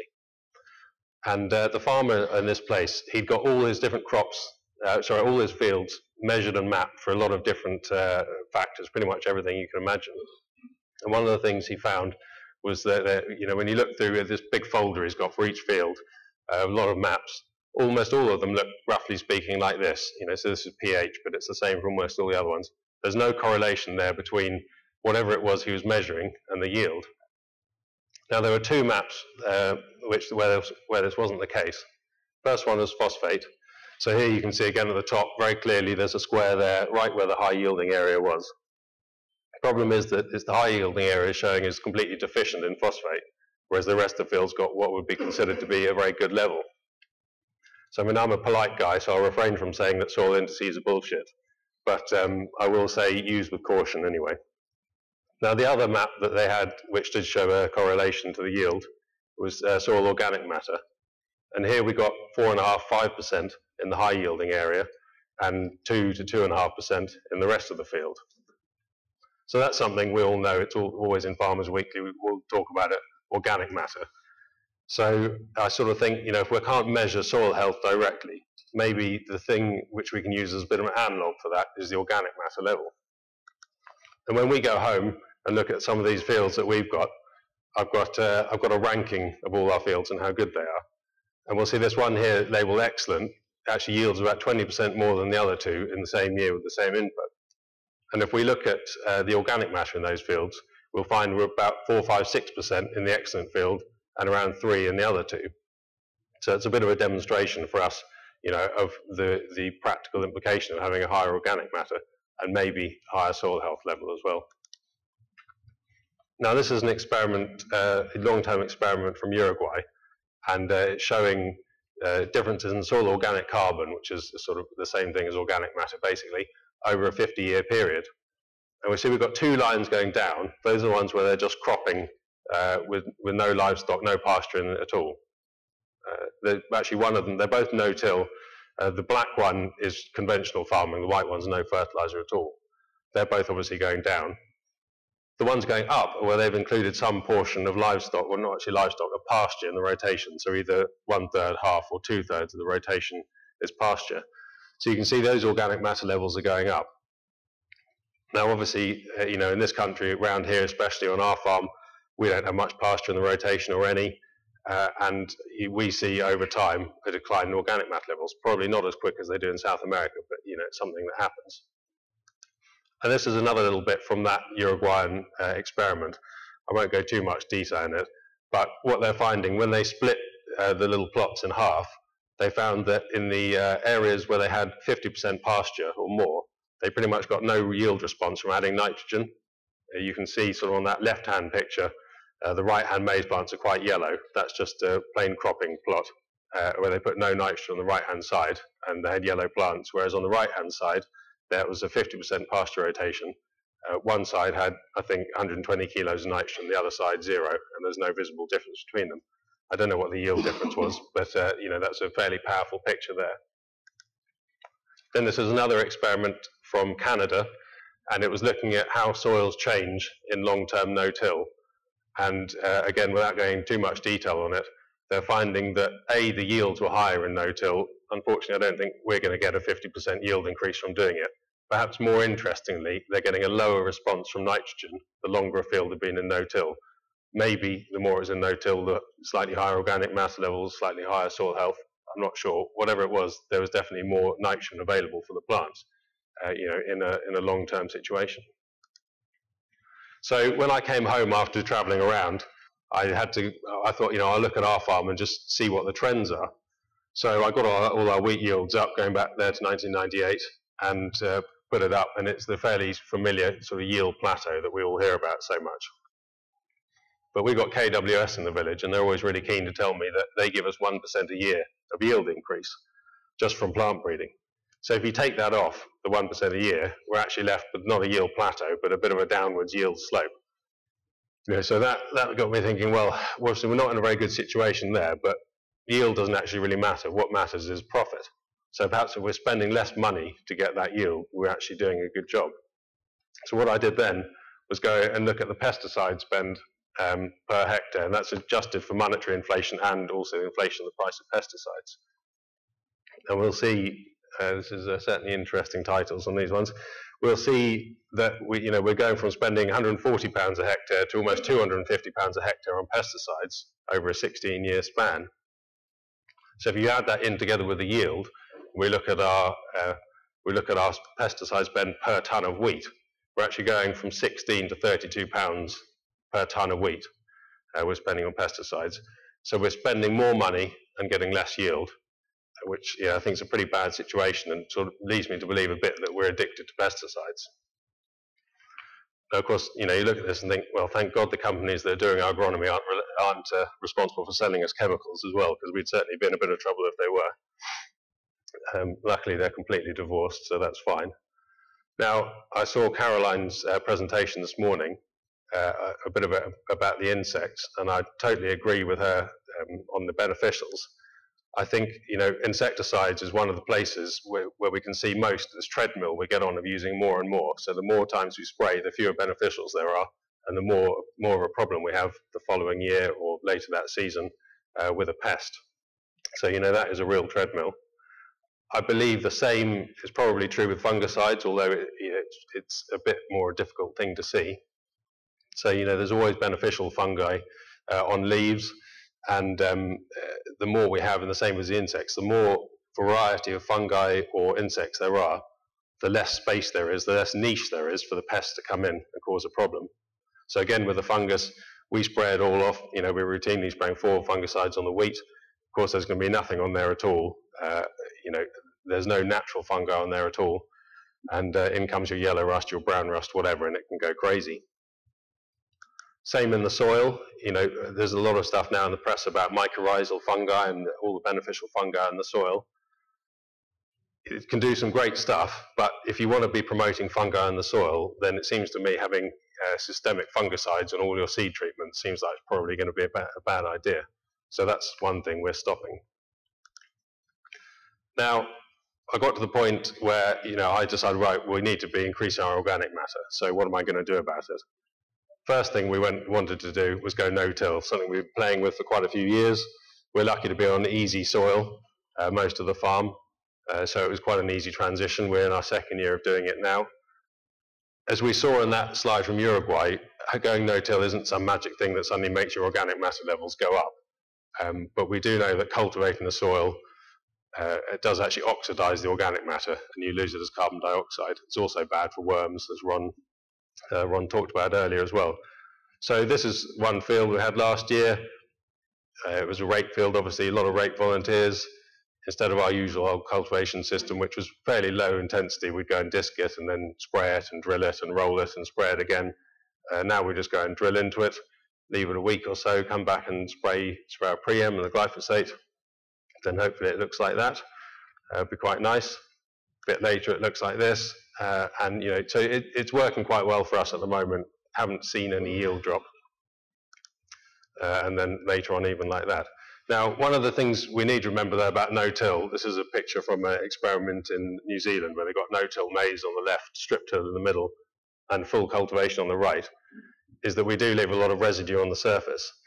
And no-till was obviously designed and invented in dry countries, in dry systems where moisture conservation is critical. And we have that as well at home, especially in May, June, July time. But there's a lot of the UK and on heavier soils where too much moisture is more of a problem than too little. So we definitely need to bear in mind that taking a system from Australia, from South America, that leaves residue on the surface and retains moisture isn't always going to be beneficial for what UK farmers need. And this, again, last picture from Uruguay, I think. This was the trial plots where they were doing no-till with no fertilizer. And what they found is over time, the plants did so badly, there was less organic matter returned to the soil in terms of plant residue. Soil erosion got worse, and then it was just a vicious cycle until they're getting to the stage now where there's huge runnels everywhere and soil running into the rivers, and they're just going to stop it because they realize that's failed. So again, no-till, not a sort of silver bullet which fixes everything in your soils. Second thing we're doing, cover crops. Really enjoyed Ron's presentation. We grow multi-species cover crops. I mean, there's several different reasons for that. Firstly, I mean, I'd never grow a single species, so I grow as many as possible. At the moment, we're doing 10, which would be rape, radish, turnip, buckwheat, sunflower, phacelia, vetch, berseem, clover. Something is that 10? I don't know. There might be 1 or 2 more in there. I do multiple ones because we find every year in different every year the same year in different fields prefer different species. So you might have plant the same mix in 2 adjacent fields. One of them is full of sunflowers and the other one's full of radish, for instance.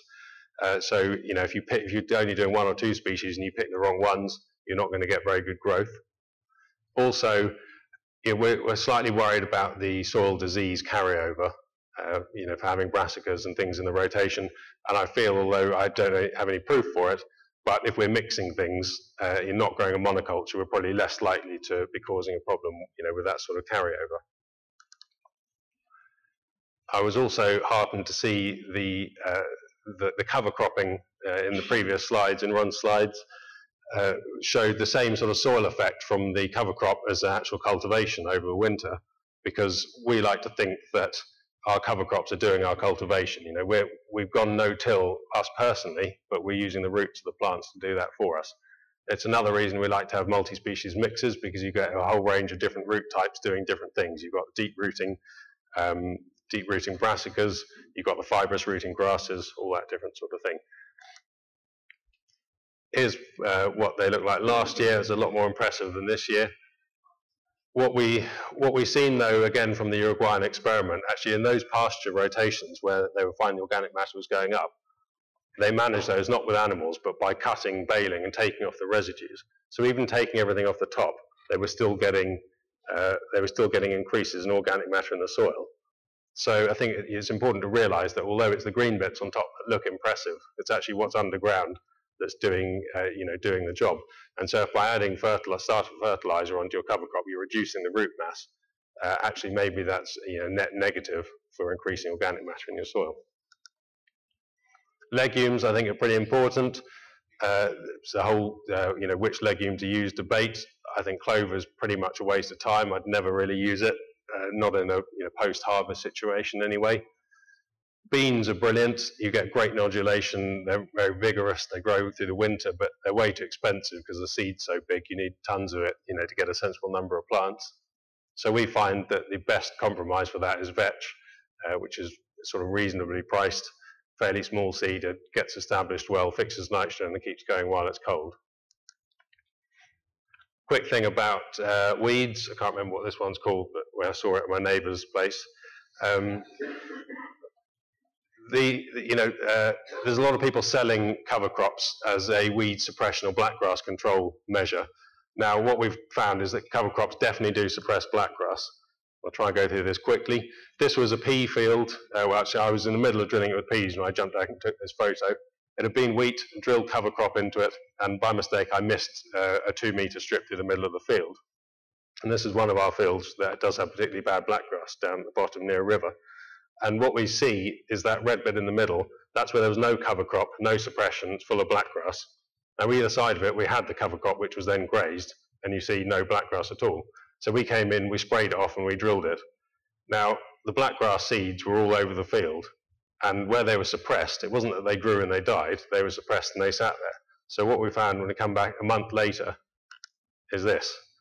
On the left-hand side, that's where we'd had no cover crop and no suppression, and sprayed the blackgrass off. On the right-hand side, we'd have a cover crop, we'd suppressed it, and it'd all come up in the crop then. So each dot is a blackgrass plant that I've zoomed in and done. So my point here is, if you're using cover crops to control blackgrass, you've got to be bloody careful at what you're trying to do. Maybe if you left the crop ungrazed and then drilled straight into it, you might have a better effect. This is a crop we had after a failed maize crop, cover crop after failed maize this summer. Drilled it in July, looked like that.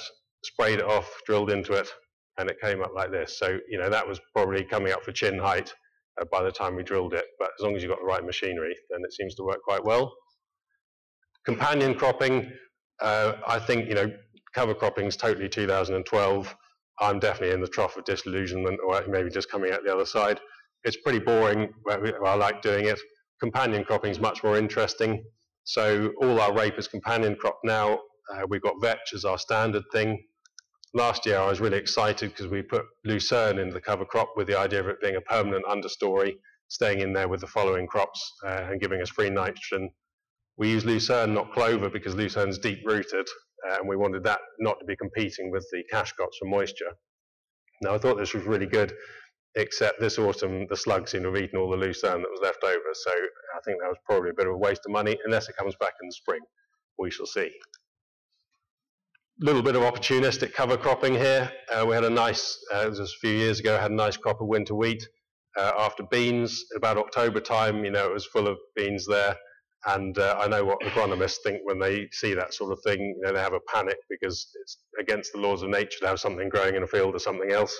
So we had to go in and spray it out. I left a little bit in there because, pull up the beans full of nice pink nodules doing its stuff. And I also thought, we're going to kill them off in the spring anyway. As it happens, they all died in the winter, in the frost. And even if they hadn't, we could have killed them off easily. So for me, agronomists need to just chill out a bit and not worry about competition so much in the autumn. I mean, we're competing for what? There's plenty of moisture, there's plenty of space, whatever. Don't waste your money. And if your customer complains about it, then tell them to grow up. Final thing we're doing, which I think, if you want to be really increasing your soil health, you can forget annual cropping, cover cropping, anything like that. You've got to have perennials, you've got to have grasses, because again, we're looking at root mass in the soil, and no annual crop comes anywhere close to perennial crops for root mass. So we're looking at grasses, we're looking at clovers, and if you want to make money from that, you really need to have animals in the system. So what we did is we took a field out of production for 3 years, put it down to a herbal ley. Running out of time, that's a very crap photo, so I'll skip it. Nice herbal ley, very legume rich, 3 white clovers, red clover, trefoil, sandfoin, chicory, ryegrass, cocksfoot, timothy, all that sort of thing. No inputs for 3 years. All the nitrogen came out of the clover. Everything else hopefully came from the deep rooting systems we were doing, because we were mob grazing the cattle, so moving them once a day, which gives the grass and all the plants a long time to recover. So they get taller, the roots get deeper, the weeds can't compete. All in all, fairly win-win situation, apart from if you have little dairy cows grazing it who don't know what grass is, and then they start to panic a bit. That's another matter. So they go in with it looking a bit like it does on the left, quite tall. Sometimes it's tall enough you lose them when they go in. You leave them for a day and you move them on, and they come out with it looking a bit like it does on the right, which to a conventional livestock farmer looks a total waste of money because you're trampling all that stuff. But again, we're trying to increase the organic matter in the field in the long term, so I'm not so worried about animal performance or forage utilization in the short term.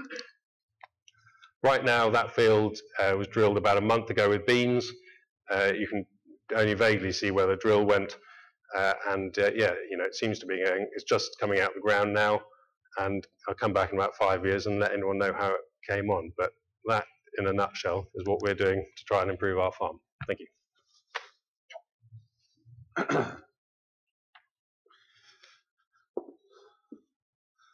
Well, thank you very much, David. It's certainly good to hear theory put into practice, and there's some pretty hard-hitting messages within that last speaker. We now move on to our final speaker, and it's Russell Mackenzie.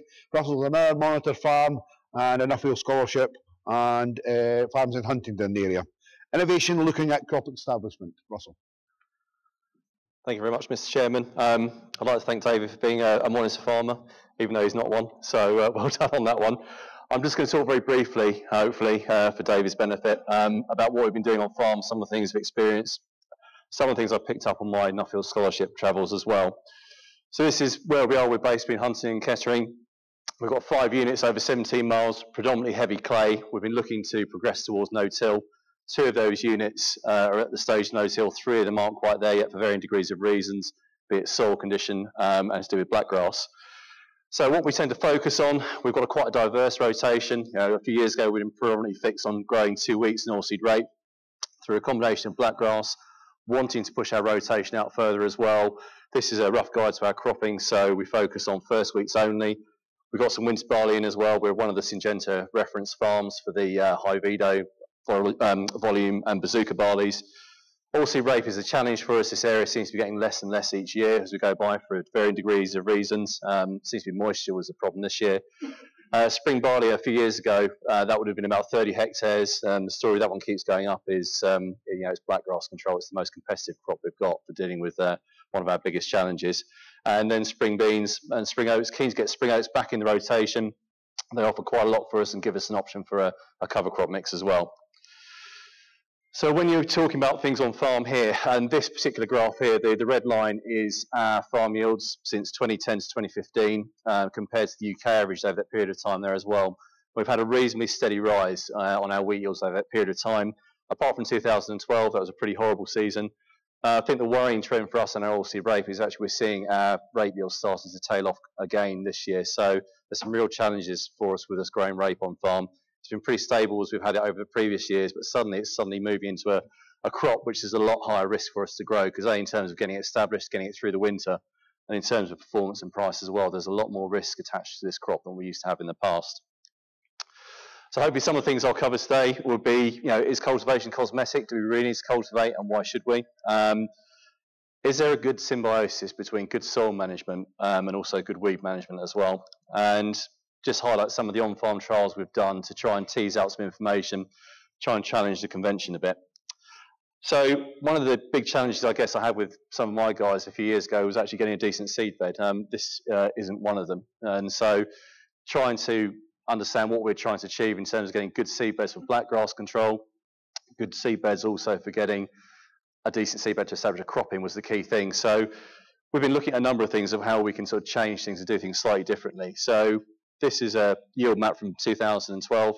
The story in this goes back to 2011, where we'd had a pretty good soil structure coming out of the first wheat situation.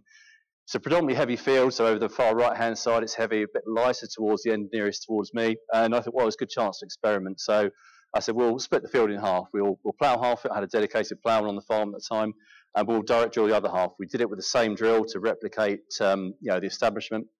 And what we found is that although it ploughed quite well, worked down reasonably well, we had a moisture limiting autumn, and it took a good level of rainfall to get good crop establishment. So when we drilled this field at the end of September, the direct drilled area got established because we'd retained some moisture, established quite well, grew quite nicely, but it was 3 weeks later before we had sufficient rainfall to complete the whole field. And that manifested itself right away through the season. For those familiar with class yield maps, the greens and yellows are better than the reds and orange. And this black line denotes the split. So below the black line is the ploughed area, above it was the direct drilled area. And we had a 0.85 tonne a hectare yield increase in favour of the direct drilled area. So I thought this was rather exciting. Then we had the autumn of 2012, which was wet, difficult to get crops established. But by the time we got through to harvest the following year, there was little between the two systems. So I thought, well, actually, if we're able to get as good a yield performance by direct drilling and no-tilling crops as cultivation, then perhaps I should take a closer look at it. So when I did my Nuffield Scholarship, and you'll be pleased, now I'm not going to do that talk today, I'm just going to highlight sort of 3 of the key things from it. The one thing that really came out was balancing the rotation. So balancing the carbon within the rotation was pretty key. Getting the right crops in the rotation well was vital. And the picture in the background here is a crop of no-till peas in the South Island in New Zealand. Now this would go against everything I would expect to do with a pea crop, but when you actually took a step back and saw what they're doing out there, you probably got soil in its most perfect condition. And they're also using that because they thought they could get better weed control compared to trying to follow it with a crop of wheat. Compaction was one of the real issues I was slightly concerned about on my travels, and a lot of people say actually you don't get compaction with no-till and it goes away. But I found when I was travelling in South America, this is a corn root crop that cannot penetrate through a compacted layer, and some of these guys have been no-tilling for 19, 20 plus years. The best people I came across were choosing to acknowledge they had a problem and go and rectify it, and maybe through subsoiling. You can do it in cover crops in certain situations. But I think it was the acknowledgement, if you've got a problem, it's choosing to deal with it, and how you deal with it, you can deal with it in a number of different ways. But some of the guys out there would choose subsoiling as a quick option, and I felt it was a relief to actually, you can assess the situation and choose the right option to deal with the problem. Cover crops and soil organic matter, we've heard a lot about both these things from both Ron and David today. But it came out, and this was a picture from South Dakota. A guy there had suffered erosion on his soils, got low organic matter levels in some of his fields, but through 20 years of using no-till, bringing cover crops into rotation and livestock, he raised his base levels up to 2%, some of his better levels up to 4.5% to 5%. And I guess the real key message from regardless of people I met, whether it's country, climate, rainfall, and weather, they said the same thing. They felt they got greater stability in their crop performance, the ability of their soils to withstand these greater fluctuations in weather. So that got us thinking about what we could try and do on farm in terms of what we could try and introduce. Much like David, we've started using cover crops quite widely, bringing sheep back into the rotation. I mean, I always swore I'd never work with sheep again, having worked with them in my year's work placement. But on heavy clay, the challenge for us really is where we've got these big dense cover crops is actually having a dry surface in the spring. Now, if you've got a big thick cover crop, and the weather can't get to it to dry it out. It causes problems with slot closure, specifically when you're direct drilling. So we looked at how we're going to sort of get rid of these cover crops without having to use glyphosate. And so we've got sheep in, we don't overgraze them, and it gives us a good form of natural recycling, gets the surface clear so we can get the elements of the sun and the wind to the surface in the spring. And it works pretty well, and we also don't get the problem with nitrogen lockup that you would do with some of these big bulky cover crops as well. This is the effect you get in the spring. So you see there's still a bit of residue left on the surface there. They haven't overgrazed it, and we've got them in back on at the moment on the farm as well. And this is spring barley, which we'd established last spring. A difficult, challenging spring to get crops established in wettish soils, and this is on one of our most difficult fields. So to get that level of establishment through having that grazing, but not having it on there too long, has been quite refreshing. We're seeing I think in a dry season, which we've seen in the previous 2 years, is that we can actually retain some moisture in that upper surface. So when you get these dry seasons and other years where we would have lost moisture through cultivation, we've got a much more reliable way of getting decent crop establishment in the spring. And this is a spring barley. This is taken back in June, so you can see the level of establishment we've got, and pretty weed-free as well, which is quite happy. Two contrasting soil samples. Now, we've been focused on reduced tillage for a number of years, putting residues back into the rotation. I'm not keen on letting straw go, unless it's in certain situations. But the sample over the, your left-hand side, my right, that's from one of our fields last January, and that's had a history of returning straw back in, heavy field. You can see the aggregation we've got going through there. Some nice structure in the soil, good root system. You compare it with the other soil sample on your right-hand side, and this is a field which we took on last autumn, history of repeated cultivation to the same depth. And at that 4-inch layer, the moisture cannot penetrate through that layer. It's sticking that layer and then backing back up. You've got a wet soil surface, but underneath it, it's bone dry because the structure's not there. So it's quite reassuring to see that what we've been trying to achieve over that period of time is working, where we're getting this better structure through the soil. And I think the thing I like about the cover crops as well is that once you get those root systems going in there, it acts as like a way of sort of trafficking all that water through, so we get good moisture movement through the winter as well. Spoke a little bit about nutrient capture earlier on in Ron's presentation, and we've seen this result 2 years in a row now. So we've done min samples, and on here, what we've got here is this is 99 kilos in there. That is after a first wheat situation going into a traditionally a second wheat situation, where we've had a cover crop ahead of a spring barley. We've got this result, so we've captured circa 37 to 40 kilograms of nitrogen. We've seen the same result 2 years running, and this is after the sheep have grazed it. So the cover crop's done its job. The roots have gone down, they've opened up the profile, we've captured the nutrients. The question we don't know is actually when this becomes available, and I think Ron's alluded to that earlier on, is actually it might not be available directly to the next crop, but maybe the one further. But the good thing is we're capturing nutrients that beforehand we may well have lost. And I guess the big challenge, certainly for us, where we've got blackgrass as well, is actually can you no-till and control blackgrass as well? And that's probably the ultimate challenge. So they always say you learn by your greatest mistakes. And we thought we'd try and push the boundaries a little bit, and it wasn't this autumn, it was the autumn before. I wanted to see if we could try and push the windows with direct drilling, but also have the conditions to be able to drill into. So we had a 13-hectare field. What we're drilling into here is a short-term cover crop.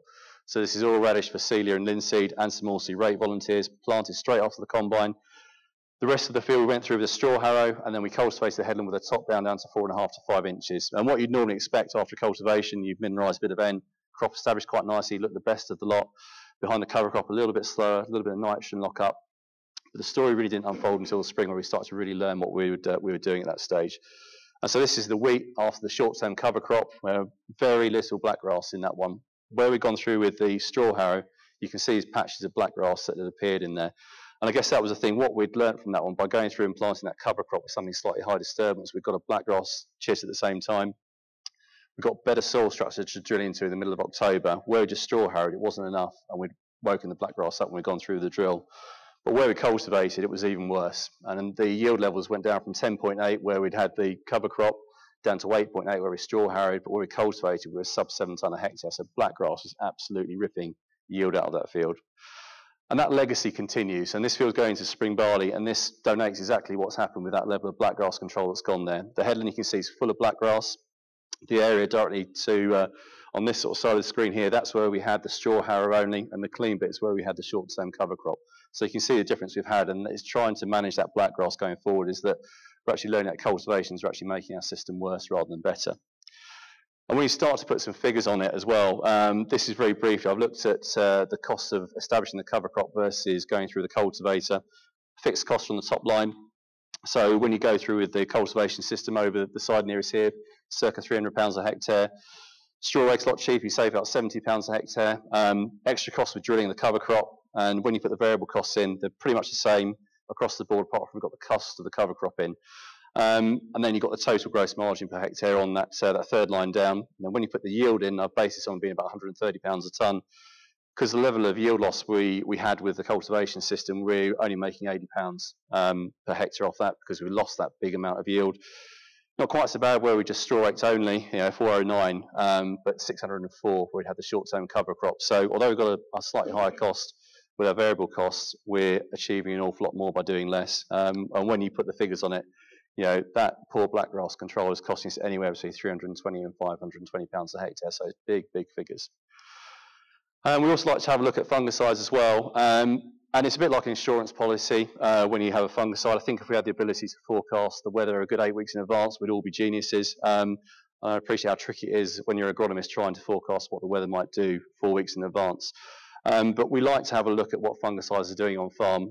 Last year, for example, low response year in 2015, £98 a hectare fungicide program may have broken a bit even. And so what this trial we had on farm this year, if we look from that far side, that's the untreated. So the orange bars are the septoria on the flag leaf, yellow bars leaf 2, and it's different fungicide programs. So what we've got here, we've got the untreated on the far side, going through with a Cortez Bravo, then a Cortez Bravo followed by a Dexar, and then a 2-SDHI program. And you can see untreated is pretty bad, 6.5 tonne a hectare. But having said that, actually the Cortez Bravo program is not a bad return. It's sort of £330 a hectare. So I reckon for if you're spending £98 a hectare on average, that's a pretty good response. We start bringing SDHI in, you're up to 396, and the 2-SDHI approach is 475.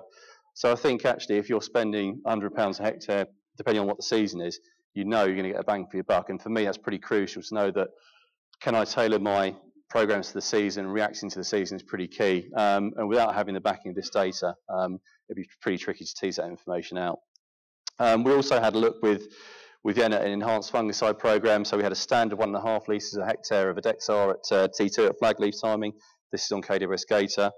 What we looked at is going at full rate SDHI plus some Comet. So it was another £24 a hectare spend. And over a 3 tramline comparison, we've sort of gained the best part of sort of 0.6 of a tonne a hectare. So for that extra £24 a hectare spend, we've gained £64 a hectare. Now, I'm not suggesting we all rush out and do full rate SDHRs and everything, but I think choosing it in the right season, if you get a wet season, it gives you the confidence you're going to get the response, and you can tailor it back accordingly if we have a dry season as well. But without doing these trials, I wouldn't have this information to learn from. And certainly when it comes to varieties as well, I mean, we're pretty focused on not getting stuck with one variety for too long. We try and change up when we can as well. And I think there's a lot to be learned from the recommended list. And, a couple of classic ones, Reflection, pretty much the same as Graham in terms of performance at 103, 104 level, not much between them. I think the information that really starts to get teased out properly, and there's not enough made of this, is the untreated data. Some years you don't see it, but you look at these 2 varieties in isolation again. Look at Reflection, and we've got the untreated at 67%, and you compare it to a Graham, slightly dodgy name, but 124% of that control. So there's a lot to be learnt from that untreated, and I guess for me it's a decision about how much risk do you want to take on farm, and for me it's about when we're spread over a wider area. There's not much performance-wise between these 2 varieties, but I'll probably sleep a bit more comfortably at night knowing I've probably got a larger area of Graham or another variety. That's got less risk associated with it. So I guess some of the key criteria for optimising performance. A lot of our variety selection now is based on disease resistancy and key consistency in performance. I don't want a yo-yo variety that does well one year and not the next. I like to see a variety that's going to consistently perform year in, year out and deliver the goods. Yield is really obviously going to be important, but a lot of this performance can be stifled by cost, and a dirty variety in the wrong season when you can't get round can really bite you in the backside. And it's, for me, I guess the key thing is that depending on who you speak to and their attitude towards spending on fungicides, is that you have to understand that, from my point of view, I see fungicides as an investment, not a cost. And that's the biggest hurdle to get over for some people. So some key points to innovation are what we do on farm. Improving soils is our key focus, and taking that forward. I'm not taking a backward step on blackgrass control. You know, it's the one gift, unfortunately, that keeps on giving. And so getting the control right for us is key. And adopting new techniques and trying different things, it just makes farming that bit more interesting as well. Being open-minded to change, I think that's the key going forward. We're probably in a period of a bit of volatility. We're unsure of certain things, so being adaptive to those changes is important. And we spoke about varieties. The value in better variety profiles, be it wheat, be it oilseed rape, and be it spring barleys, are pretty vital. And attention to details with these costings, like we talk about these fungicides, understanding when we need to spend right, when we need to pare back, and the seasons that have that influence as well. Tweaking spray programs for the season, knowing when we have to up those rates is vital, looking at weather patterns and seeing how that all works.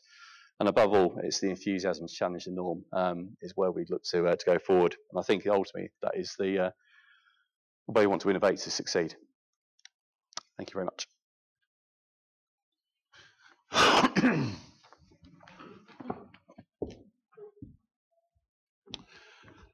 Thank you very much, Russell. And again, thought-provoking and really inspirational to see some of the work that you're doing on farm. Today, we've had a conference theme of inspire, innovate and integrate. And I certainly think we've addressed this theme pretty well with our speakers.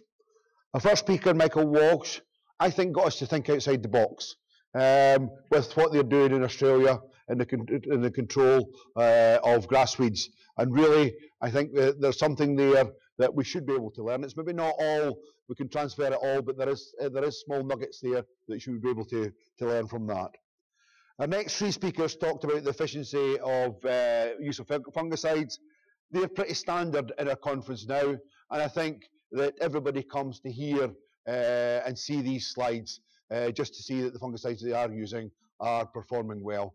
But the warning theme right through the first two is there's more to growing cereals than just fungicide efficiency. We've got to do disease, we've got to pick out varieties that actually can be controlled through better resistance and things like that as well.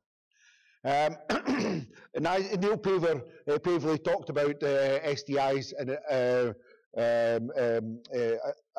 azoles, and again just the use of these products to make sure that we don't overuse them and that we actually use them efficiently so that we don't actually use them.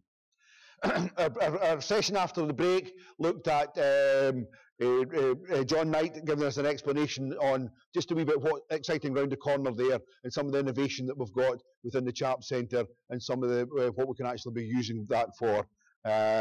You know, a startup business that looks to be self-sustaining within 5 years. Quite a big challenge, but I think we've got to be able to use that and actually use that to our best efficiencies. We then had Caroline, who was looking at pyrethroids and where we're going to, if we keep using them the way we are, we're going to lose them pretty quickly. So we've got to use them sparingly and to best effect as well. And not forgetting the beneficial bugs that are out there as well that we're maybe just knocking off at the same time. So again, a pretty pungent message out there. After lunch, we had Simon giving us a tour of the RL. And again, I'm a great supporter of the RL. It's there as a document that you as agronomists, farmers, can actually use to interpret what you want to get out of that variety on your own ground. They're pretty thick documents with a lot of varieties there, but as Russell showed there, if you actually pick the best variety for your situation, and I don't think we make enough use of the untreated results that we're getting, and I think that's kind of going to come through more and more, that we do the comparison with treated and untreated as well to make sure that we are getting the best out of them. We then went on to Pete Berry, and Pete was talking about the use, the relooking of the RB 209 and some of the stuff that's around the corner. I'm really excited about this. The document is going to be a completely different document to what you're used to before. There's going to be 7 different elements within that document. So you as an agronomist or you as a farmer can actually take that sections that you require and actually make that your own document, not this great big wielded document of about 200, 300 pages that you've got sitting there gathering dust, we want you to pick that off and do it. So we want you to tailor make that to your own system. And again, that's something that we're doing coming through there. And there's still a lot to be done here. We're still looking at ways of gaps within that, and us AHDB filling these gaps and actually making it a rolling document now, so that as that information comes available, we'll be able to tailor, we'll be able to update and give you the best science that possible for making these decisions. Ron Stoddart gave us a pretty thought-provoking talk on the use of cover crops. I'm a great supporter of cover crops, but the big problem with cover crops is there's too many people just put it in because it looks nice. They don't actually evaluate what they want to achieve from a cover crop and then actually go out and put that cover crop in. And again, David actually showed us some real good thinking on cover crops. I've put in 5 cover crops, David, but I've never actually went to 10. So I'm interested to see where we can actually try that as well. But really thought-provoking stuff. And actually putting cattle in for a day, being a dairy farmer, being brought up as a dairy farmer on a dairy farm, my father would have a nightmare if he saw what you were doing there. I hope you put the Wagyus out into that and get better beef out of it as well. But well done. We then went to what I feel was probably one of the best parts of the conference. We can talk all about theory and research and things like that, but we as farmers have got to be able to use that as well. And that's what we proved. That's what we proved with our last 2 speakers. The inspiration that these last 2 speakers had and what we could actually do with that theory and put it into practice really is thought-provoking. And well done in doing that. I'm just going to sum up by saying that today we had a conference theme of inspiration, innovation, and integration. And our speakers definitely have been inspiring. Looking at innovation through research, and our last 2 speakers have definitely had inspiration. Can I just remind you to fill in your feedback forms? And remember, if you think you have missed anything at all in today's talks, please go back onto our YouTube program and hear the speaker again. This is a real vital, because you can sit here and you can almost get information overload. But there may be a wee nugget that you thought, I wonder what that guy really said there, and you can go back on and get that now. And that's something that is really, really inspirational that we've taken on here. That and the live stream that we're doing just now has put this conference out to a great big wide audience out there. So all I can do is thank our speakers for today, for coming along and giving up your time. It really is well appreciated. I think we should show our appreciation in our usual manner.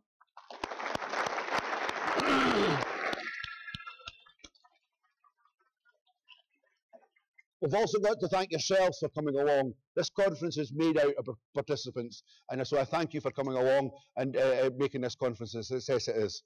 All I can do now is wish you a safe journey home, and hope that we see you again in years to come. Thank you.